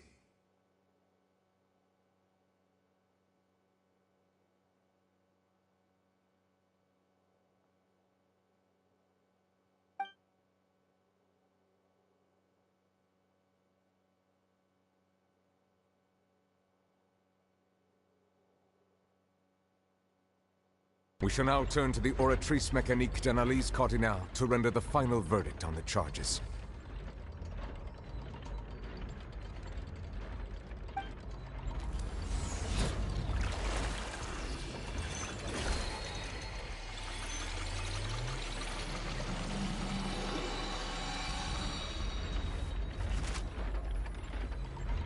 According to the judgment of the Oratrice Mécanique d'Analyse Cardinale, Furina is...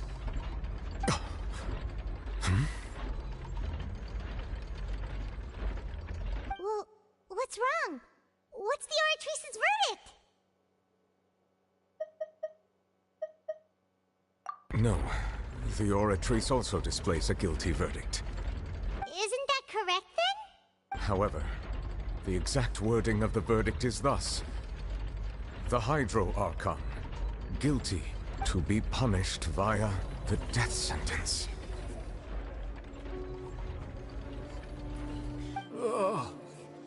The death sentence? That's actually one of the available sentences? I've always thought that it was just a myth. The one and only time the death sentence has been handed out at the court. And it's been given to the very person we've worshipped as the god of justice? What an unexpected twist. Furina's been sentenced to death by the Oratrice? We just wanted to use the trial to show her the seriousness of things so she'd tell us the truth. How did things escalate this quickly? This outcome is indeed quite strange. According to Fontaine's current definitions of justice, as well as its recommendations for criminal sentences, is this sentence really appropriate for the crimes that have been committed? Yeah! Even Vacher wasn't sentenced to death by the Oratrice. You know, the real evil mastermind behind the serial disappearances case.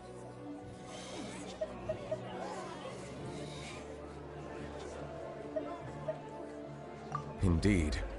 Not only is Furina's sentence overly excessive, the very point of our trial today was also to prove that Furina has never been the Hydro Archon in the first place. But now, the Oratrice seems to have deliberately invoked the title of the Hydro Archon. What does this mean?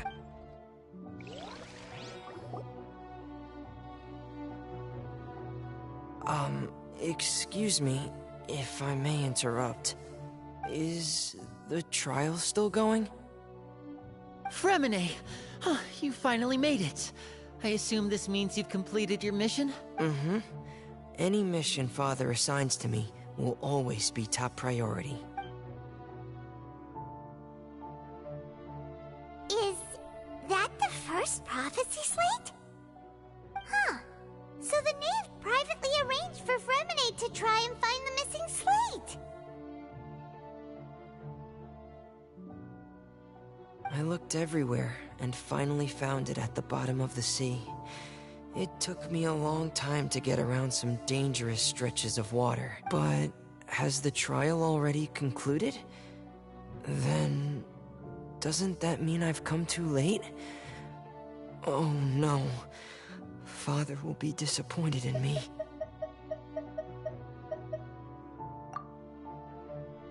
Thank you for your hard work, Mr. Fremine. Please allow me to review the record left on the slate. Traveler, I believe that you have already seen the other existing slates, and would like you to come here and confirm their contents.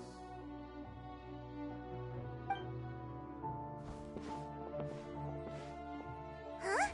So what do you see? What is it?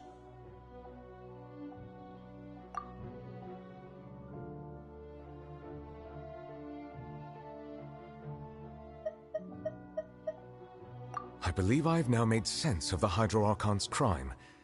It has to do with Fontaine's lost history.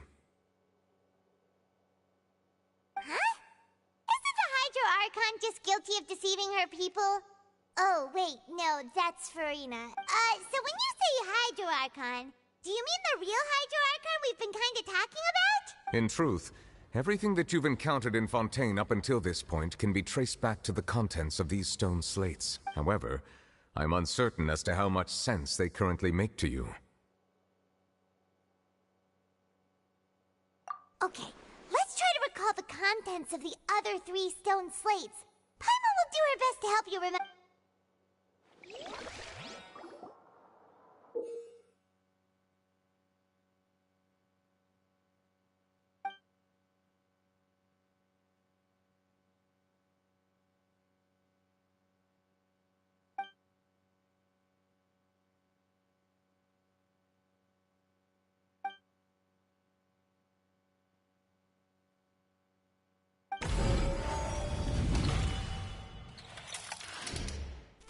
Stone slate describes what you just said. It seems to show the previous Hydro Archon using her divine power, and then the Oceanids turn into humans. Does that mean that Fontainians are transformed Oceanids? Oh, Paimon wasn't expecting that. But if Oceanids can turn into humans, then perhaps this process can be reversed as well. The second stone slate shows Celestia floating in the sky, and the Hydro Archon and her people worshipping it together. But the heavens still brought judgment down upon them. This must be the point when the Hydro Archon and the Fontainians were branded with their original sin. Does this mean that the original sin and the Hydro Archon sin are the same thing? The third slate shows the Hydro Archon sinking into the sea surrounded by many people. That reminds Paimon, didn't we also watch that happen to someone else? Well, the fourth slate is the prophecy the Fontainians have been talking about. People dissolving into the sea, the Hydro Archon crying on her throne, and so on. We didn't believe that such a crazy disaster could happen at first, did we? But after that incident, it was just a question of when and not if.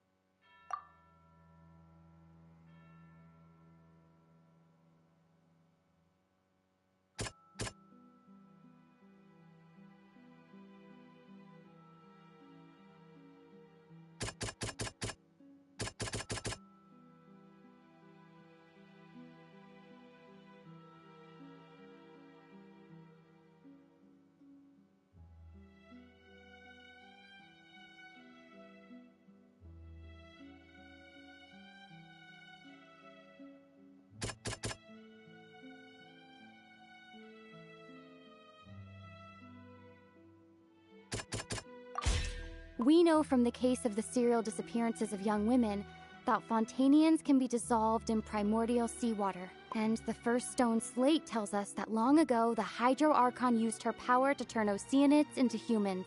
This might be the reason that Fontainians can dissolve.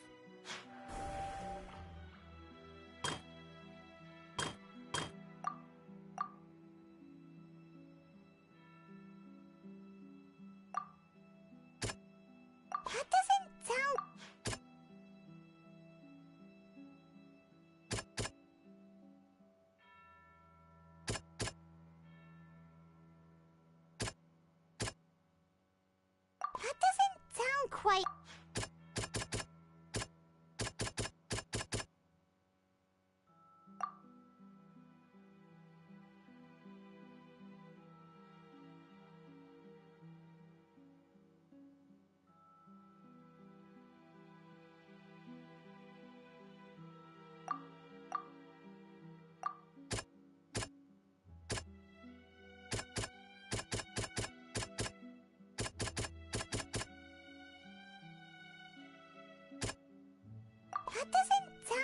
might rot. That doesn't sound... Perhaps what is about to take place has all happened before. The true sin of the Hydro Archon that Nervilette mentioned, and the original sin cast down on the people of Fontaine by Celestia, as recorded on the stone slates.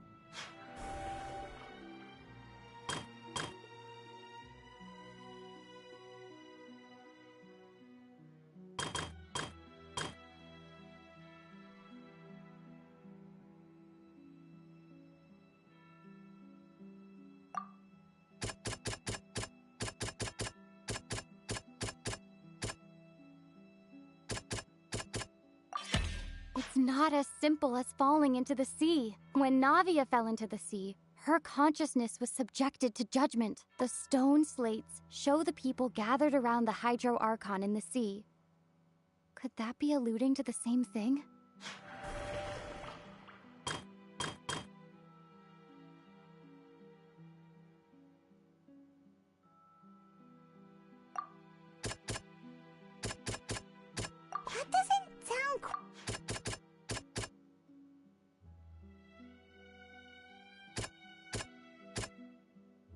That doesn't sound... The prophecy from the stone slates found its way into society, but not many people believed it at first. The fortress of Meropide was nearly flooded with primordial seawater, which we know can cause Fontainians to dissolve. It seems increasingly likely that the prophecy may come true. If we hadn't dealt with it in time, things could have gone very badly. They'll dissolve into the primordial sea but won't cease to exist. Their essence will flow in the seawater, converge, and take the form of an Oceanid. The Hydro Archon was sentenced to death in court, shocking everyone present. Perhaps this means that her sin was actually Fontaine's original sin. Navia fell into the water inside those ruins, and she nearly dissolved. She was surrounded by the people of Poisson in a court within her consciousness, and was forced to take part in a trial meant to make her stay. The eruption of the primordial sea at the fortress of Meropide was the surest sign that the prophecy was about to come to pass no matter what. The prophecy's contents can all be verified by recent events. If we combine what we know together, loads of truths should come to light.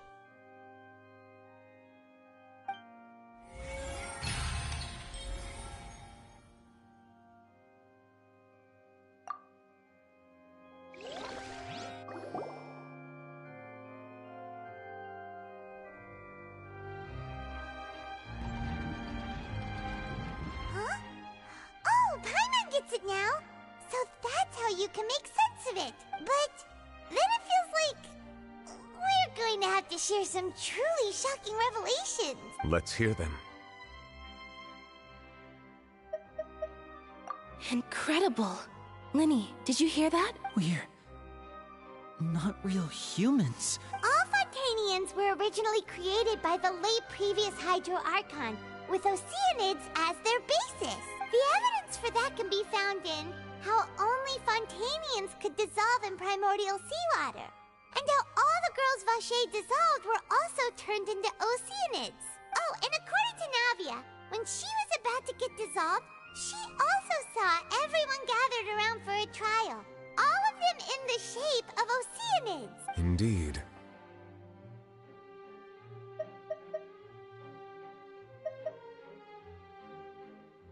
Yeah, and it follows from the content of the first slate that she probably angered Celestia by creating humans without prior permission. That could also explain why the Oratrice judged the Hydro Archon to be guilty. It's to account for that ancient sin. The Hydro Archon's true sin was creating us? And yet, after many hundreds of years, the Hydro Archon's creations have turned around to try to judge the Archon within the Opera Epiclese. The twists of history are often the most unexpected of all.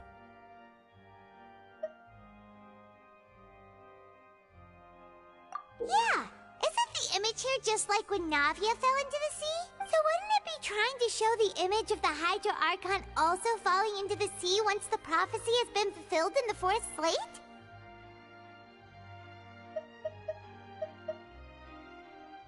In the end, the people will all be dissolved into the waters, and only the Hydro Archon will remain weeping on her throne. Only then will the sins of the people of Fontaine be washed away. Did Paimon get all that right? You've made some keen deductions. I must say, given how much you still don't know, it is impressive that you've already managed to connect so many pieces of the truth. However, while you were able to decode all the information on the slates, they've also been etched with an additional layer of hidden information using a different power source. When we were at the ruins, I tried to decipher the hidden information recorded in the slates. But since we only had 3 slates at the time, I was unable to come to a full conclusion. Now that the slate collection is complete, I shall make another attempt to decipher the narrative recorded within. If everything goes well, we should finally be informed of the unadulterated truth.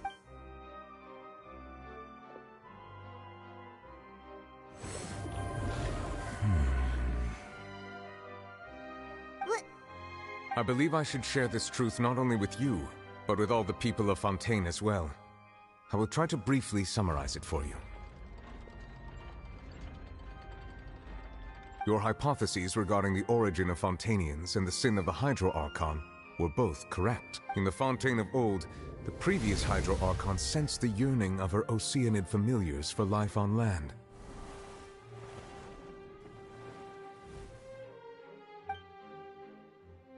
The Oceanids were enamored with the beauty and romanticism of human beings, and wishing to have those experiences for themselves, expressed to the Hydro Archon their desire to become of a similar kind.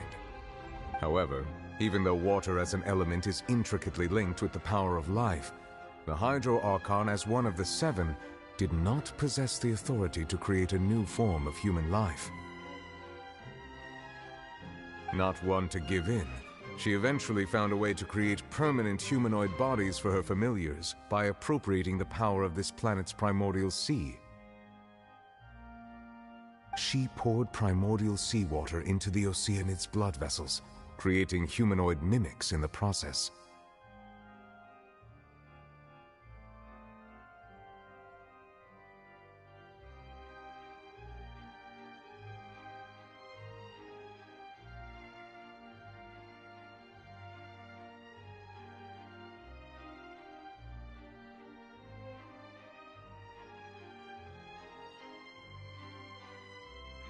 But if Fontainians were to ever come into direct contact with water from the primordial sea, the power within their bodies would escape these artificial restraints and return to the sea. As a result, their forms would collapse, and they would be reverted to their original forms as Oceanids. Of course, the Hydro Archon never received permission from the heavenly principles to create a new human race. And thus, the Hydro Archon and all of her creations came to shoulder the original sin of appropriating the power of the primordial sea. That is the true history of how the people of Fontaine first came into being. So we were all Oceanids before we turned into human beings?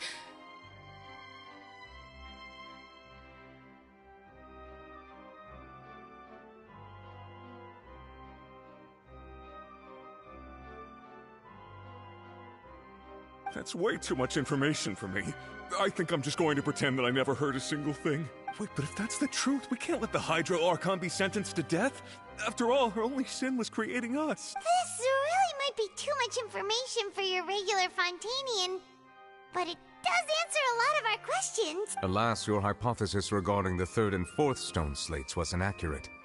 The slates' respective positions are, in fact, correct. A key point of the visual on the 3rd slate is how all the individuals depicted in the water are humans rather than Oceanids. They have not been dissolved, which implies that the water depicted in this slate is not water from the primordial sea. The nation of Fontaine is the nation of Hydro, as well as the nation of Trials and Justice. Instead of being the literal element, the water in the scene symbolizes judgment and justice. You may also recall Navia's experience. When she fell into the sea, her consciousness was surrounded by that of many others who intended to hold a trial to determine her fate. Therefore, the meaning of the third slate is that the people of Fontaine shall try the Hydro Archon at the Court of Justice.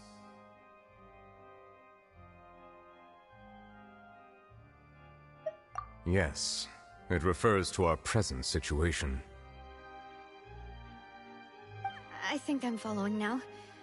So, what you're saying is, even though we decided to put on this trial to avoid fulfilling the prophecy, in truth, everything we've done has happened exactly as the prophecy foretold.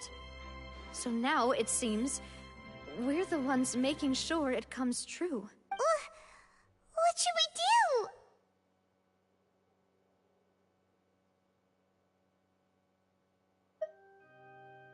Huh. No matter what, the prophecy will be fulfilled.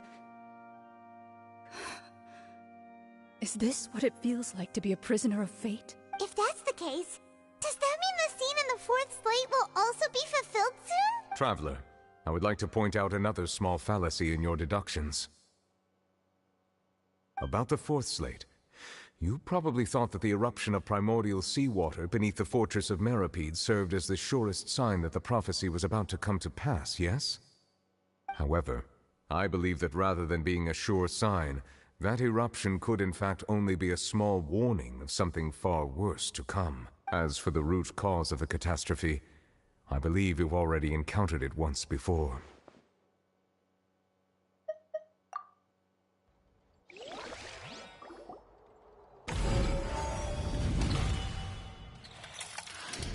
This eruption was just a small warning of the things to come. We must find the root cause of the disaster.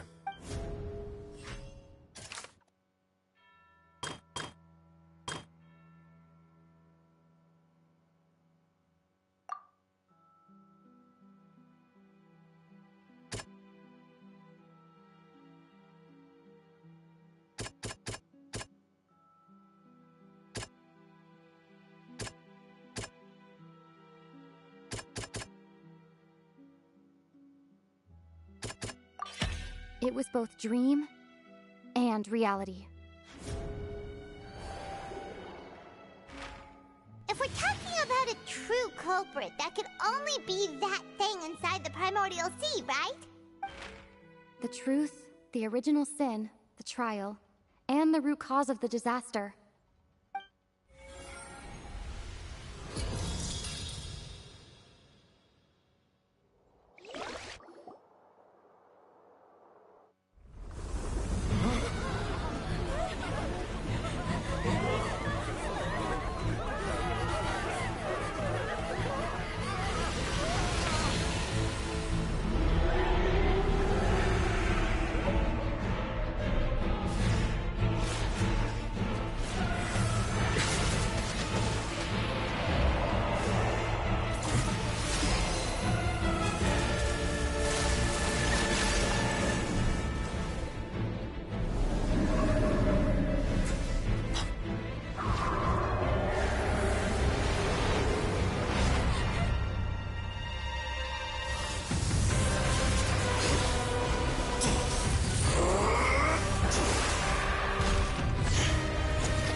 So we've met it at last.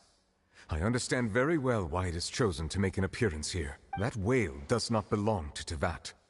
It is a monster that has traversed the stars, weeping all the while. It has been greedily consuming the energy from the planet's primordial sea, using it to grow. That is the main cause for the rising sea levels. And once it has finished consuming all of the energy contained within the sea, its next step will be... You said that when the Hydro Archon first created Fontainians out of Oceanids, she filled their blood vessels with primordial seawater. Precisely.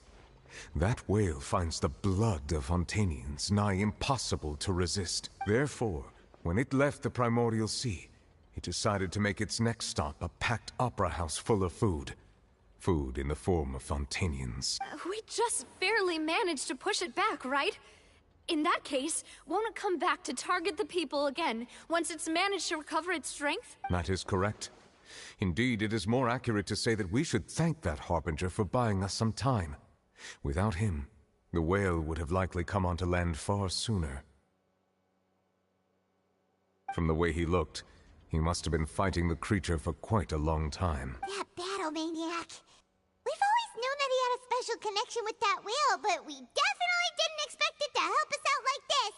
Anyway, now that we know that this whale is the actual cause of the disaster recorded in the prophecy, all we need to do to stop the prophecy would be to find a way to beat it up, right? It is too late. It had already absorbed too much of the primordial sea's energy before we could notice it. At this point, it has become practically integrated with the sea itself. Even if the entirety of Tevat were to be destroyed, it could still survive and swim off towards some other world. That's not something I will accept. We've already done everything we can, and we even found the true culprit. We've come so far. You can't just tell me that the last hurdle is some impossible foe. That's just not fair. Indeed. That's not how a grand performance should end. I'll fight it to the end. No matter what. So the prophecy will be fulfilled no matter what, huh?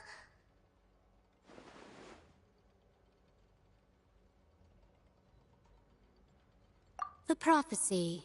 Yes, what has been prophesied will be fulfilled. You may view such things as the history of the future.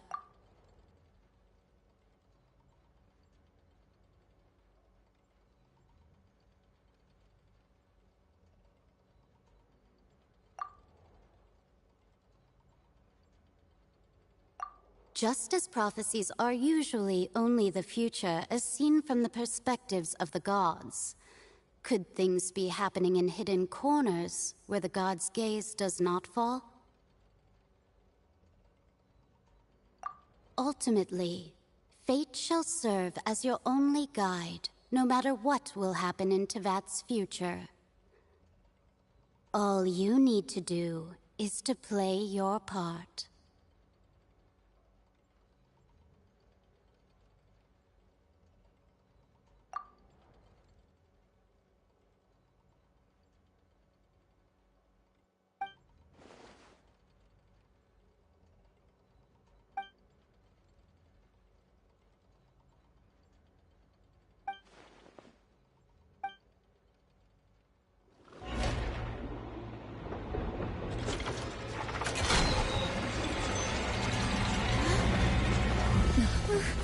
What's happening with the oratories?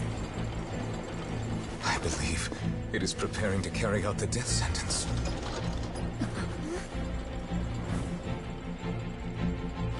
Furina!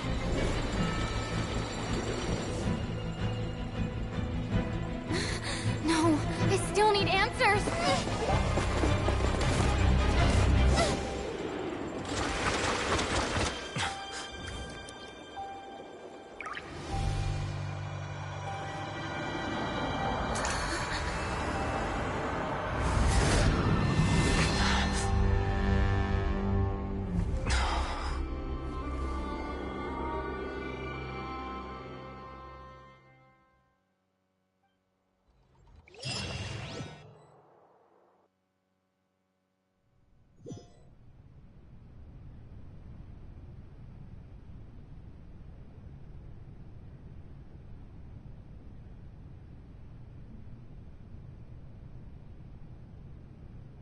You...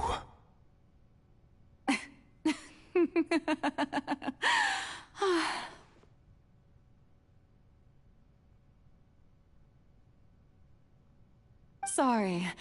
That shocked expression on your face is just too amusing. I couldn't help myself.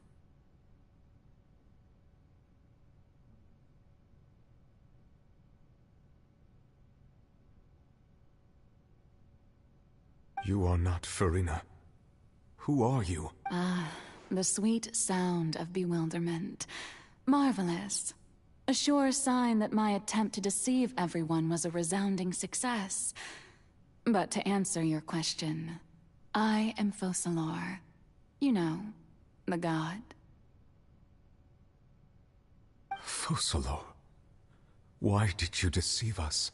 Oh, that wasn't my goal, of course. Goodness, no. But I had to fool everyone else too, if I was to stand any chance of deceiving the heavenly principles. Deceiving the heavenly principles?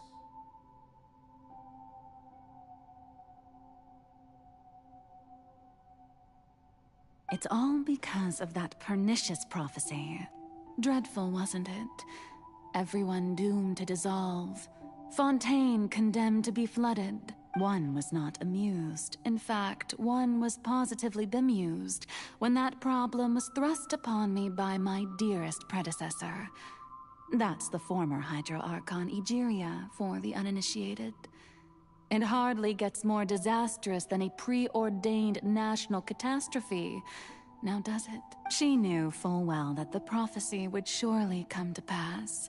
And as one of the seven, she also knew full well that one defies the heavenly principles at one's peril.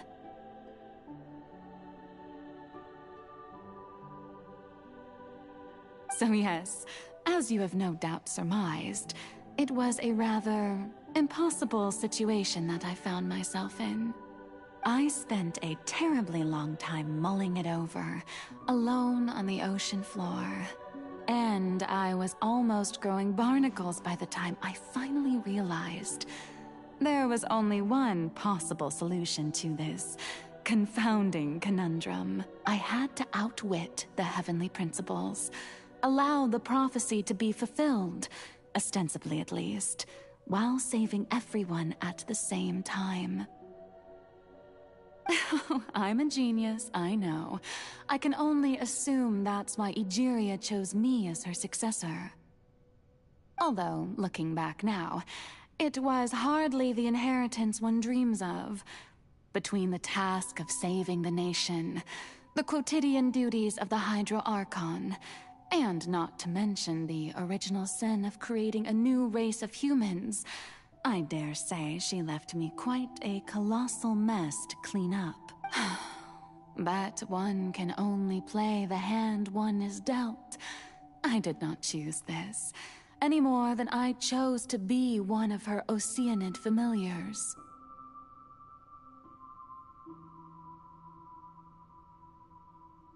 So you were also once one of the Oceanids, transformed into a human by Egeria's hand. Yes, I was. I always dreamed of becoming human. And I still do, even now. In my eyes, to be human is to be part of the greatest opera ever known. After becoming a god, I separated my divinity from my body and spirit, leaving behind only a self that was as naive and bewildered as my past self on her first day as a human being.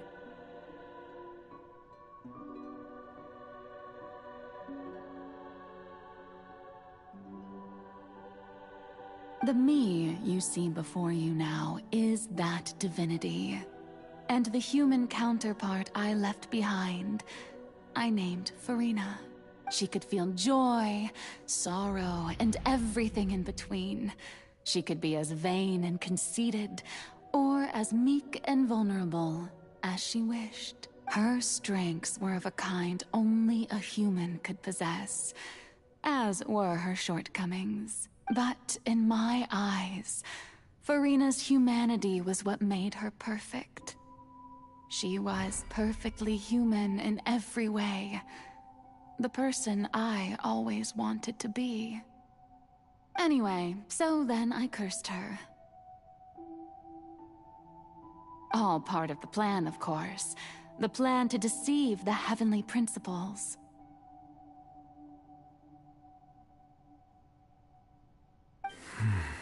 Do you still remember the final scene of the prophecy? The Hydra Archon, alone, weeping on her throne. In order that the prophecy might appear fulfilled, I invited Furina to be an actress, to play the part of the Hydra Archon in the prophecy. Under the curse I placed on her, so long as I, Focalor's divinity, continued to exist, she could not die. But nor was she free to live her life in the pursuit of happiness. Instead, she was forced to take the stage in the opera house, to embrace the role of leading lady, to forever play the part of the god from the prophecy, all to create a deceitful appearance of that prophecy coming to pass. I suppose now you probably understand why your court is called the Opera Epiclese. But Furina is only human, isn't she?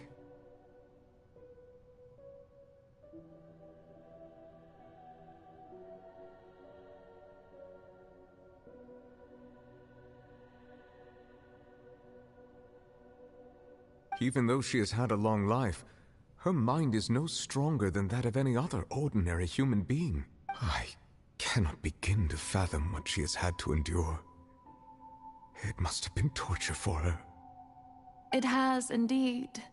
And although she is, in a sense, me in human form, I most definitely owe her an apology for it. It's been 500 years, and all along, she's been playing her part in the most unimaginably long, unbearably lonely, and agonizingly painful opera of all time.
Oh?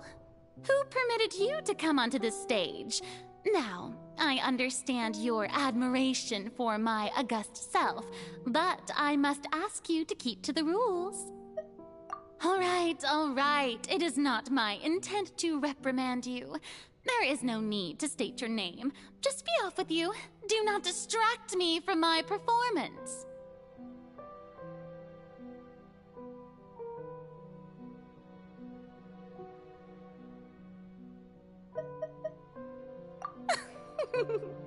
Oh, do not jest. Can you not feel it? I am Focalor. The eyes of countless Fontainians are upon me. I must, at all times, display the utmost elegance and nobility.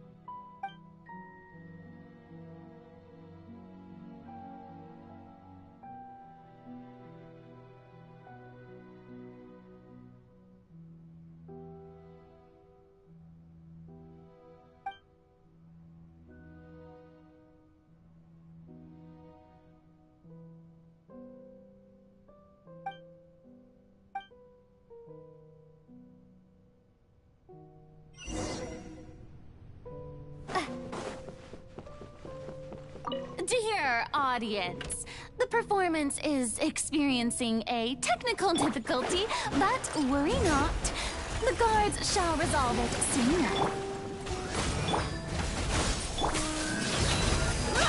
Gloves off!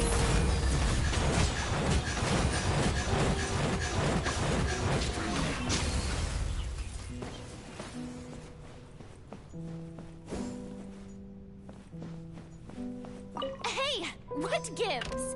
The audience is still watching me, you know. Guards? Wait, where are the guards? Guards!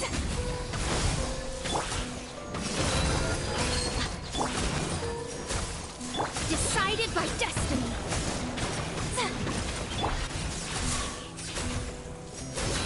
Midnight Phantasmagoria.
Furina. Huh? Who's that? Who's calling me? Where are you? Be not nervous. Be not afraid. I am before you. Wait a moment. You're mirror me? How can this be?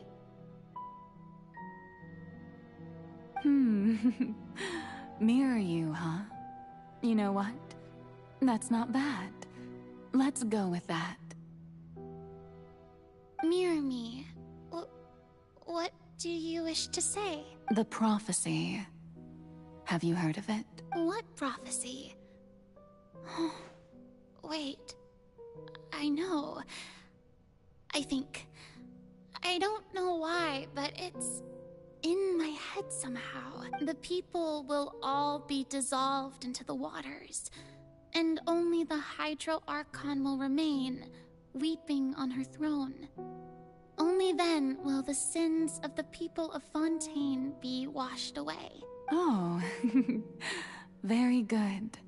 You know it well. What's going on? I can't seem to remember anything clearly.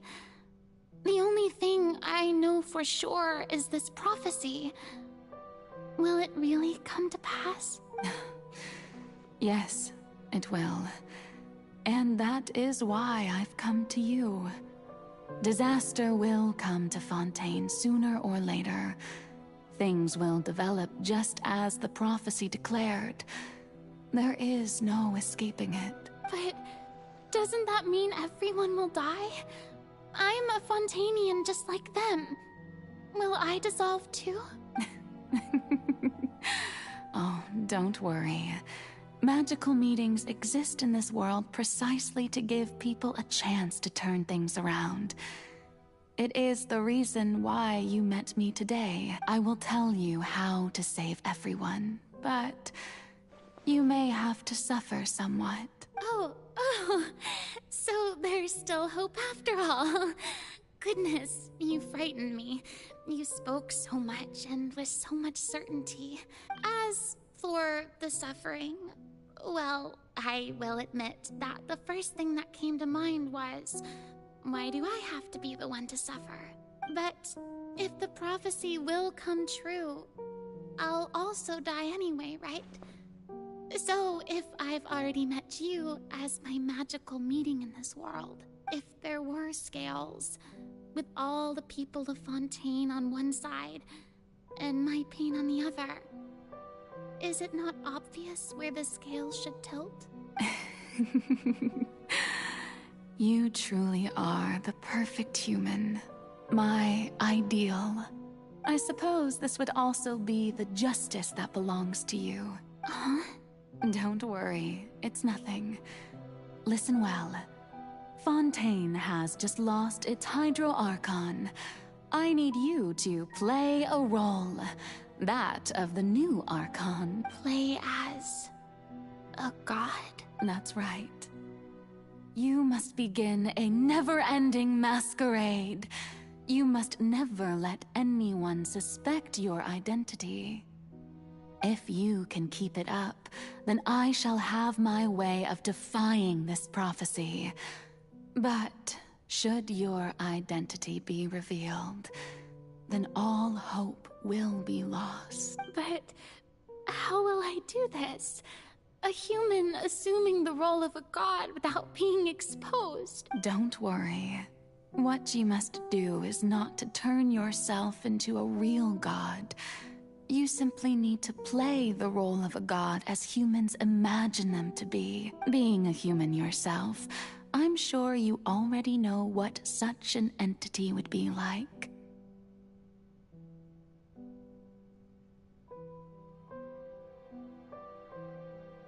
Remember, your true challenge will not be pursuing divinity, but contending against humanity.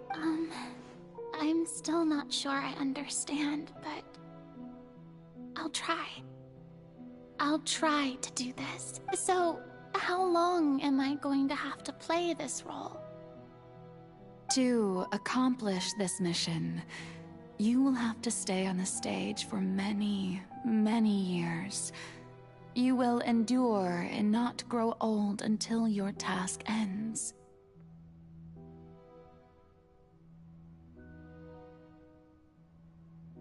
But I promise you, all will eventually end in a magnificent and dramatic trial, and everyone will be saved. A trial, huh? How exciting. I'll be looking forward to it.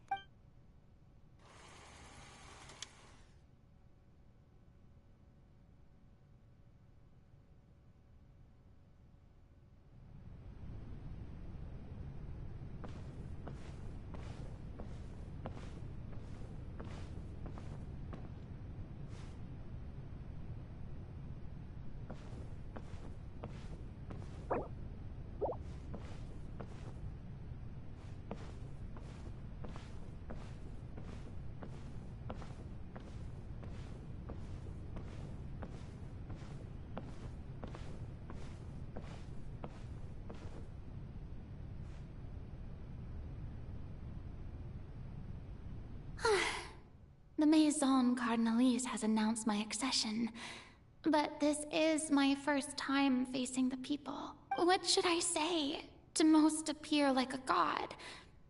To be honest, I still don't know. Perhaps I should first try to act natural. Ladies and gentlemen, good evening, and welcome to the Opera Epiclese. I'm sure you've all heard about how I have taken on the role of Hydro Archon. Indeed, I am Furina de Fontaine, your new Archon. In truth, I know little about becoming a nation's new god, but it will be my honor to guide you all as the god Focalor, the god of justice. I shall do all within my power to lead you into an age of fairness and justice. Once again, thank you all for coming. If you should have any questions or suggestions, please send them to the Maison Cardinalise. The future of Fontaine will require us to work together, after all. This should do it. I thought I might stammer, but thankfully, I was able to convey my thoughts just fine. Okay, and next. That's the new Hydro Archon. Is this some kind of joke by the Maison? I would have thought that a being that surpasses humanity would be a bit more assertive. Hey, did you hear that? She even told us to send her suggestions there at the end. Shouldn't gods be all-powerful? She's being so modest. What's the difference between her and an ordinary person, then? If you ask me, perhaps the succession didn't actually happen. She might just be a Maison-backed puppet.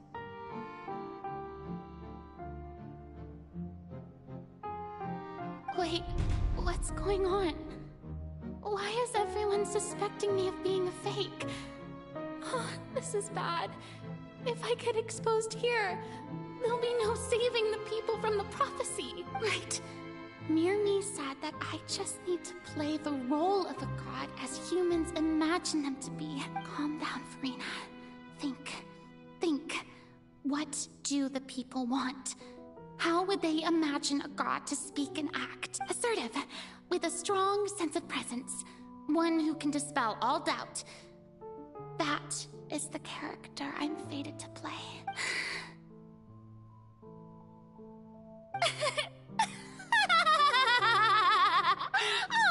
Oh, very good, my people. Only ones such as you are deserving of my rule. Now, I was wondering if some weak puppet were to one day come onto the stage and claim ownership of this opera house, would the children of Fontaine follow them? Well, it seems that you would all see right through them. Having passed my test, you are qualified to witness wondrous trials alongside my august self, here in this opera house. You may consider my previous act a door gift of sorts. I thought it was a debut that suited the atmosphere. Now then, let us be reintroduced. Ah, so that was just a performance. How could I have forgotten that we were inside an opera house? A personality? It's quite shocking, to be honest, but I suppose it's a better look than before.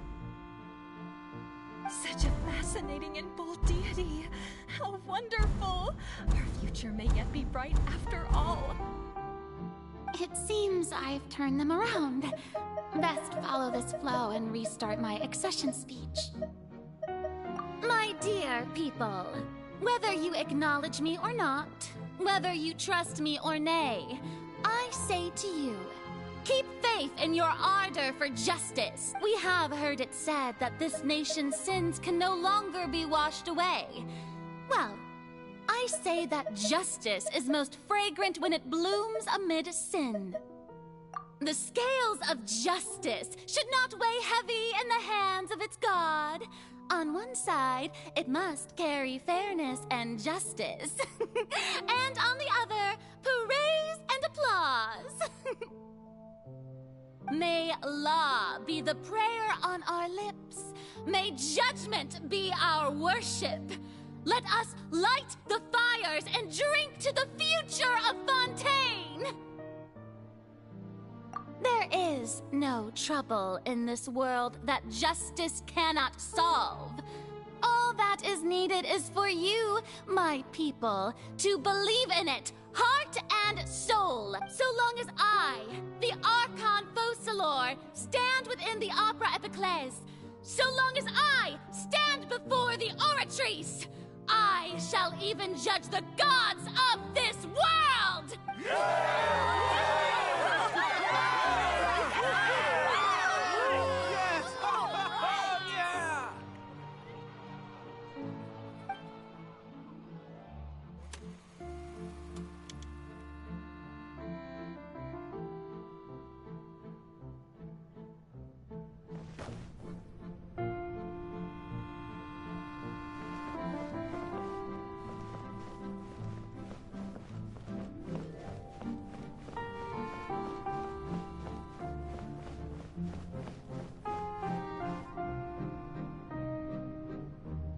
Lady Furina, here are today's case reports, as well as a summary of the follow-up for your perusal. Come now. Was I not just at the Opera House in person? Leave these kinds of things to Neuvillette. Besides, none of these trials were the one that I'm looking forward to the most. If I may be so impertinent, what kind of trial are you truly looking forward to? A magnificent, dramatic, and wondrous trial. A trial to end all things. How could you hope to understand? That's true. I fear I lack the ability to grasp your divine thought, Lady Archon. No need for fright, and do not take what I said before too seriously. Go now, do your duties. The trial I await. It will come one day.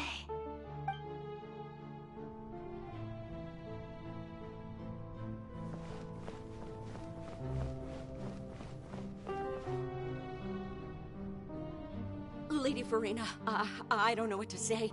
Thank you for agreeing to see me. No need to thank me. Or rather, thank your own sense of perseverance instead. Long have you stood in line to meet me, have you not? Oh, I'm afraid that's just an inevitable consequence of my divine charm. All right.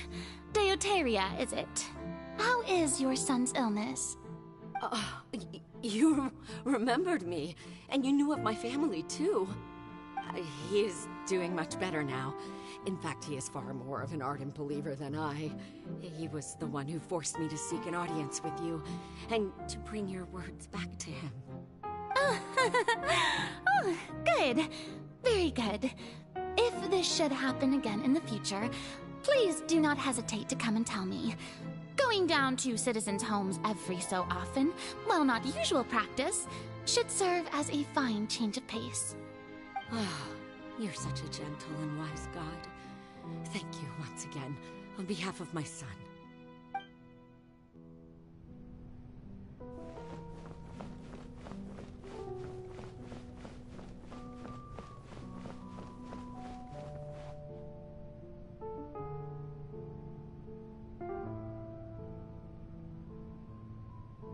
Lady Furina, here are the latest hydrological reports. As for the specific parameters you asked to take note of, I'm afraid things still don't look good. I see. It's as I thought, then. As your god, I did already expect this, but I wanted to see how far your human wisdom would allow you to analyze it. All manner of signs indicate that the prophecy will still come to pass. Forget it. That's not something you need to worry about right now. Well, as I understand it, the Fontaine Research Institute is also trying to find a way to counter the rising water levels. Really? Have they found anything? I'm afraid that they haven't found any effective solution thus far. Oh, is that so? Well, no wonder.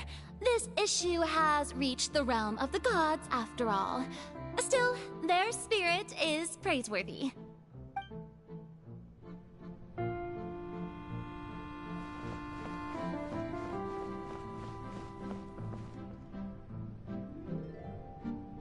The day is finally over. I haven't had a moment to breathe this whole time. But it's good to see that everything's getting on track. There are no longer any voices of suspicion. Maybe this is fine. I just need to keep going. and everyone will be saved. All right, Furina, don't think too hard about this. You need rest. Tomorrow's a new day.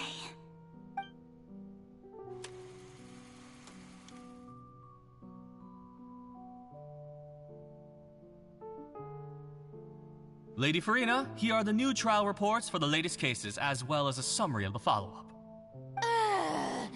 There'll be no need for that. I've seen them already. There's no need to go back over scenes I've witnessed in person before.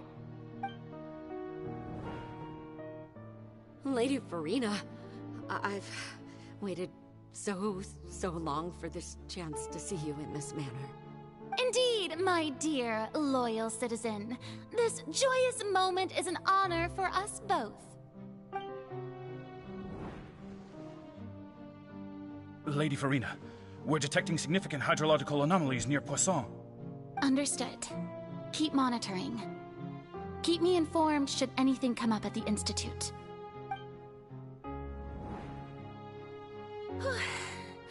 I don't think I let anything slip today. I must show the people that there is nothing to worry about. I just don't know when these days will end. I feel utterly exhausted. Best to rest early today, too.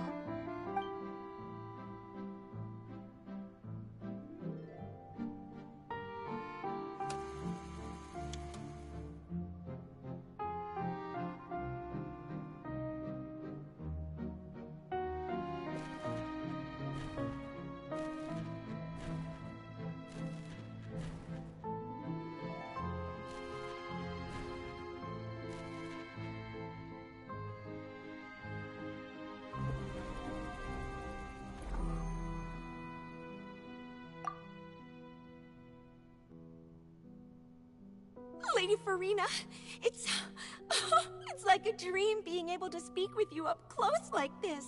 I've heard that the first member of our family who was honored to receive an audience with you was Madame Deoteria, almost 20 generations ago. And what a fine family yours is indeed. It brings me great joy to meet such a faithful believer. A descendant of a line most ardent. Surely you exaggerate, Lady Furina. My lady? What is it, good citizen? Oh, are you crying?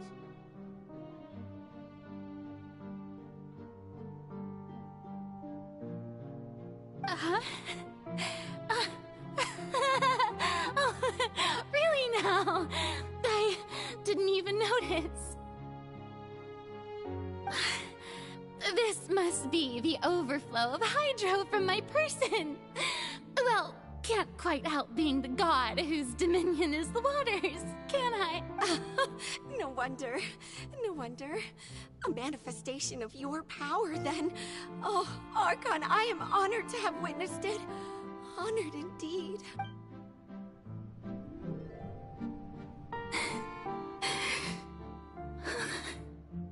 So interminable. So lonely. Just how much longer?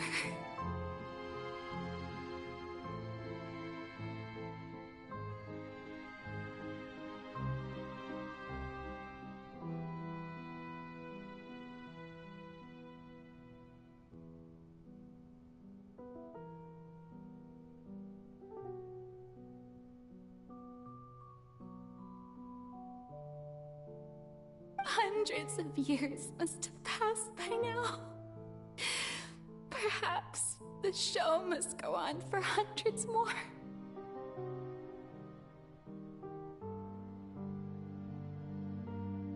I never imagined that it would hurt so much. Have I reached my limit? No. Perhaps I reached it long ago. Today I didn't even notice my own tears. I want to tell someone, anyone, about this. But would that not destroy all I've done so far? I've conducted so many investigations across the centuries. But there's not even a sliver of hope that we might break the prophecy. All I can do is keep heart. I must maintain this act. It is the only way to save Fontaine. Please, mirror me. You have to succeed.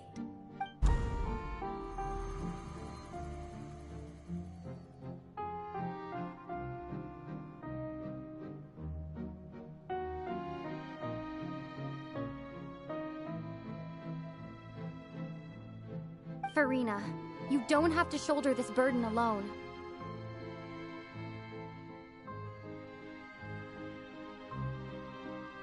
Although I don't know what you might be keeping from everyone, your people are more than willing to share your burden with you.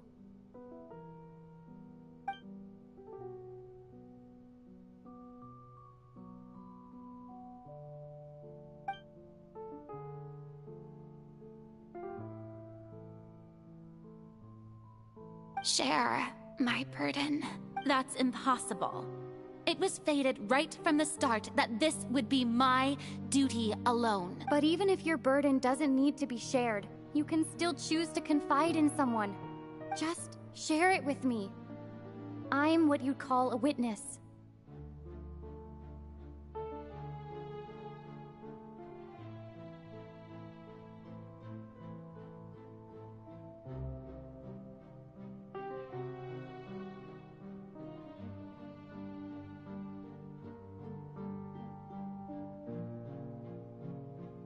A witness. Yes, I've heard that you came to Tevat from beyond the stars, yes. In other words, you never belonged here. And if Tevat is, in its entirety, a show on a stage, then you're just a spectator, aren't you? If that's the case... She's right. I could confide in her, couldn't I? But if things don't play out as expected, the people of Fontaine will be the ones to pay the price. No, Furina, you shouldn't be selfish. But what if it's really all right? Furina, you've worked so hard for so long. Surely it would be okay to put yourself first for once. Just this once. Is it such an outrageous thing to do anyway? To find someone in whom you can confide your frustrations and sorrows? Surely it could not hurt. If you let this opportunity slip through your fingers, it might never come by again. Think about it long and hard.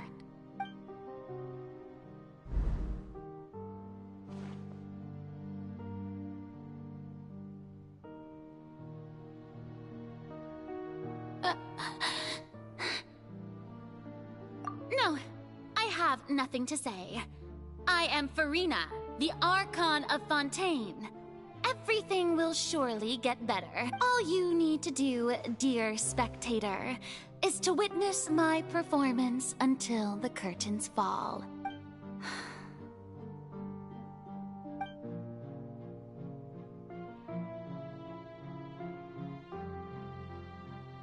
Fine.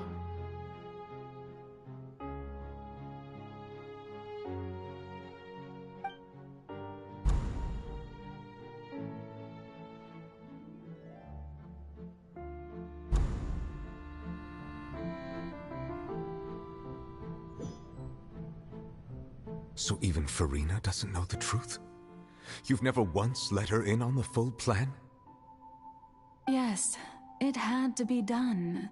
To deceive the heavenly principles, you must first deceive yourself.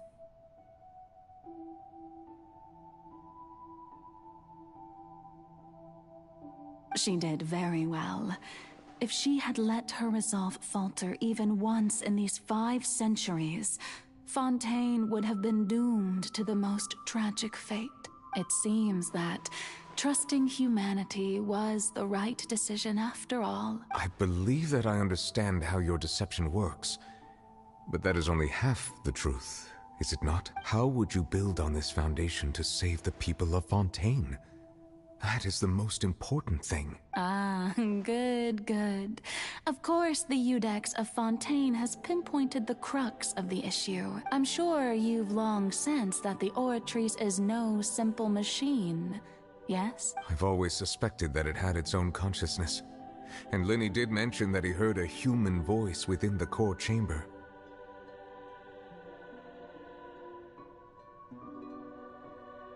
It now seems that that person was you, hidden within the machine all along. Am I right? And then I became one with the Oratrice, taking Fontaine's gnosis with me. Yes, it would seem so, wouldn't it?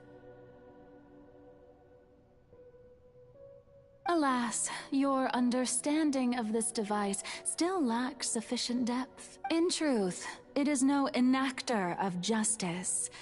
It is, in fact, a device created to kill the god of justice.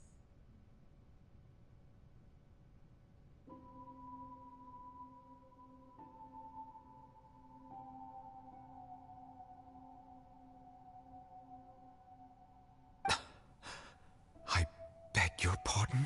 Oh, you have it. And to be more precise, not only will the Oratrice take down the god of justice, it will also take down the divine throne upon which she has been placed.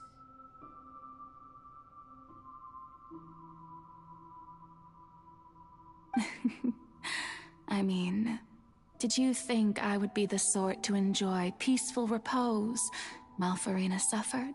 My work over these last 500 years has been to constantly accumulate indemnitium within the Oratrice. But really, some have already discovered that only a small fraction of the energy generated by the device was ever used to provide power to Fontaine. The vast majority had to be, accumulated to enact this death sentence. It was all part of your plan, then? Both the trial and the sentence? Indeed. This power, accrued over 5 centuries, could have sustained Fontainians for millennia, had it only been used for that purpose. Almost all of it has now been stored within the Oratrice, but only power of this magnitude could hope to destroy the Hydro Archon's divine throne, shaking the rules established by Celestia, and breaking through the institution that is the Seven. So the Oratrice's call for death was for neither Furina nor Focalor, but for the Hydro Archon.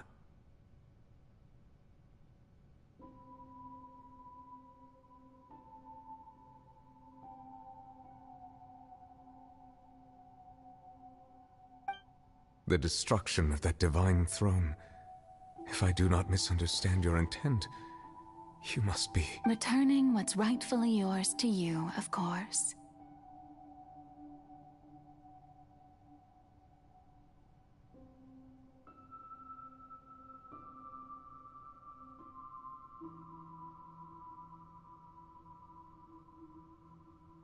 In other words, this was all done to return the authority of the Hydro Archon to the Hydro Dragon of this planet. But...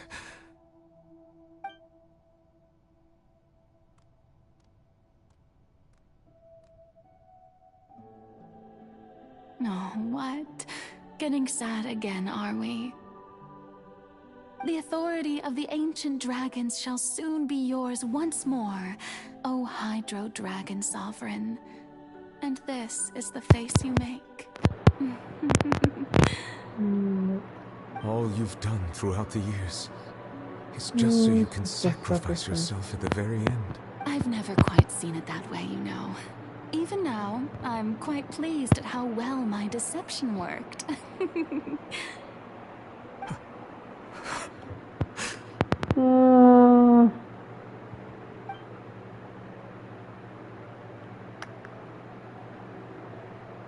Hydro Dragon, don't cry. Oh, Femine! I must say, had it been within my rights, I would have loved to judge the heavenly principles themselves. Were they not guilty of essentially the same crime? I mean, bro, Celestia's been killing all against them, and I mean, Kanria, bro, is it that the most heinous crime that they ever did? Egeria stole the power of the primordial sea, and the heavenly principles stole the power you ancient dragons possess. Oh! I, for my part, am the god of justice. And is it not just that your original powers should be returned to you? Speaking of justice, I have always believed that justice lies in the process of pursuing human existence itself. So, if the theft of the primordial sea's might was Fontaine's original sin, then, leaving matters of procedural right and wrong aside, the descent of the Fontainians as humans and their right to exist in this world Original would be Fontaine's justice. original justice. The original human rights. In other It became a words, human rights. existence was Egeria's justice. And to me, justice is the continuation of that existence, defying the prophecy and ensuring that Fontaine's people shall live on. That should be the justice enthroned over all others. At this point, we, whether it be myself or all other Fontainians, have shouldered the burden of this sin for far too long. Eudex Neuvillette, just judge and— Oh my god. It is all my fault, people. So even Furina doesn't know. Yes. Oh god. Wow, what a good way to destroy. Trusting human. I believe. How would you be? Good. God, after all the straight things I actually did. Fontaine has pinpoint. I'm sure. I've always Immersion's suspected destroyed, that I'm it had its sorry. own consciousness. And Linny did mention that he heard a. It now seems that. And then I became one. Okay, I'm very sorry, I'm very sorry. Taking Fontaine's gnosis with me. This has taken too long already, like it's already almost 4 a.m. It isn't. Oh, my God word. damn it. But really, the vast majority has been, had to be. It was all. Indeed. This power accrued over 5 centuries, but So the oratrices call for the destruction of that divine throne. Okay, the returning position. what's right. In other words, this was all done to return the authority God of damn it. Oh, I already heard this part. Hydro dragon, don't cry. No, what? The authority. All you've done. I've never quite.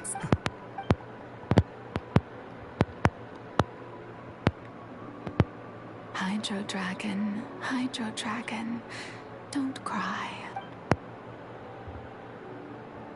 I must say, had it been within my right, Egeria stole the power of the primordial sea.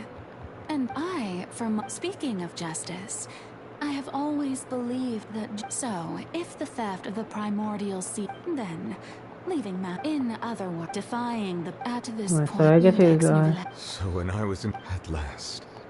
I And now now it's understand the just true oh, purpose behind this position. I'm sorry, I actually missed the line, but surely it will already know what this. In the beginning, I was uninterested in human existence. But these 5 centuries of living alongside them have gradually brought about mutual understanding between us. And I have even attempted to feel as they feel. You are a devious one for Salor. Things being as they are. Surely you know that I could never declare them to be guilty. Oh. Yes, it is. The hour of my execution is almost here. For the sinner, the curtain call has come. I know I may not sound it, but faced with death, I find myself a little afraid. Perhaps this is one thing both gods and humans have in common. Fear of death. Aww.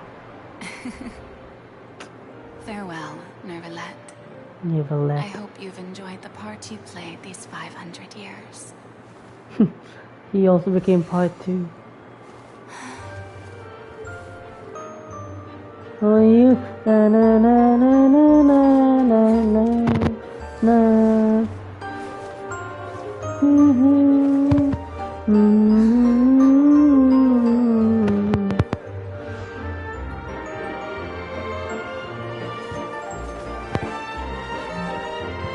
Furina and Fofolo.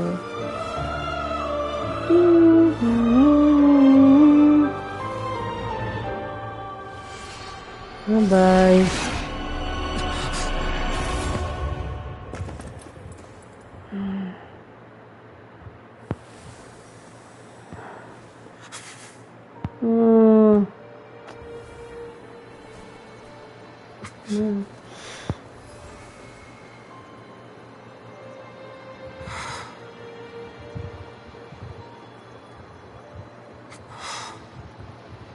Oh, it's not a true Archon.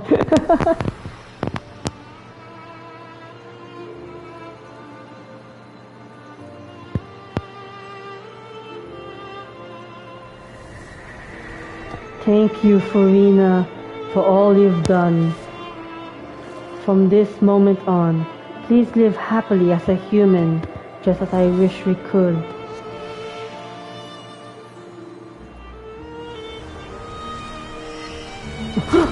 No! Sheesh!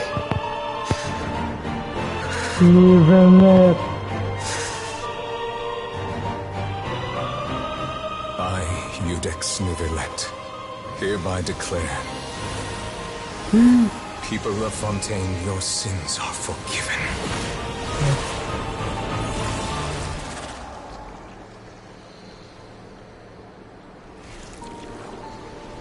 Damn.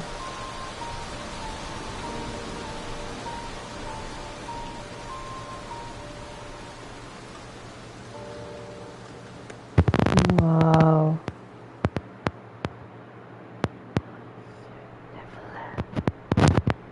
Monsieur Neverlet.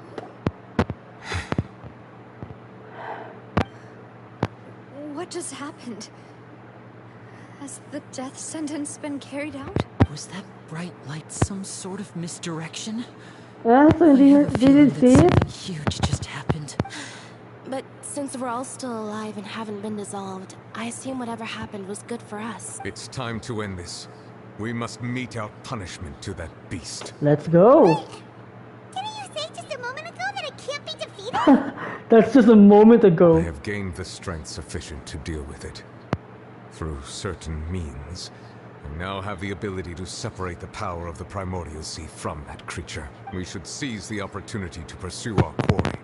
You obtained power? Just now? Traveler, now that the oratories can no longer function, I require an executor to help me mete out justice. Me? The root of the calamities befalling Fontaine. The beast that enacts the prophecy. Its all-devouring the all-devouring narwhal. Come with me, traveler. Nice. The hour of execution has come. Let's go. Oh my god, I'm about to sleep, man. Oh. No, that's huge.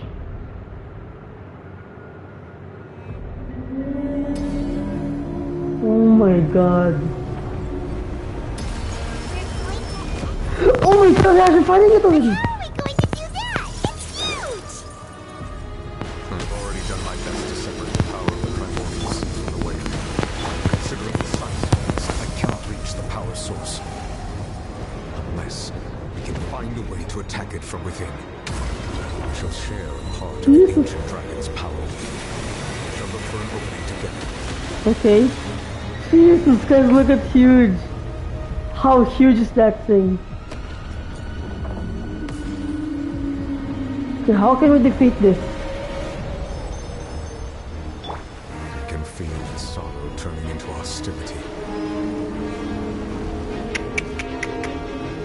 Oh, just a turtle.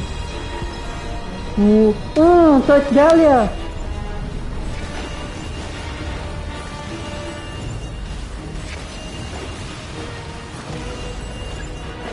Destroy the item base. Oh no! Let's get it on! Oz, reveal that. Nice. Cannot resist its instinct to devour. Continue to trigger its hostility. Chance will present itself. Okay. Oh, we did some damage.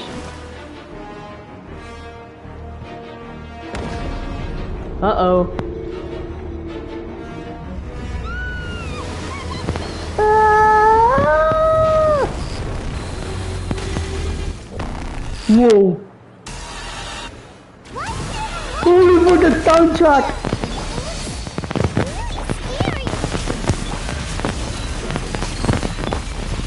Holy fuck, the dubstep! Dead meat! Dude, the soundtrack, holy shit! Written in the stars. I have granted you my protection. Do not fear. Seize the moment and use my power to suppress its roots from within.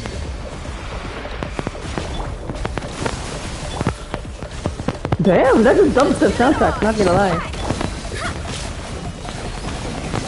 And I forgot they have no healer. Manifest the authority of the ancient dragons. Witness the might of the primordial sea.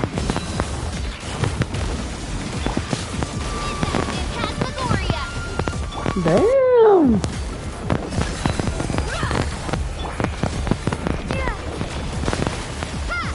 I forgot to play Fontaine.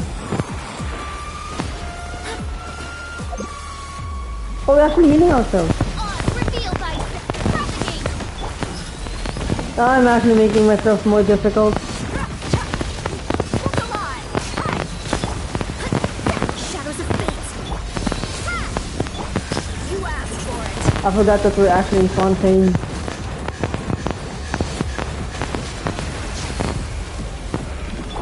Let me scratch. Damn, all the elements.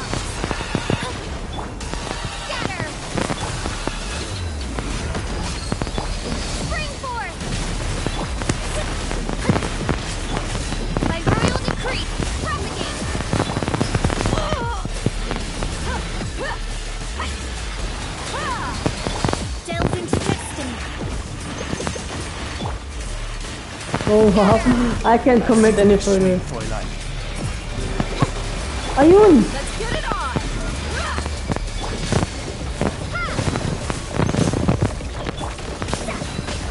Dude, I can't believe this subset soundtrack. Right, here it goes. Come on, come on, come on. Let's go! Oh, come on! I was about to do Dia's ultimate burst. Nice. Nivelette.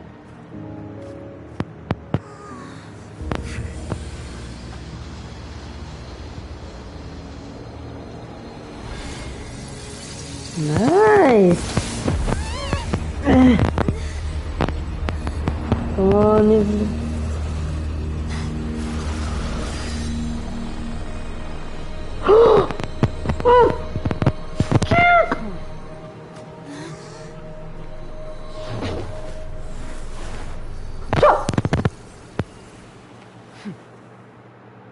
Bro, she just showed Galia.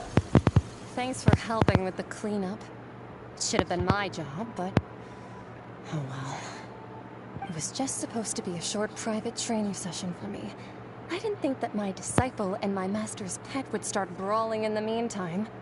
Okay, this girl gonna be sassy. Oh, actually, I had a feeling that it would happen at some point, but they bumped into one another earlier than I thought. What a blunder. I suppose I'll have to swing my sword 3 million times as penance. Disciple? Power. Who are you exactly? Hyman has an idea. From what she said earlier, she must be Child's master. Skirk, right? It's just that he gave us the impression that she was the less talkative person. I simply did not have anything to say to the weak.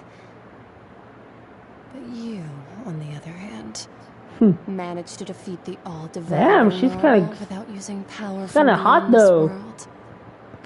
Glassy, I shall say. So you may speak to me as equals. What sort of person will take the all divine laws as a pet? I have to agree. It's a strange use of a planet's primordial waters just to raise an all-devouring narwhal. That kind of power is wasted on it. It's not cooperative. It eats too much. And I have more important things to do with my time than pet sitting. The only thing that creature has going for it is its looks. All in all, it fails as a pet. So that's your pet? Miss Skirk? The point... Well, being that this pet, so what sort of person is your master? Well, child's master's master. Wait, is that right? Oh, right. So you don't know him. Sorry, I assumed you did. His name is Sertologi. Who? Sertologi? That's a Sumeru name. I am unfamiliar with that name. Well, that's a new name. Huh. So Master isn't sufficiently famous. The Fowl. How should I describe him then? Have you heard of the name The Fowl? The Fowl. The Fowl? Still nothing? Well, how about the Visionary? Vetterfalnir then? Or Gold Rhine-daughter? What? That's your master? Ooh, that one we've heard. Rhine-daughter's part of the Hexen Circle. She's Albedo's mom, right? Albedo. Oh, so you do know that name. To be honest, I also heard all of those names and titles from my master. I don't actually know them either. Oh. But I suppose you understand now, yes? My master is likely a similar sort to Rhine-daughter. They are both pursuing some form of perfection. Wait, didn't you also mention a visionary person? Actually, never mind that. I believe it expedient to inform you that the all-devouring narwhal used up nearly all its strength fighting you. Such roiling hydro energies will prove difficult for the planet's deep seas to digest. As such, the Fontaine back on the surface has most likely been thrown into chaos. Uh-oh. In other words, the prophecy that you've been fretting over should now be in full swing. Shit. What? No. No. There's little to be surprised about, Paimon. It is natural, after all. The prophecy will surely come true. We knew this and accepted it. However... Not to worry. Focalor has already managed to deceive the heavenly principles.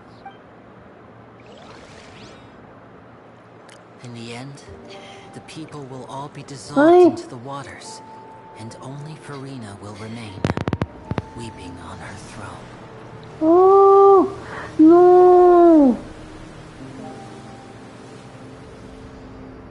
Whoa. Only then will the sins of the people of Fontaine be washed away.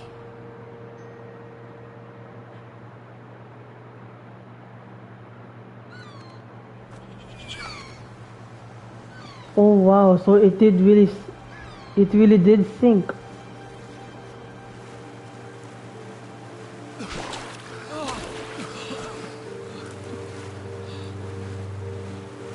Yun. Hey!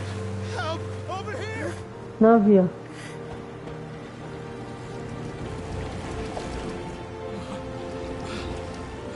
Jesus Christ, you need to be a great swimmer here. Just to be saved.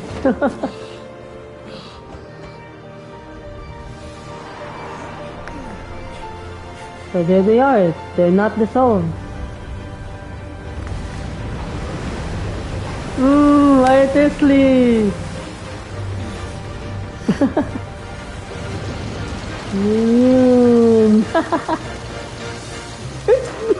It's actually flying! All hands, initiate emergency rescue!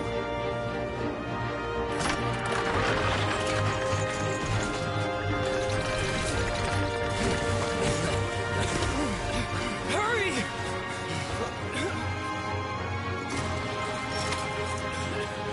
Hey, lend a hand!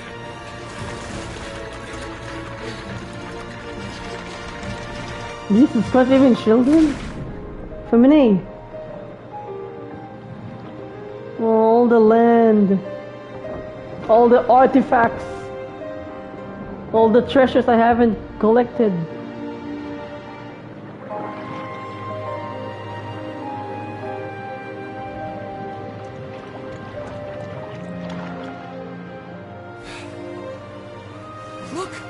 water's receding! Ayun!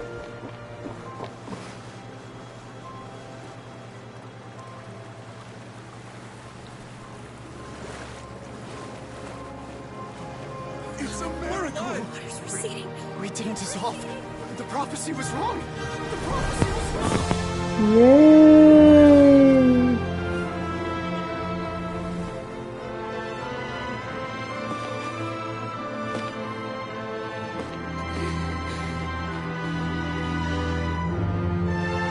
The prophecy's wrong. Are you right? We're saved. The prophecy was wrong.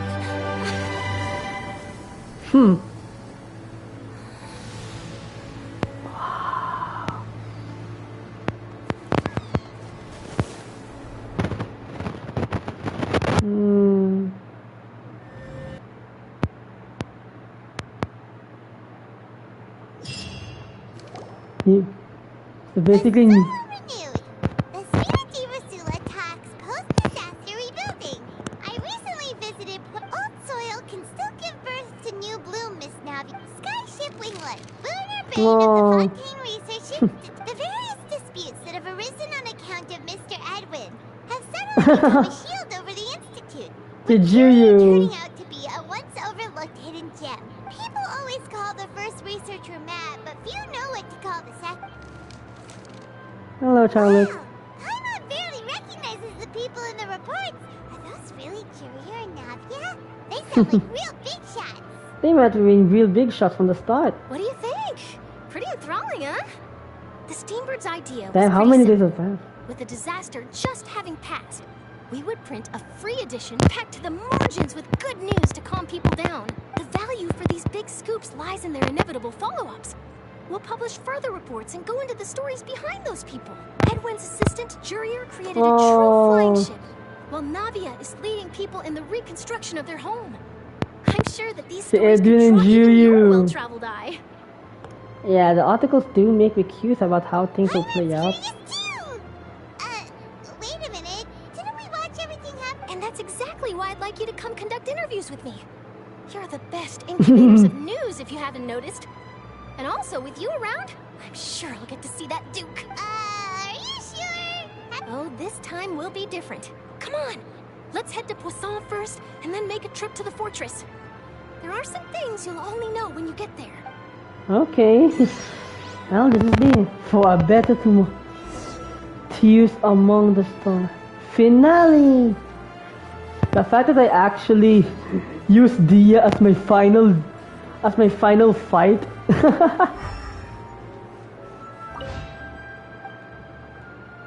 Oh, okay.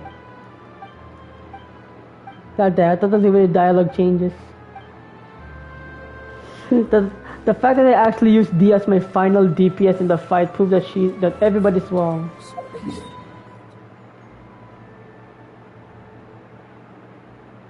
Hi.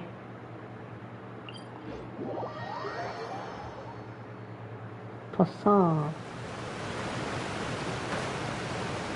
Am I in the right place? Sure did, yeah.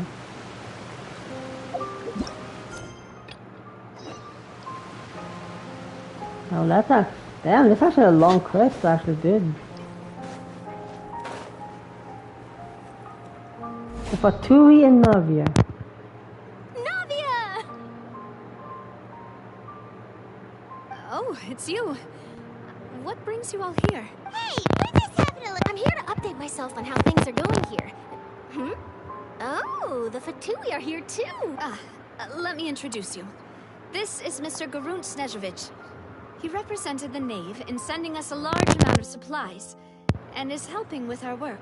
Our residents are hard at work as well. Thanks to everyone, work is progressing nicely. We've lost a lot of people, but Oh, so they're actually not coming back, have huh? to be enough. Hello, Miss Charlotte. I'm a big fan of yours. I especially like that article you wrote last year about Fontaine's stray cats. But if you don't mind, could you not emphasize our role too much in your report? It's not charity we're doing here. We just happen to share the same interests as the Spina. I get where you're coming from. I'll keep it as simple as possible. Well, would you be willing to feature as friendly neighbors? That would be fine. Thanks. Oh, you're back too. Oh, Klein. We finished laying down the construction materials. It'll be another hour before the workers are able to go over there. Huh? You hit? Well, her reputation's greatly risen after that whole duel business with Miss Furina. So she's here in Poisson to wait out the heat. There's too much to consider in the reconstruction of Poisson.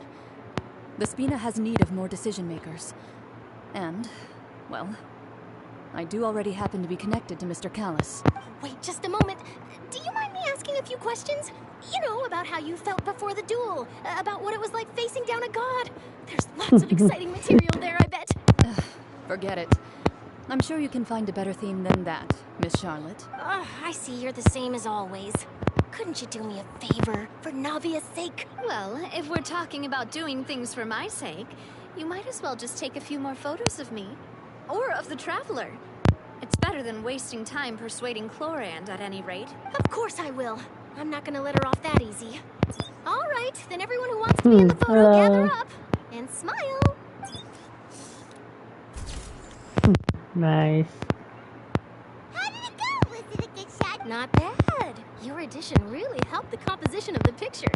All right, hang on a moment. Let me snap a few more shots. That's kind of mean. Holy shit. All right, that should do it. I'll be back here later anyway, so let's call it a day. Aww. You're very quick. Speed is of the essence when it comes to the news, and True. freshness is the key. True. Also, not to brag, but I'm pretty good at building connections. Who knows? I might eventually get that interview with you after all, Miss Chlorand. Wow, you really do have that never say Say die die. spirit. I'm Barangay impressed. nga ba? I'll hazard a guess that this is how you got that interview at the Fortress of Meripede. Wait, you already knew she was going? You're well informed. Let me make a guess too.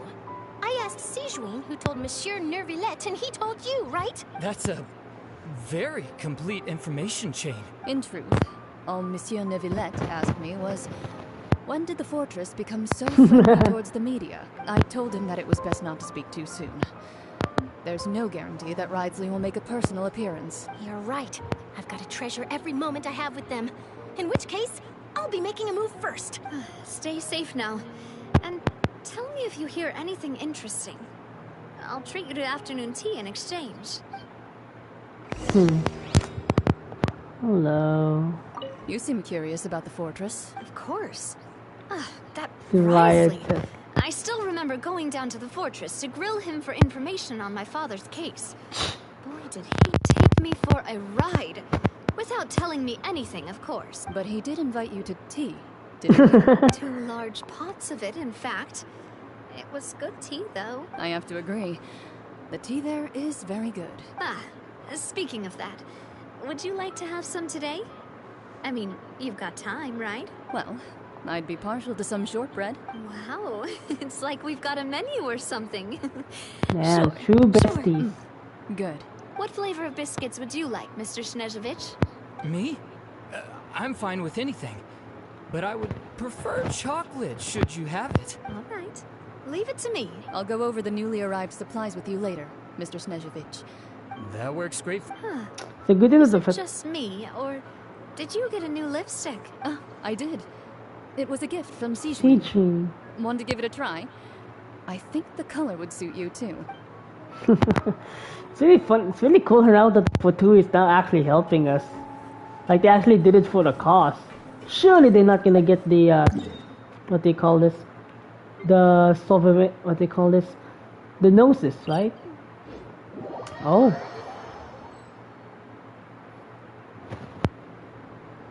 Oh, childhood. Wow, guess we're here again, huh? There's a real nostalgic feeling to this place. Looks like you've been missing us. Hello, Artesley. The Grace. Of course. I'm here to welcome you and our dear Miss Charlotte, whom our good head nurse recommended to me. It's an honor to finally meet the much-rumored Duke. Thank you for consenting to my visit to the fortress, sir. No need to thank me. But that said, I shouldn't be the focus of your interview. I trust you recall our agreement? Of course, All right then, this way.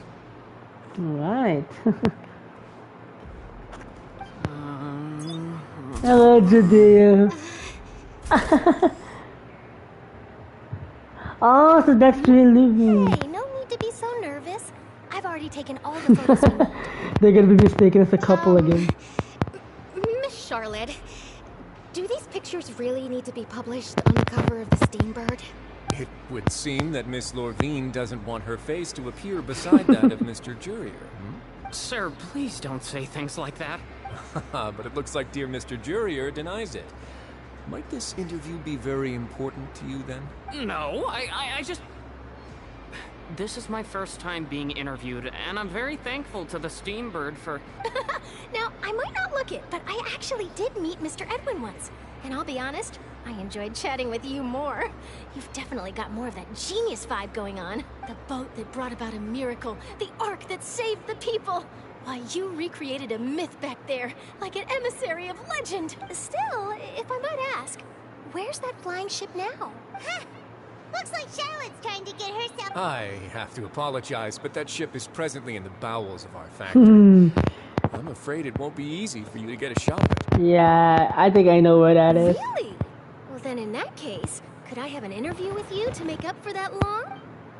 She really does not give opportunities for all the You work. already know my answer, I'm afraid. Best you interview our head nurse instead. Or perhaps you'd like to take another photo of this couple of researchers? Did you really have to use the word couple? Well, then, 2 solo photos will do. Is my hair messed up? Please, someone help me have a look. Things sure are getting pretty lively here. Hello, Seems like Sigrid. everyone's here. Would any of you like to try this new drink I came up with? Ah, Siegeween. Hey, Miss Charlotte. Why don't you, take some pretty photos of our head nurse? Sure. Come on, Miss Siegeween. Over this way. Let's find a brighter spot. Huh? Sure. Do I have to smile? So, how have things been at the fortress? Same old, as you can see. Fontaine's undergone some changes, but this place is still more or less the same. Other than that flying ship, it got a tad too much attention, I think. That's why I decided to let the interview go through. We should direct more public opinions toward the behind-the-scenes heroes. Am I right, Mr. Jurier? Miss Lorvine? You're too kind, sir. I believe that you too should have your day in the sun. Not that you would want that, just pity. I'll just leave the spotlight to you two. Alright. I see. Lots So of I things can't speak happened too that much day, already huh? because I'm already kind of Anyway, sleepy now. regarding that Harbinger, I'm not sure you remember, but his 3 young followers are still waiting for his return. He sure did win them over, huh? I'll tell them that there's Huh. good news and bad news. The good being that their boss seems fine. The bad being that they must face extended sentences for abetting his escape. Oh, actually, what about you? Are things gonna change for you too? What change can there be? The fortress will keep chugging along, and so will my duties. As to what Miss Furina's departure will mean for the nation, and if our laws and governance will be transformed, we'll leave those to the folks in the overworld. Hey everyone, the photo shoot's done. Wait, what do you mean, Miss Furina's departure? Good. In that case, let's call it a day here. Thanks for your cooperation. Come on, traveler, let's go. Till next time, everyone. There'll be a next time? Maybe. Who knows? I might write a story about the underwater factory next time. Until then. Oh, I guess you don't want to cover that. Stop the docks. I don't think you want to cover about that, Charlotte. Here are the interview notes. They mentioned that the flying ship may have many uses in the future, and the journalist asked me what I thought of them. Seriously, how would I know anything about that? Flight is just flight. Why does it sound like People want to use a Squidward? flying ship to broadcast good news or organize weddings is none of my beeswax. A wedding? Aww. Mm. Why are you looking at me like that? So the flying ship can be used for weddings? I didn't say that. That journalist mentioned it, and what does that have to do with us anyway? Bruh. What does that have to do with us? Come on, just admit it. Well, I thought all of our energy was restored except Dia. I mean, to be fair though, Dia made a final punch after the the Shadow Man in the whale's mouth. Like holy moly. It's all her right, man, because she's my main. Oh, you know, I'd love to see you in one of Charlotte's photo shoots one day. Is that really necessary? Our line of work doesn't really require much photographing. It's precisely because we don't need the picture that they'll have value as keepsakes. You don't really look all that opposed to the idea, you know? Maybe I'm just happy that I managed to once again avoid the spotlight. I think this interview went well either way. Yes, you successfully kept prying eyes away by using Mr. Jurier and Miss Lorvine as shields. Very good. You should be happy for them. They have a bright future ahead of them. I wonder where my lackeys are. No, not yet. We don't want to sleep. Alright, so I'm gonna guess this is Linné and Lynette. Yeah, I'm guessing this is good. And oh my god, my L is still there. From the very day that we actually step in Fontaine.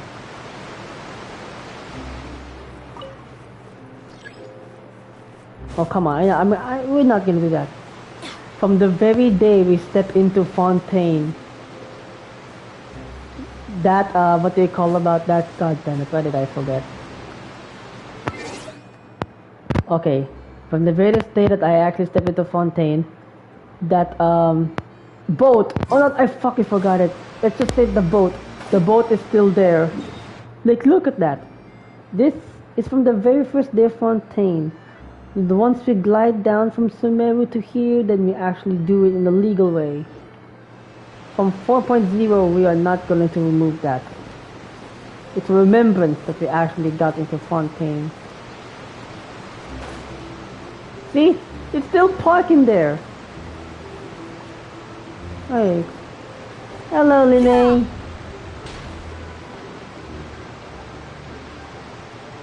Oh, Feminine Lynette.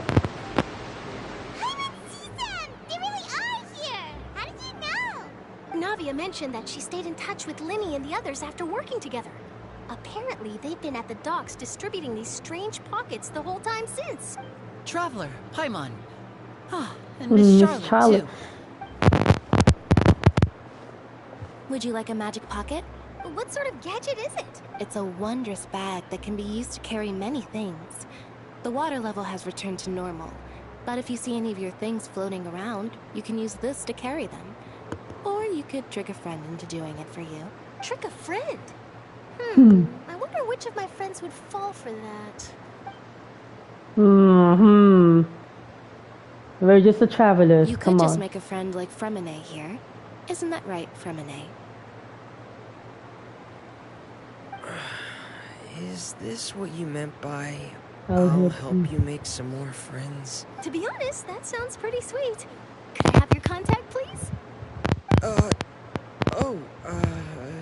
Sure. Please, write down my address. You sure are working hard to help Fremine socialize. He was the one who proposed doing this. He even wants to assist in our magic shows. Sounds like that also. Yes, I was planning to first introduce Per as an assistant, and later Fremine himself. In the future, I think we can leave underwater escape magic to him too. That said, would anyone want to see a diver escape underwater? Surely there will be. Oh, it'll work out. Every journey begins with the first step. He'll become a part of our show eventually. Lynette, could you come over? Miss Charlotte says she wants to take a picture of us. Got it. Aww. My, that Charlotte is rather perceptive. She got rid of everyone the moment she realized I had something to say to you. So, how have things been, Traveler? I'm doing alright. Father says that you did a great deal during the latest events.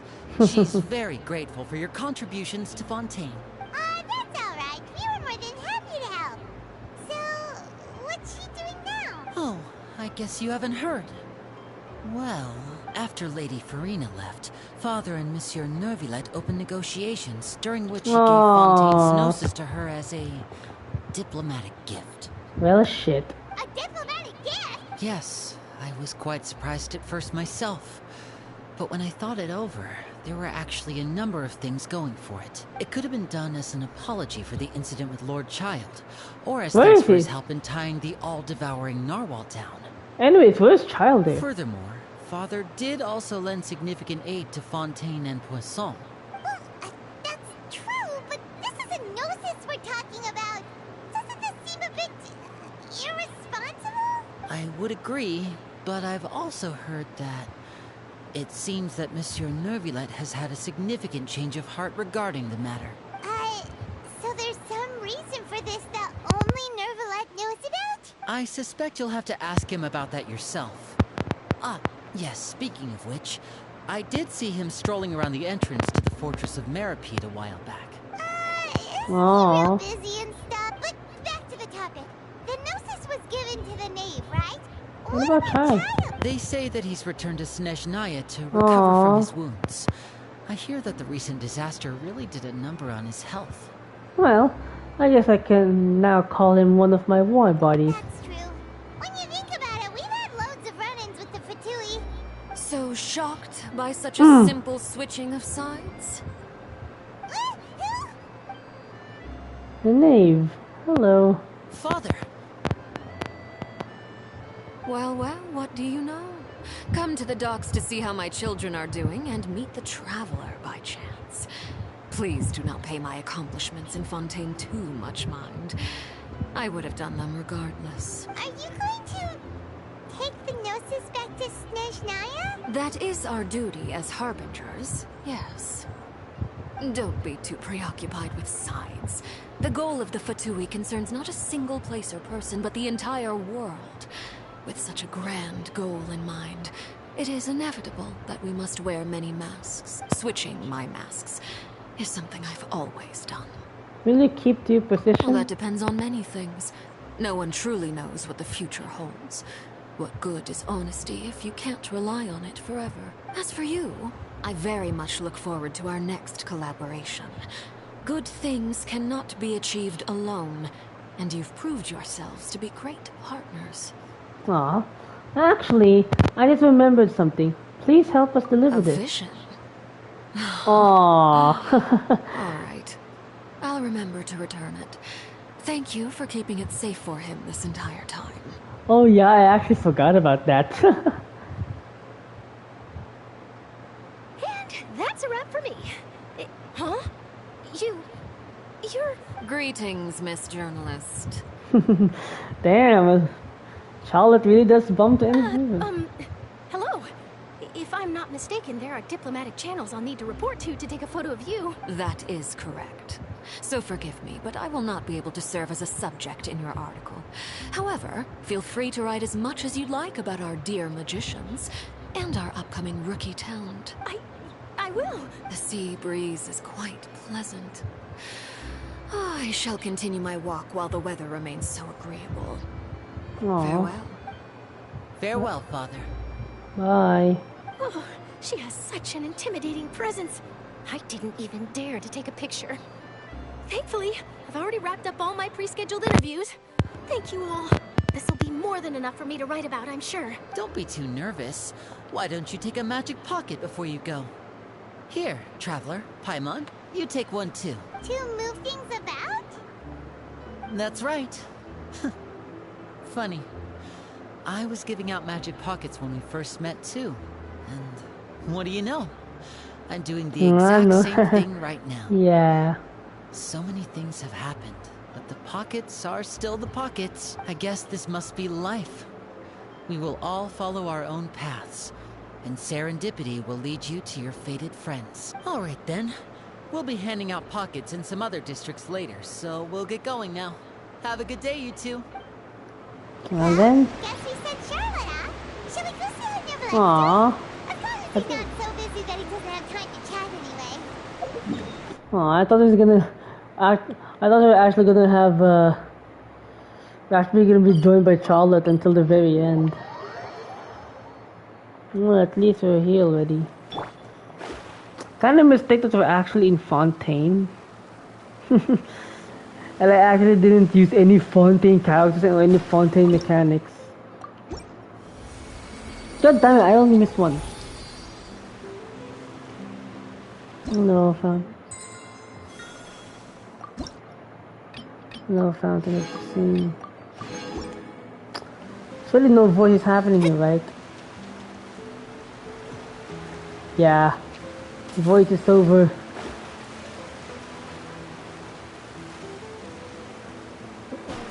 Alright, why is everybody packed up here? Alright, everybody has a sign. Alright. It's time to end this. The entrance to the fortress! Ooh, he really is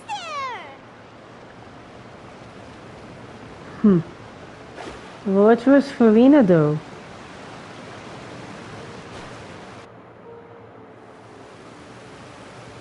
The fortress of... So, you really are here, Neuvillette! Kinda didn't think you were going to have free time this... Really? Oh, I suppose you must have met Mr. Linney. He took the time to greet me earlier when he passed this way. In any case, you came at a good time. I was just considering reaching out to you to set up a meeting, so I may explain some things that I haven't had the time to before. Aw, Paimon's glad... Alright, let's have it then. How was Fontaine actually say... It is strange how words can often leave a bitter taste in the mouth when it finally comes time to say them out loud.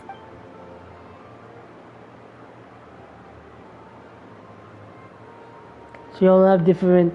False Lord deceived the heaven fused for Venus and... So that's what happened? I only saw Furina's part, myself. The Lord destroyed the divine throne of the Hydro Archon and restored your power to you, transforming you into a fully fledged element, but Paimon still doesn't quite get what you did to save... For me, the authority of the ancient dragons refers to absolute control over the hydro element. Damn. Fontainians were incomplete humans born of Egeria's use of the power of the primordial sea, with constitutions similar to that of mimics. But so long as those primordial energies remain within them, I could use the ancient dragon's authority to grant them true blood, after the fashion in which life was first brought into being on this planet. In other words, when I gave my verdict, Fontainians became true humans, and thus would naturally no longer be dissolved by water from the primordial sea. Fossilor must have counted on you to make that decision as well. Your verdict was the key to making the prophecy appear to have come true while saving everyone. You could say at that moment that the Fontaines were finally truly born. And in a manner of speaking, Fossilor finally managed to fulfill the original Hydro Archon's wish to turn Oceanids into real people too! It seems from your expressions that you still have more things you wish to ask. Ask away. I will tell you the truth as I know it. About the initial verdict that was passed on I have investigated his case along many avenues, and I have learned that he once fell into an unknown chasm when he was young. There, by chance, he awakened the all-devouring narwhal. But whether it be by sentiment or reason, that should not have been enough to consider him the root cause of the disaster. True. At most, he would have had tangential liability. He just got mixed up. As for the judgment passed by the Oratrice during the trial, whether it was due to that liability by association, or Fossilor deliberately using him to buy time for us on the assumption that he would be able to hold the creature off, I cannot say. Guess Fossilor had Fontainians in mind the whole time. In the end, it was thanks to her that they finally became real humans. Hang on a second. Back when Fontainians hadn't yet become real humans, were the children they had also transformed Oceanids? Life has always flowed like water.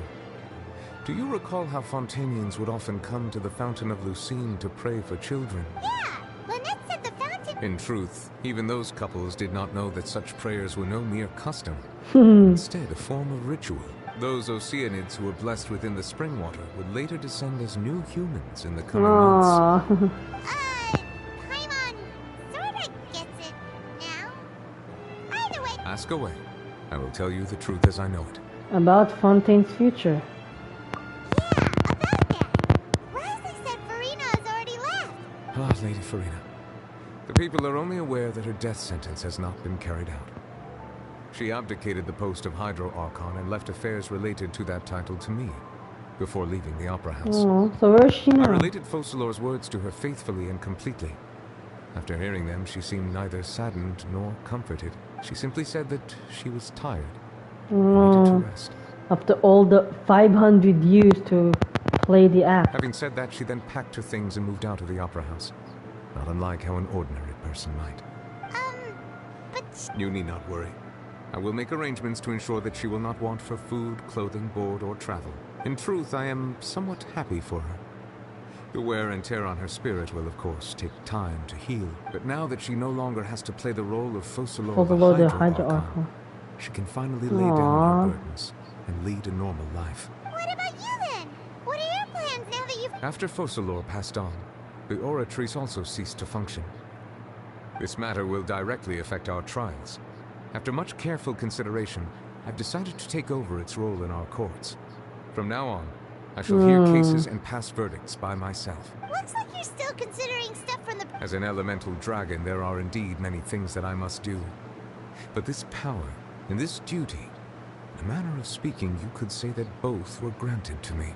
As such, before I attend to my other responsibilities, I must first and foremost continue to serve Fontaine as its highest judge. The duty of the Hydro Sovereign and the duty of the Eudex shall coexist within my person. Additionally, the Hydro Archon's departure has brought about another problem, which is that the Opera House shall no longer produce Indium. That's true. That power was derived... Wait! But the various mechs and machines in the city are all... As I am now, I have full command over New Musia. And it can serve as a complete substitute. Another reason why I cannot quite leave Fontaine immediately. Wow. This ancient dragon's authority stuff is really quite useful, huh? Ask away. I will tell you the truth as I know it. About Fontaine's Gnosis? Oh, that's right! Best that you give... Leaving aside their intentionality, the two Fatui Harbingers have indeed done much for us during this crisis. Their sole remaining goal in Fontaine, at least at this point, would seem to be the Gnosis. The Oratrice has ceased to function. The Hydro Archon's divine throne is now no more. And I do not need the Gnosis's power. I mean, true though. As such, it has lost all meaning for Fontaine. If the Fatui have impure designs, we might as well accede to their request now, and avoid unnecessary conflict. What complicated considerations? I'm at the... Ask away. I will tell you the truth as I know it. About the next stop on my journey. You will soon be heading to Natlan, I presume. Yep. I'm afraid that I have little talent as a travel guide, so all I can do is tell you what I know about that land. Here it goes, baby, Natlan lore. As far as I'm aware, Natlan can be said to be a nation of dragons. What? A nation of dragons? You mean like you? No, I suspect that I would not find myself welcome there. Unlike ancient dragons such as myself, the dragons of Natlan have undergone long years of development and evolution. Large numbers of them have entered a form of coexistence with humanity. So we're gonna have see some half-dragon race there in Natlan. Natlan is also the nation of war. War ravages those lands like an undying flame. There is one other piece of information I got incidentally from my negotiations with the Knave that I believe may be useful to you. The Harbinger known as the Captain has thrown his hat into the endless ring of war. No, Capitano. Sounds like a real tough customer. Seriously, everywhere you look, there's a Fatui Harbinger doing their thing. True. And we're gonna make an enemy out of them when we actually come to Snizaya. I suggest that you fully prepare yourself before going to Natlan. In the meantime, Fontaine's doors will always be open to you. Ask away. I will tell you the truth as I know it. I have no more questions. Hang on a sec. Paimon still got a question about the Gnosis. When we spoke to Linny earlier, he mentioned that your attitude towards giving away the Gnosis had cleared. We guessed that there might be some reason. No wonder the House of the Hearth is the Fatui's intelligence division. They are certainly sharp. So regarding this specific issue, I was just getting ready to share something with you. Okay. In truth, I exchanged some further words with that lady named Skirk after sending you two back to the surface. It went something like this.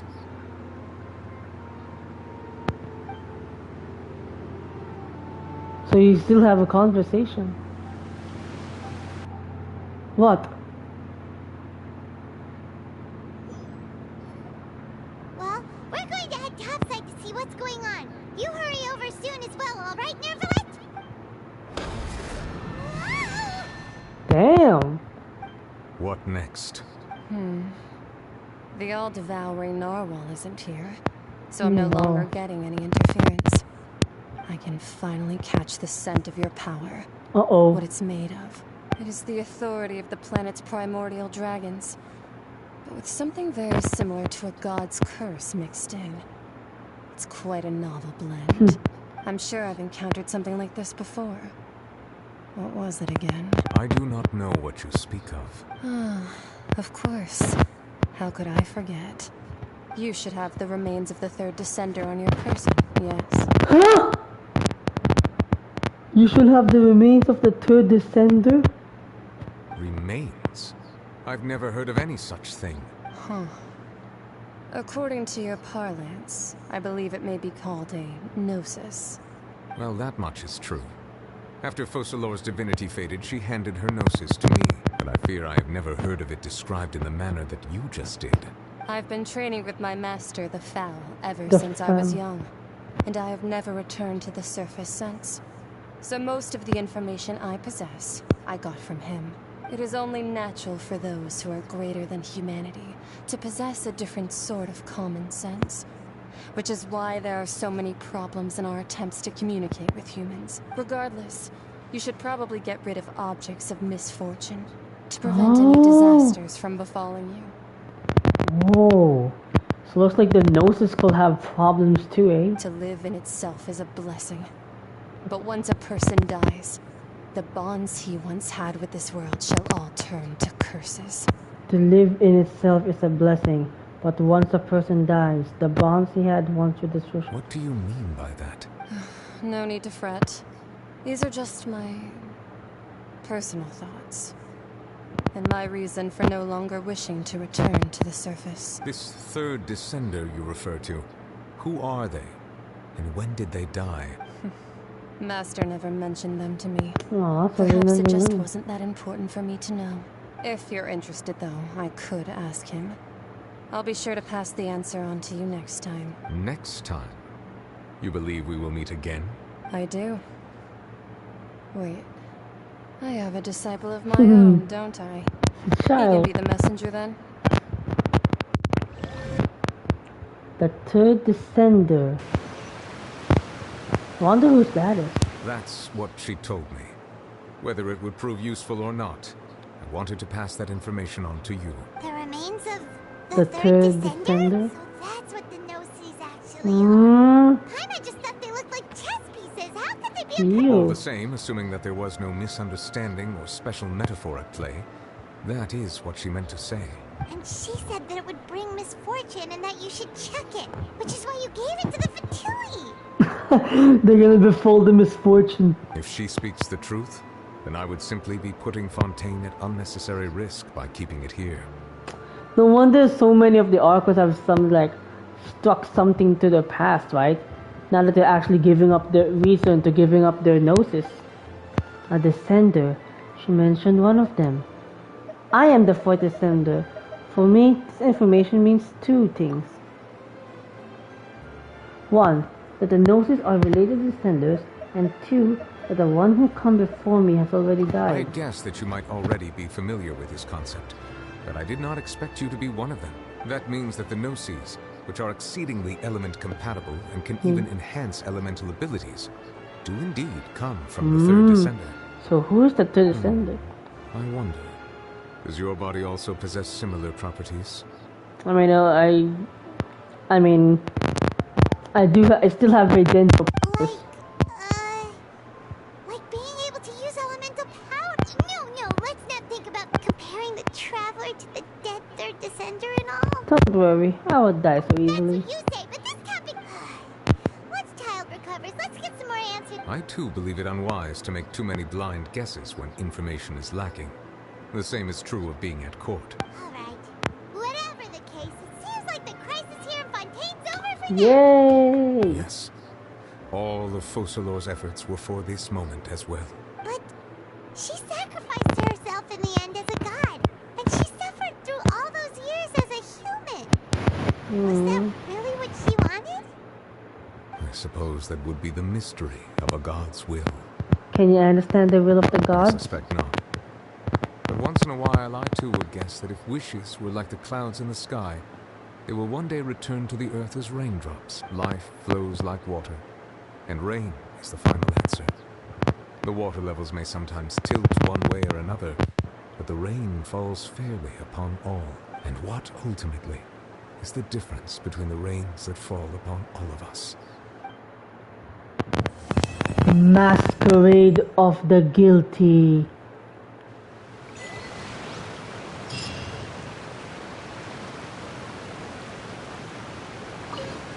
Oh, I guess you asked. It seems from your expressions that you still have. Ask away.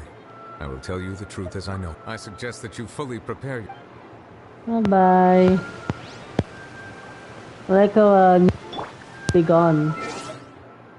I mean, Furina, we didn't even have to say goodbye to her.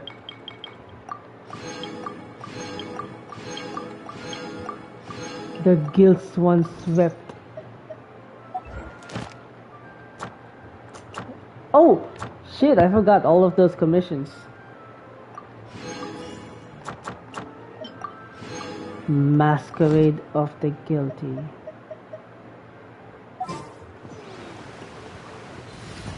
Thank you, my dear party members, for the huge contribution.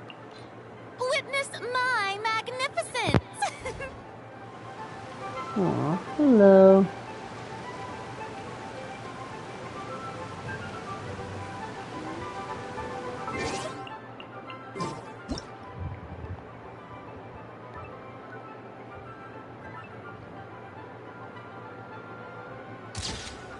God damn it, I can actually have Nivalet the next time he has a V1.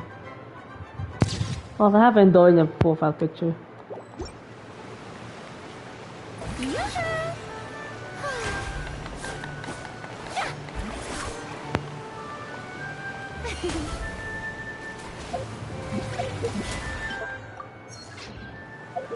Anyways, can you actually pull something? Nothing wrong with you pulling something, right?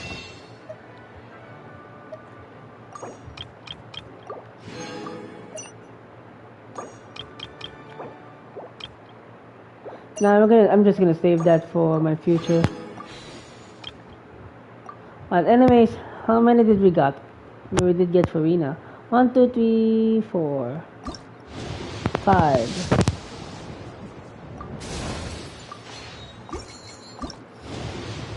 Well, I'm just gonna pull everything. So yeah, pretty huge video out here. Pretty huge lore drops here and there, like the Third Descender. I think that's not like a very huge lore drop, not gonna lie though. But the fact that it's really interesting that there's like a process in the Fontainians, or I mean among the gods against Celestia. The fact that Focalor wanted to kill herself so that she can also end the suffering Furina, but also want to remove herself as the position of being the Hydro Archon. It's really sad though. So yeah, it's a really interesting stuff here. Anyways, I think that's the end of this video. It is time to end it. I already want to sleep. I still have some pieces to do. This stream has been very long than I expected, and it's already expects only one chapter. But now that we actually finished it, I think it's time to end this. Anyways, thank you guys for watching this stream. Leave a like and subscribe. Follow me on my social media in the description down below. I'll see you guys again next time. Wait, does this help actually? Oh!